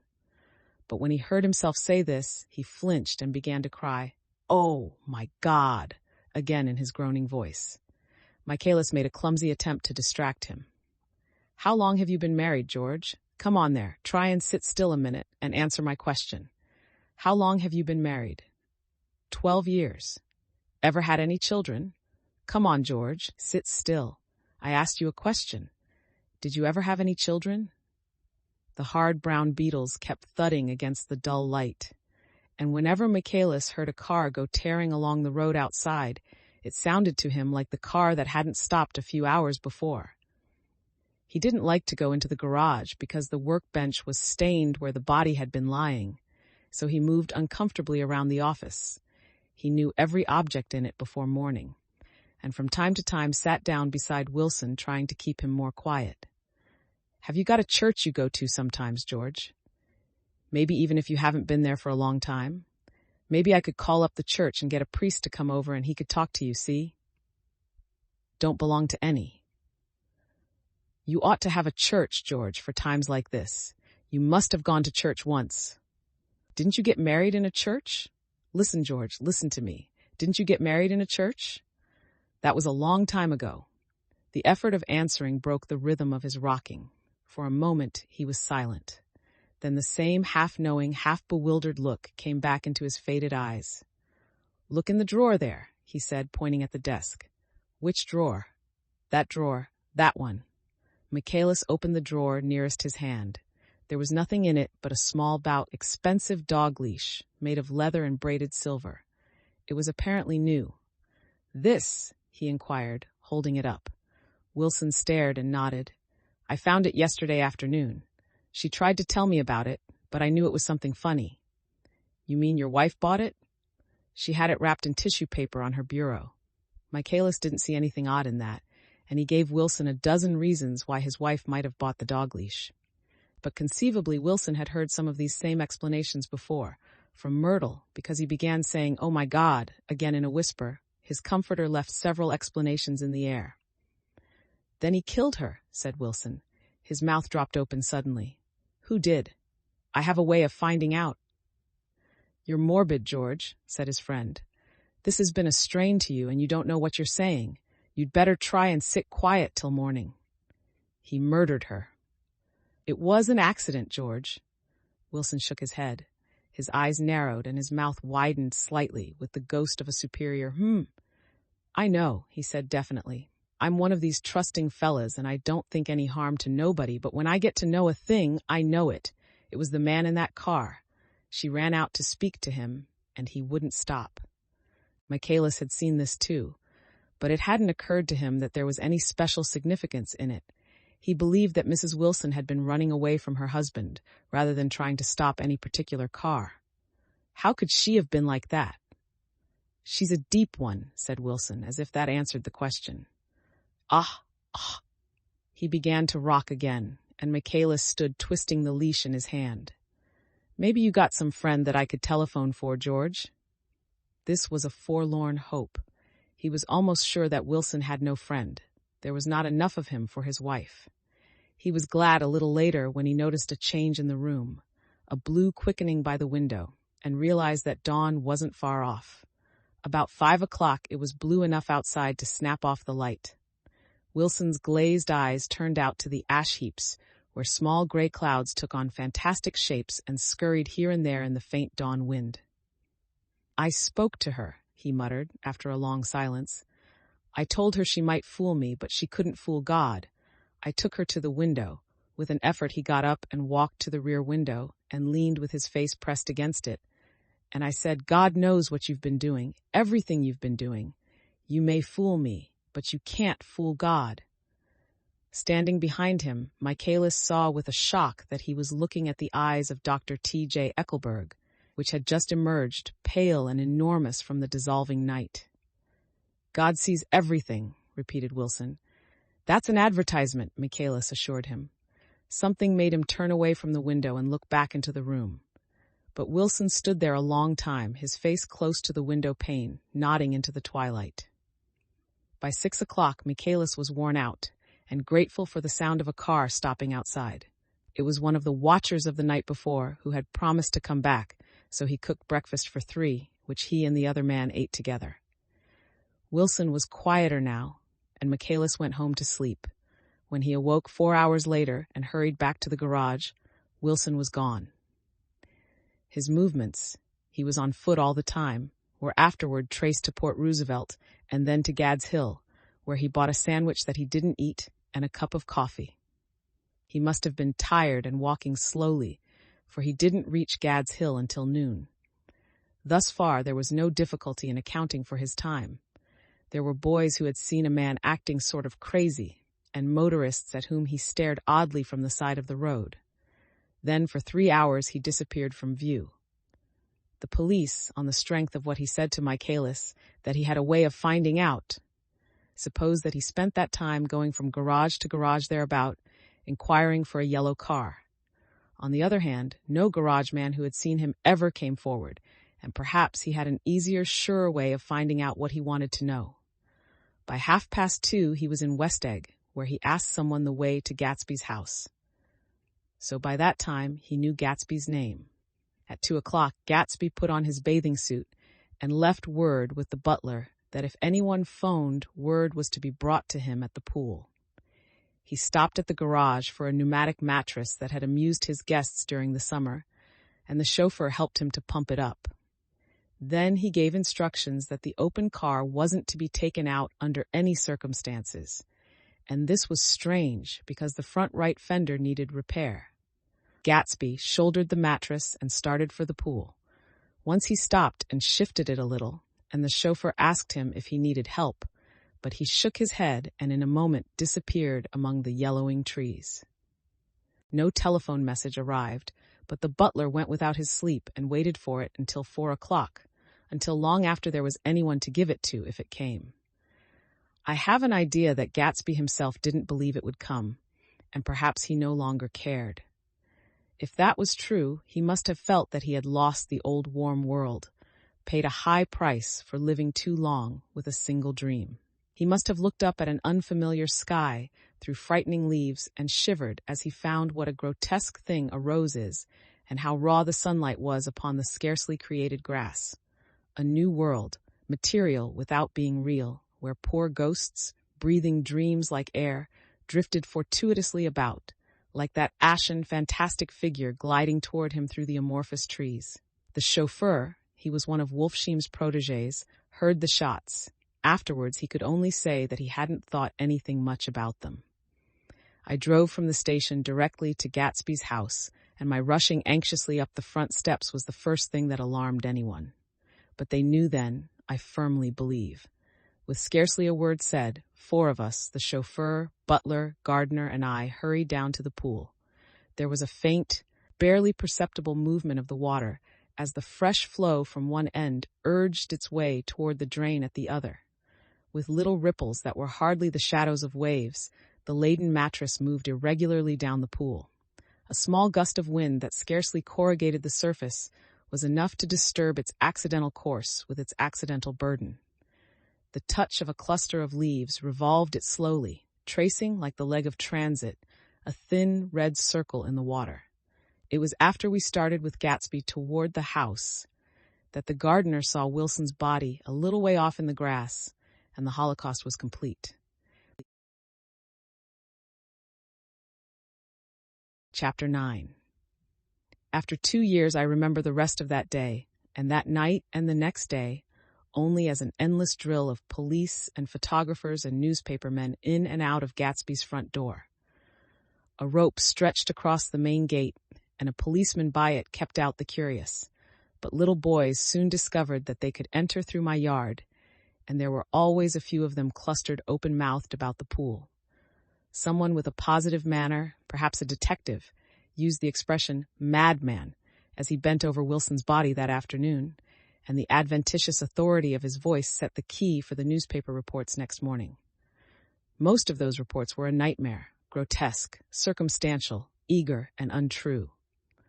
When Michaelis's testimony at the inquest brought to light Wilson's suspicions of his wife, I thought the whole tale would shortly be served up in racy pasquinade. But Catherine, who might have said anything, didn't say a word. She showed a surprising amount of character about it, too. Looked at the coroner with determined eyes under that corrected brow of hers, and swore that her sister had never seen Gatsby, that her sister was completely happy with her husband, that her sister had been into no mischief whatever. She convinced herself of it, and cried into her handkerchief, as if the very suggestion was more than she could endure. So Wilson was reduced to a man deranged by grief in order that the case might remain in its simplest form, and it rested there. But all this part of it seemed remote and unessential. I found myself on Gatsby's side, and alone. From the moment I telephoned news of the catastrophe to West Egg Village, every surmise about him and every practical question was referred to me. At first I was surprised and confused. Then, as he lay in his house and didn't move or breathe or speak, hour upon hour, it grew upon me that I was responsible, because no one else was interested.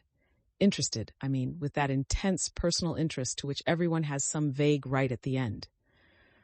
I called up Daisy half an hour after we found him, called her instinctively and without hesitation. But she and Tom had gone away early that afternoon and taken baggage with them. Left no address? No. Say when they'd be back? No. Any idea where they are? How I could reach them? I don't know. Can't say. I wanted to get somebody for him. I wanted to go into the room where he lay and reassure him. I'll get somebody for you, Gatsby. Don't worry. Just trust me and I'll get somebody for you. Meyer Wolfsheim's name wasn't in the phone book. The butler gave me his office address on Broadway, and I called information, but by the time I had the number, it was long after 5, and no one answered the phone. Will you ring again? I've rung 3 times. It's very important. Sorry, I'm afraid no one's there. I went back to the drawing room and thought for an instant that they were chance visitors, all these official people who suddenly filled it. But, though they drew back the sheet and looked at Gatsby with shocked eyes, his protest continued in my brain. Look here, old sport. You've got to get somebody for me. You've got to try hard. I can't go through this alone. Someone started to ask me questions, but I broke away and going upstairs looked hastily through the unlocked parts of his desk. He'd never told me definitely that his parents were dead. But there was nothing, only the picture of Dan Cody, a token of forgotten violence, staring down from the wall. Next morning, I sent the butler to New York with a letter to Wolfsheim, which asked for information and urged him to come out on the next train. That request seemed superfluous when I wrote it. I was sure he'd start when he saw the newspapers, just as I was sure there'd be a wire from Daisy before noon. But neither a wire nor Mr. Wolfsheim arrived. No one arrived except more police and photographers and newspaper men. When the butler brought back Wolfsheim's answer, I began to have a feeling of defiance, of scornful solidarity between Gatsby and me against them all. Dear Mr. Carraway, this has been one of the most terrible shocks of my life to me. I hardly can believe it that it is true at all. Such a mad act as that man did should make us all think. I cannot come down now as I am tied up in some very important business and cannot get mixed up in this thing now. If there is anything I can do a little later, let me know in a letter by Edgar. I hardly know where I am when I hear about a thing like this and am completely knocked down and out. Yours truly, Meyer Wolfsheim, and then hasty addenda beneath. Let me know about the funeral, etc. Do not know his family at all. When the phone rang that afternoon, and long distance said Chicago was calling, I thought this would be Daisy at last. But the connection came through as a man's voice, very thin and far away. This is Slagle speaking. Yes? The name was unfamiliar. Hell of a note, isn't it? Get my wire? There haven't been any wires. Young Park's in trouble, he said rapidly. They picked him up when he handed the bonds over the counter. They got a circular from New York giving him the numbers just 5 minutes before. What do you know about that, hey? You never can tell in these hick towns. Hello? I interrupted breathlessly. Look here, this isn't Mr. Gatsby. Mr. Gatsby's dead. There was a long silence on the other end of the wire, followed by an exclamation, then a quick squawk as the connection was broken. I think it was on the 3rd day that a telegram signed Henry C. Gatz arrived from a town in Minnesota. It said only that the sender was leaving immediately and to postpone the funeral until he came. It was Gatsby's father, a solemn old man, very helpless and dismayed, bundled up in a long, cheap ulster against the warm September day. His eyes leaked continuously with excitement, and when I took the bag and umbrella from his hands, he began to pull so incessantly at his sparse gray beard that I had difficulty in getting off his coat. He was on the point of collapse, so I took him into the music room and made him sit down while I sent for something to eat. But he wouldn't eat, and the glass of milk spilled from his trembling hand. I saw it in the Chicago newspaper, he said. It was all in the Chicago newspaper. I started right away. I didn't know how to reach you. His eyes, seeing nothing, moved ceaselessly about the room. It was a madman, he said. He must have been mad. Wouldn't you like some coffee? I urged him. I don't want anything. I'm all right now, Mr. Carraway. Well, I'm all right now. Where have they got Jimmy?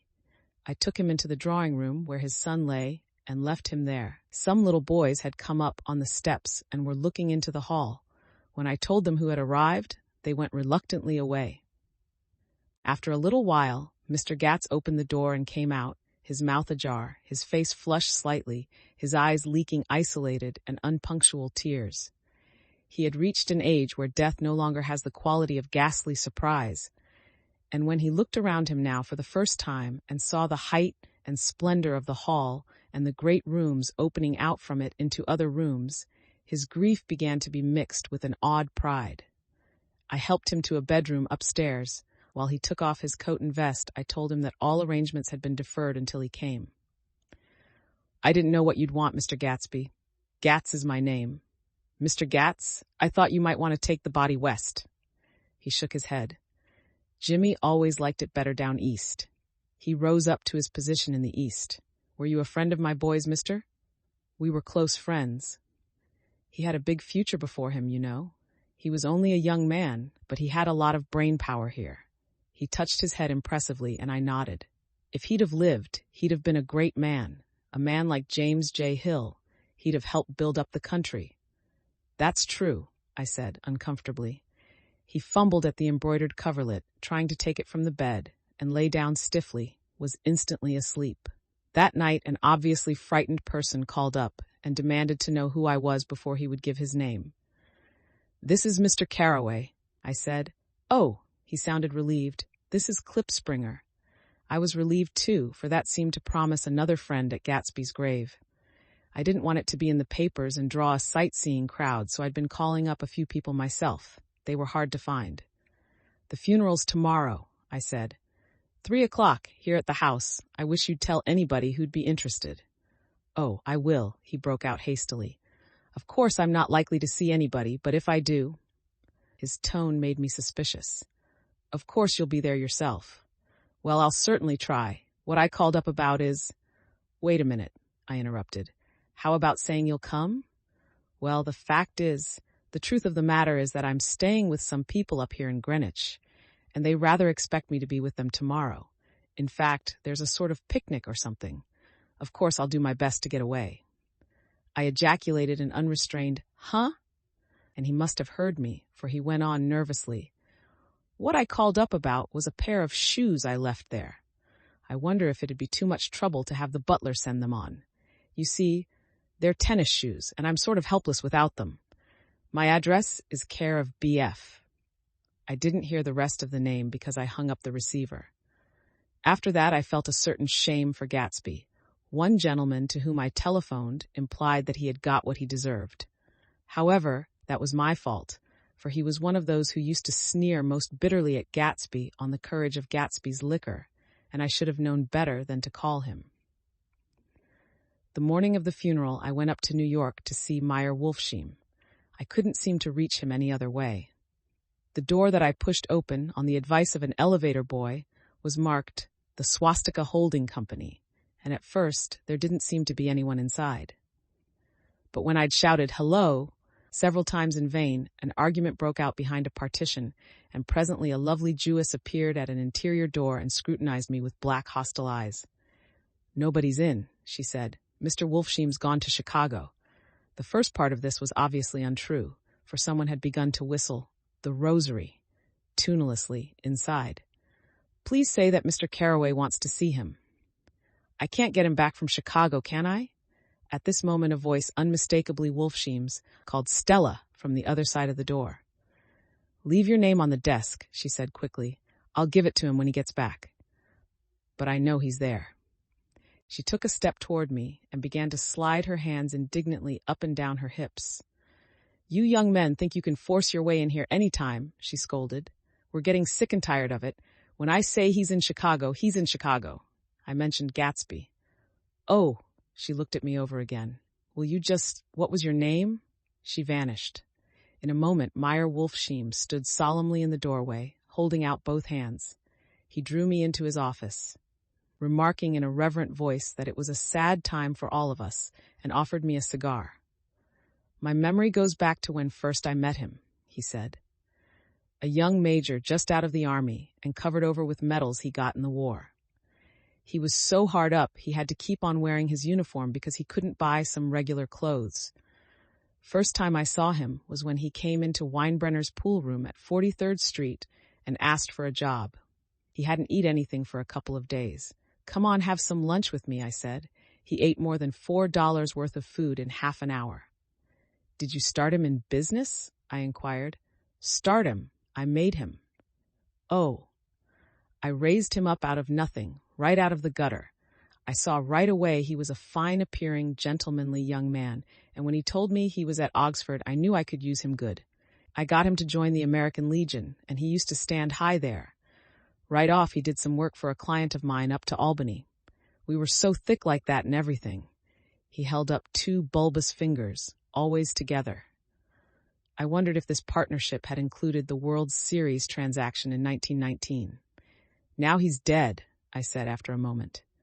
You were his closest friend, so I know you'll want to come to his funeral this afternoon. I'd like to come. Well, come then. The hair in his nostrils quivered slightly, and as he shook his head, his eyes filled with tears. I can't do it. I can't get mixed up in it, he said. There's nothing to get mixed up in. It's all over now. When a man gets killed, I never like to get mixed up in it in any way. I keep out. When I was a young man, it was different. If a friend of mine died, no matter how, I stuck with them to the end.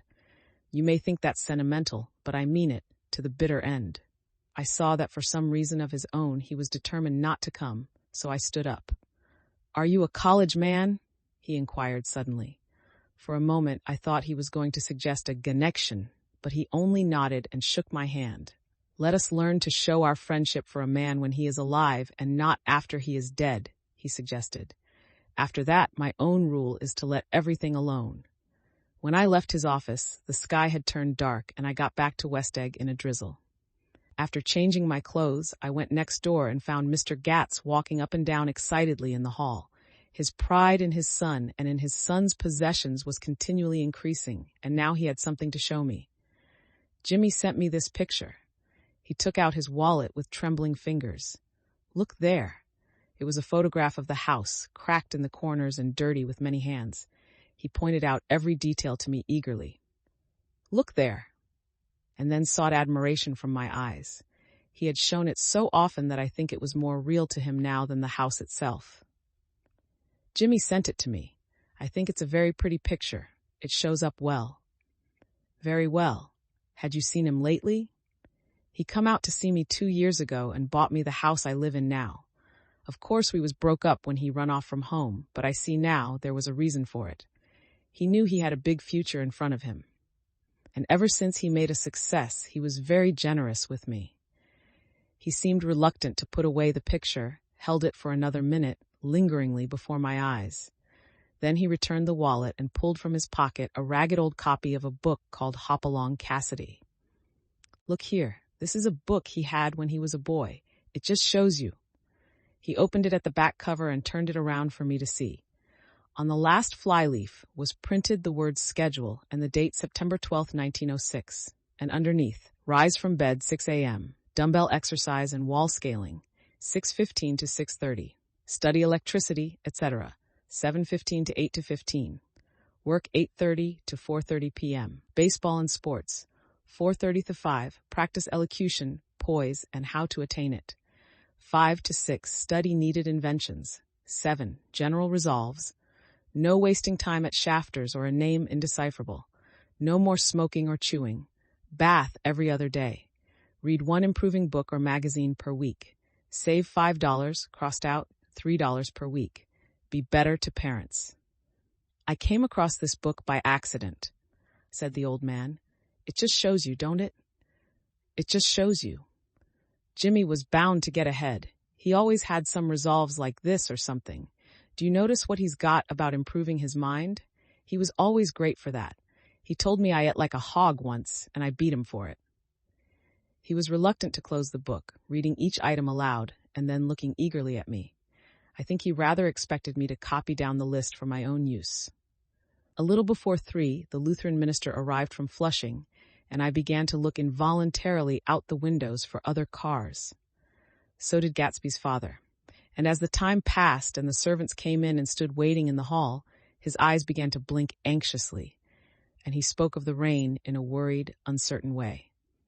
The minister glanced several times at his watch, so I took him aside and asked him to wait for half an hour. But it wasn't any use.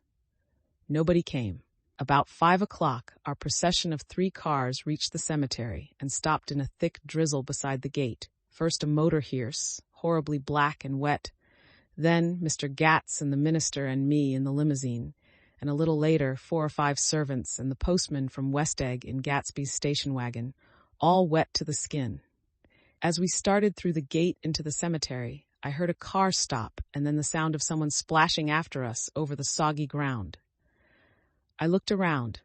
It was the man with owl-eyed glasses whom I had found marveling over Gatsby's books in the library one night 3 months before. I'd never seen him since then. I don't know how he knew about the funeral, or even his name. The rain poured down his thick glasses, and he took them off and wiped them to see the protecting canvas unrolled from Gatsby's grave. I tried to think about Gatsby then for a moment, but he was already too far away, and I could only remember, without resentment, that Daisy hadn't sent a message or a flower. Dimly I heard someone murmur, "Blessed are the dead that the rain falls on." And then the owl-eyed man said, "Amen to that," in a brave voice.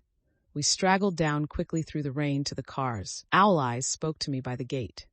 "I couldn't get to the house," he remarked. "Neither could anybody else." "Go on," he started. "Why, my God, they used to go there by the hundreds." He took off his glasses and wiped them again outside and in. "The poor son of a bitch," he said. One of my most vivid memories is of coming back west from prep school and later from college at Christmas time.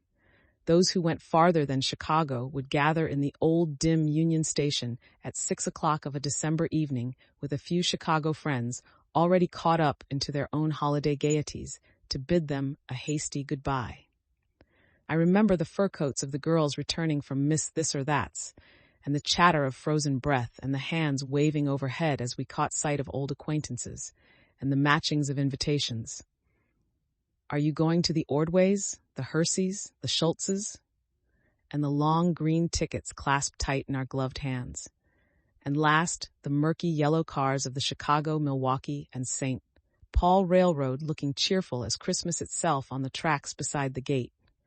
When we pulled out into the winter night and the real snow, our snow, began to stretch out beside us and twinkle against the windows, and the dim lights of small Wisconsin stations moved by, a sharp, wild brace came suddenly into the air. We drew in deep breaths of it as we walked back from dinner through the cold vestibules, unutterably aware of our identity with this country for one strange hour before we melted indistinguishably into it again. That's my Middle West. Not the wheat or the prairies or the lost Swede towns, but the thrilling returning trains of my youth, and the street lamps and sleigh bells in the frosty dark and the shadows of holly wreaths thrown by lighted windows on the snow. I am part of that, a little solemn with the feel of those long winters, a little complacent from growing up in the Caraway house, in a city where dwellings are still called through decades by a family's name. I see now that this has been a story of the West after all. Tom and Gatsby, Daisy and Jordan and I were all Westerners, and perhaps we possessed some deficiency in common which made us subtly unadaptable to Eastern life. Even when the East excited me most, even when I was most keenly aware of its superiority to the bored, sprawling, swollen towns beyond the Ohio, with their interminable inquisitions which spared only the children and the very old, even then it had always for me a quality of distortion. West Egg, especially, still figures in my more fantastic dreams. I see it as a night scene by El Greco, 100 houses, at once conventional and grotesque, crouching under a sullen, overhanging sky and a lustreless moon. In the foreground, 4 solemn men in dress suits are walking along the sidewalk with a stretcher on which lies a drunken woman in a white evening dress. Her hand, which dangles over the side, sparkles cold with jewels. Gravelly the men turn in at a house, the wrong house. But no one knows the woman's name, and no one cares. After Gatsby's death, the East was haunted for me like that, distorted beyond my eyes' power of correction. So when the blue smoke of brittle leaves was in the air, and the wind blew the wet laundry stiff on the line, I decided to come back home. There was one thing to be done before I left, an awkward, unpleasant thing that perhaps had better have been let alone. But I wanted to leave things in order and not just trust that obliging and indifferent sea to sweep my refuse away. I saw Jordan Baker and talked over and around what had happened to us together, and what had happened afterward to me, and she lay perfectly still, listening in a big chair. She was dressed to play golf, and I remember thinking she looked like a good illustration, her chin raised a little jauntily, her hair the color of an autumn leaf, her face the same brown tint as the fingerless glove on her knee. When I had finished, she told me without comment that she was engaged to another man. I doubted that, though there were several she could have married at a nod of her head, but I pretended to be surprised. For just a minute, I wondered if I wasn't making a mistake. Then I thought it all over again quickly and got up to say goodbye. "Nevertheless, you did throw me over," said Jordan suddenly. "You threw me over on the telephone. I don't give a damn about you now, but it was a new experience for me, and I felt a little dizzy for a while." We shook hands. "Oh, and do you remember," she added, "a conversation we had once about driving a car?" "Why, not exactly." "You said a bad driver was only safe until she met another bad driver. Well, I met another bad driver, didn't I? I mean, it was careless of me to make such a wrong guess. I thought you were rather an honest, straightforward person. I thought it was your secret pride." "I'm 30, I said. "I'm 5 years too old to lie to myself and call it honor." She didn't answer. Angry and half in love with her and tremendously sorry, I turned away. One afternoon, late in October, I saw Tom Buchanan. He was walking ahead of me along Fifth Avenue in his alert, aggressive way, his hands out a little from his body as if to fight off interference, his head moving sharply here and there, adapting itself to his restless eyes. Just as I slowed up to avoid overtaking him, he stopped and began frowning into the windows of a jewelry store. Suddenly he saw me and walked back, holding out his hand. "What's the matter, Nick? Do you object to shaking hands with me?" "Yes, you know what I think of you." "You're crazy, Nick," he said quickly. "Crazy as hell. I don't know what's the matter with you." "Tom," I inquired, "what did you say to Wilson that afternoon?" He stared at me without a word, and I knew I had guessed right about those missing hours. I started to turn away, but he took a step after me and grabbed my arm. "I told him the truth," he said. He came to the door while we were getting ready to leave, and when I sent down word that we weren't in, he tried to force his way upstairs. He was crazy enough to kill me if I hadn't told him who owned the car. His hand was on a revolver in his pocket every minute he was in the house. He broke off defiantly. "What if I did tell him?" "That fellow had it coming to him. He threw dust into your eyes just like he did in Daisy's. But he was a tough one. He ran over Myrtle like you'd run over a dog and never even stopped his car." There was nothing I could say except the one unutterable fact that it wasn't true. And if you think I didn't have my share of suffering, look here, when I went to give up that flat and saw that damn box of dog biscuits sitting there on the sideboard, I sat down and cried like a baby. By God, it was awful. I couldn't forgive him or like him, but I saw that what he had done was, to him, entirely justified. It was all very careless and confused. They were careless people, Tom and Daisy. They smashed up things and creatures and then retreated back into their money or their vast carelessness or whatever it was that kept them together and let other people clean up the mess they had made.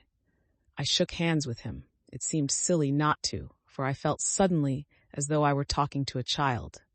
Then he went into the jewelry store to buy a pearl necklace, or perhaps only a pair of cuff buttons, rid of my provincial squeamishness forever.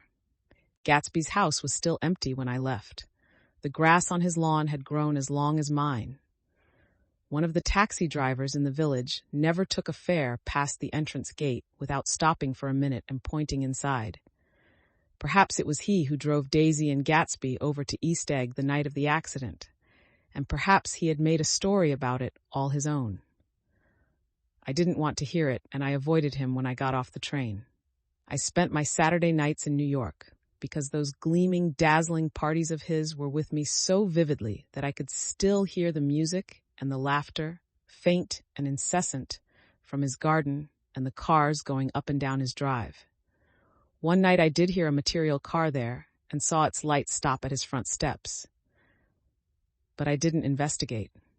Probably it was some final guest who had been away at the ends of the earth and didn't know that the party was over. On the last night, with my trunk packed and my car sold to the grocer, I went over and looked at that huge, incoherent failure of a house once more. On the white steps, an obscene word, scrawled by some boy with a piece of brick, stood out clearly in the moonlight, and I erased it, drawing my shoe raspingly along the stone. Then I wandered down to the beach and sprawled out on the sand. Most of the big shore places were closed now, and there were hardly any lights except the shadowy, moving glow of a ferry boat across the sound. And as the moon rose higher, the inessential houses began to melt away until gradually I became aware of the old island here that flowered once for Dutch sailors' eyes, a fresh, green breast of the New World. Its vanished trees, the trees that had made way for Gatsby's house, had once pandered in whispers to the last and greatest of all human dreams. For a transitory, enchanted moment, man must have held his breath in the presence of this continent, compelled into an aesthetic contemplation he neither understood nor desired, face to face for the last time in history with something commensurate to his capacity for wonder.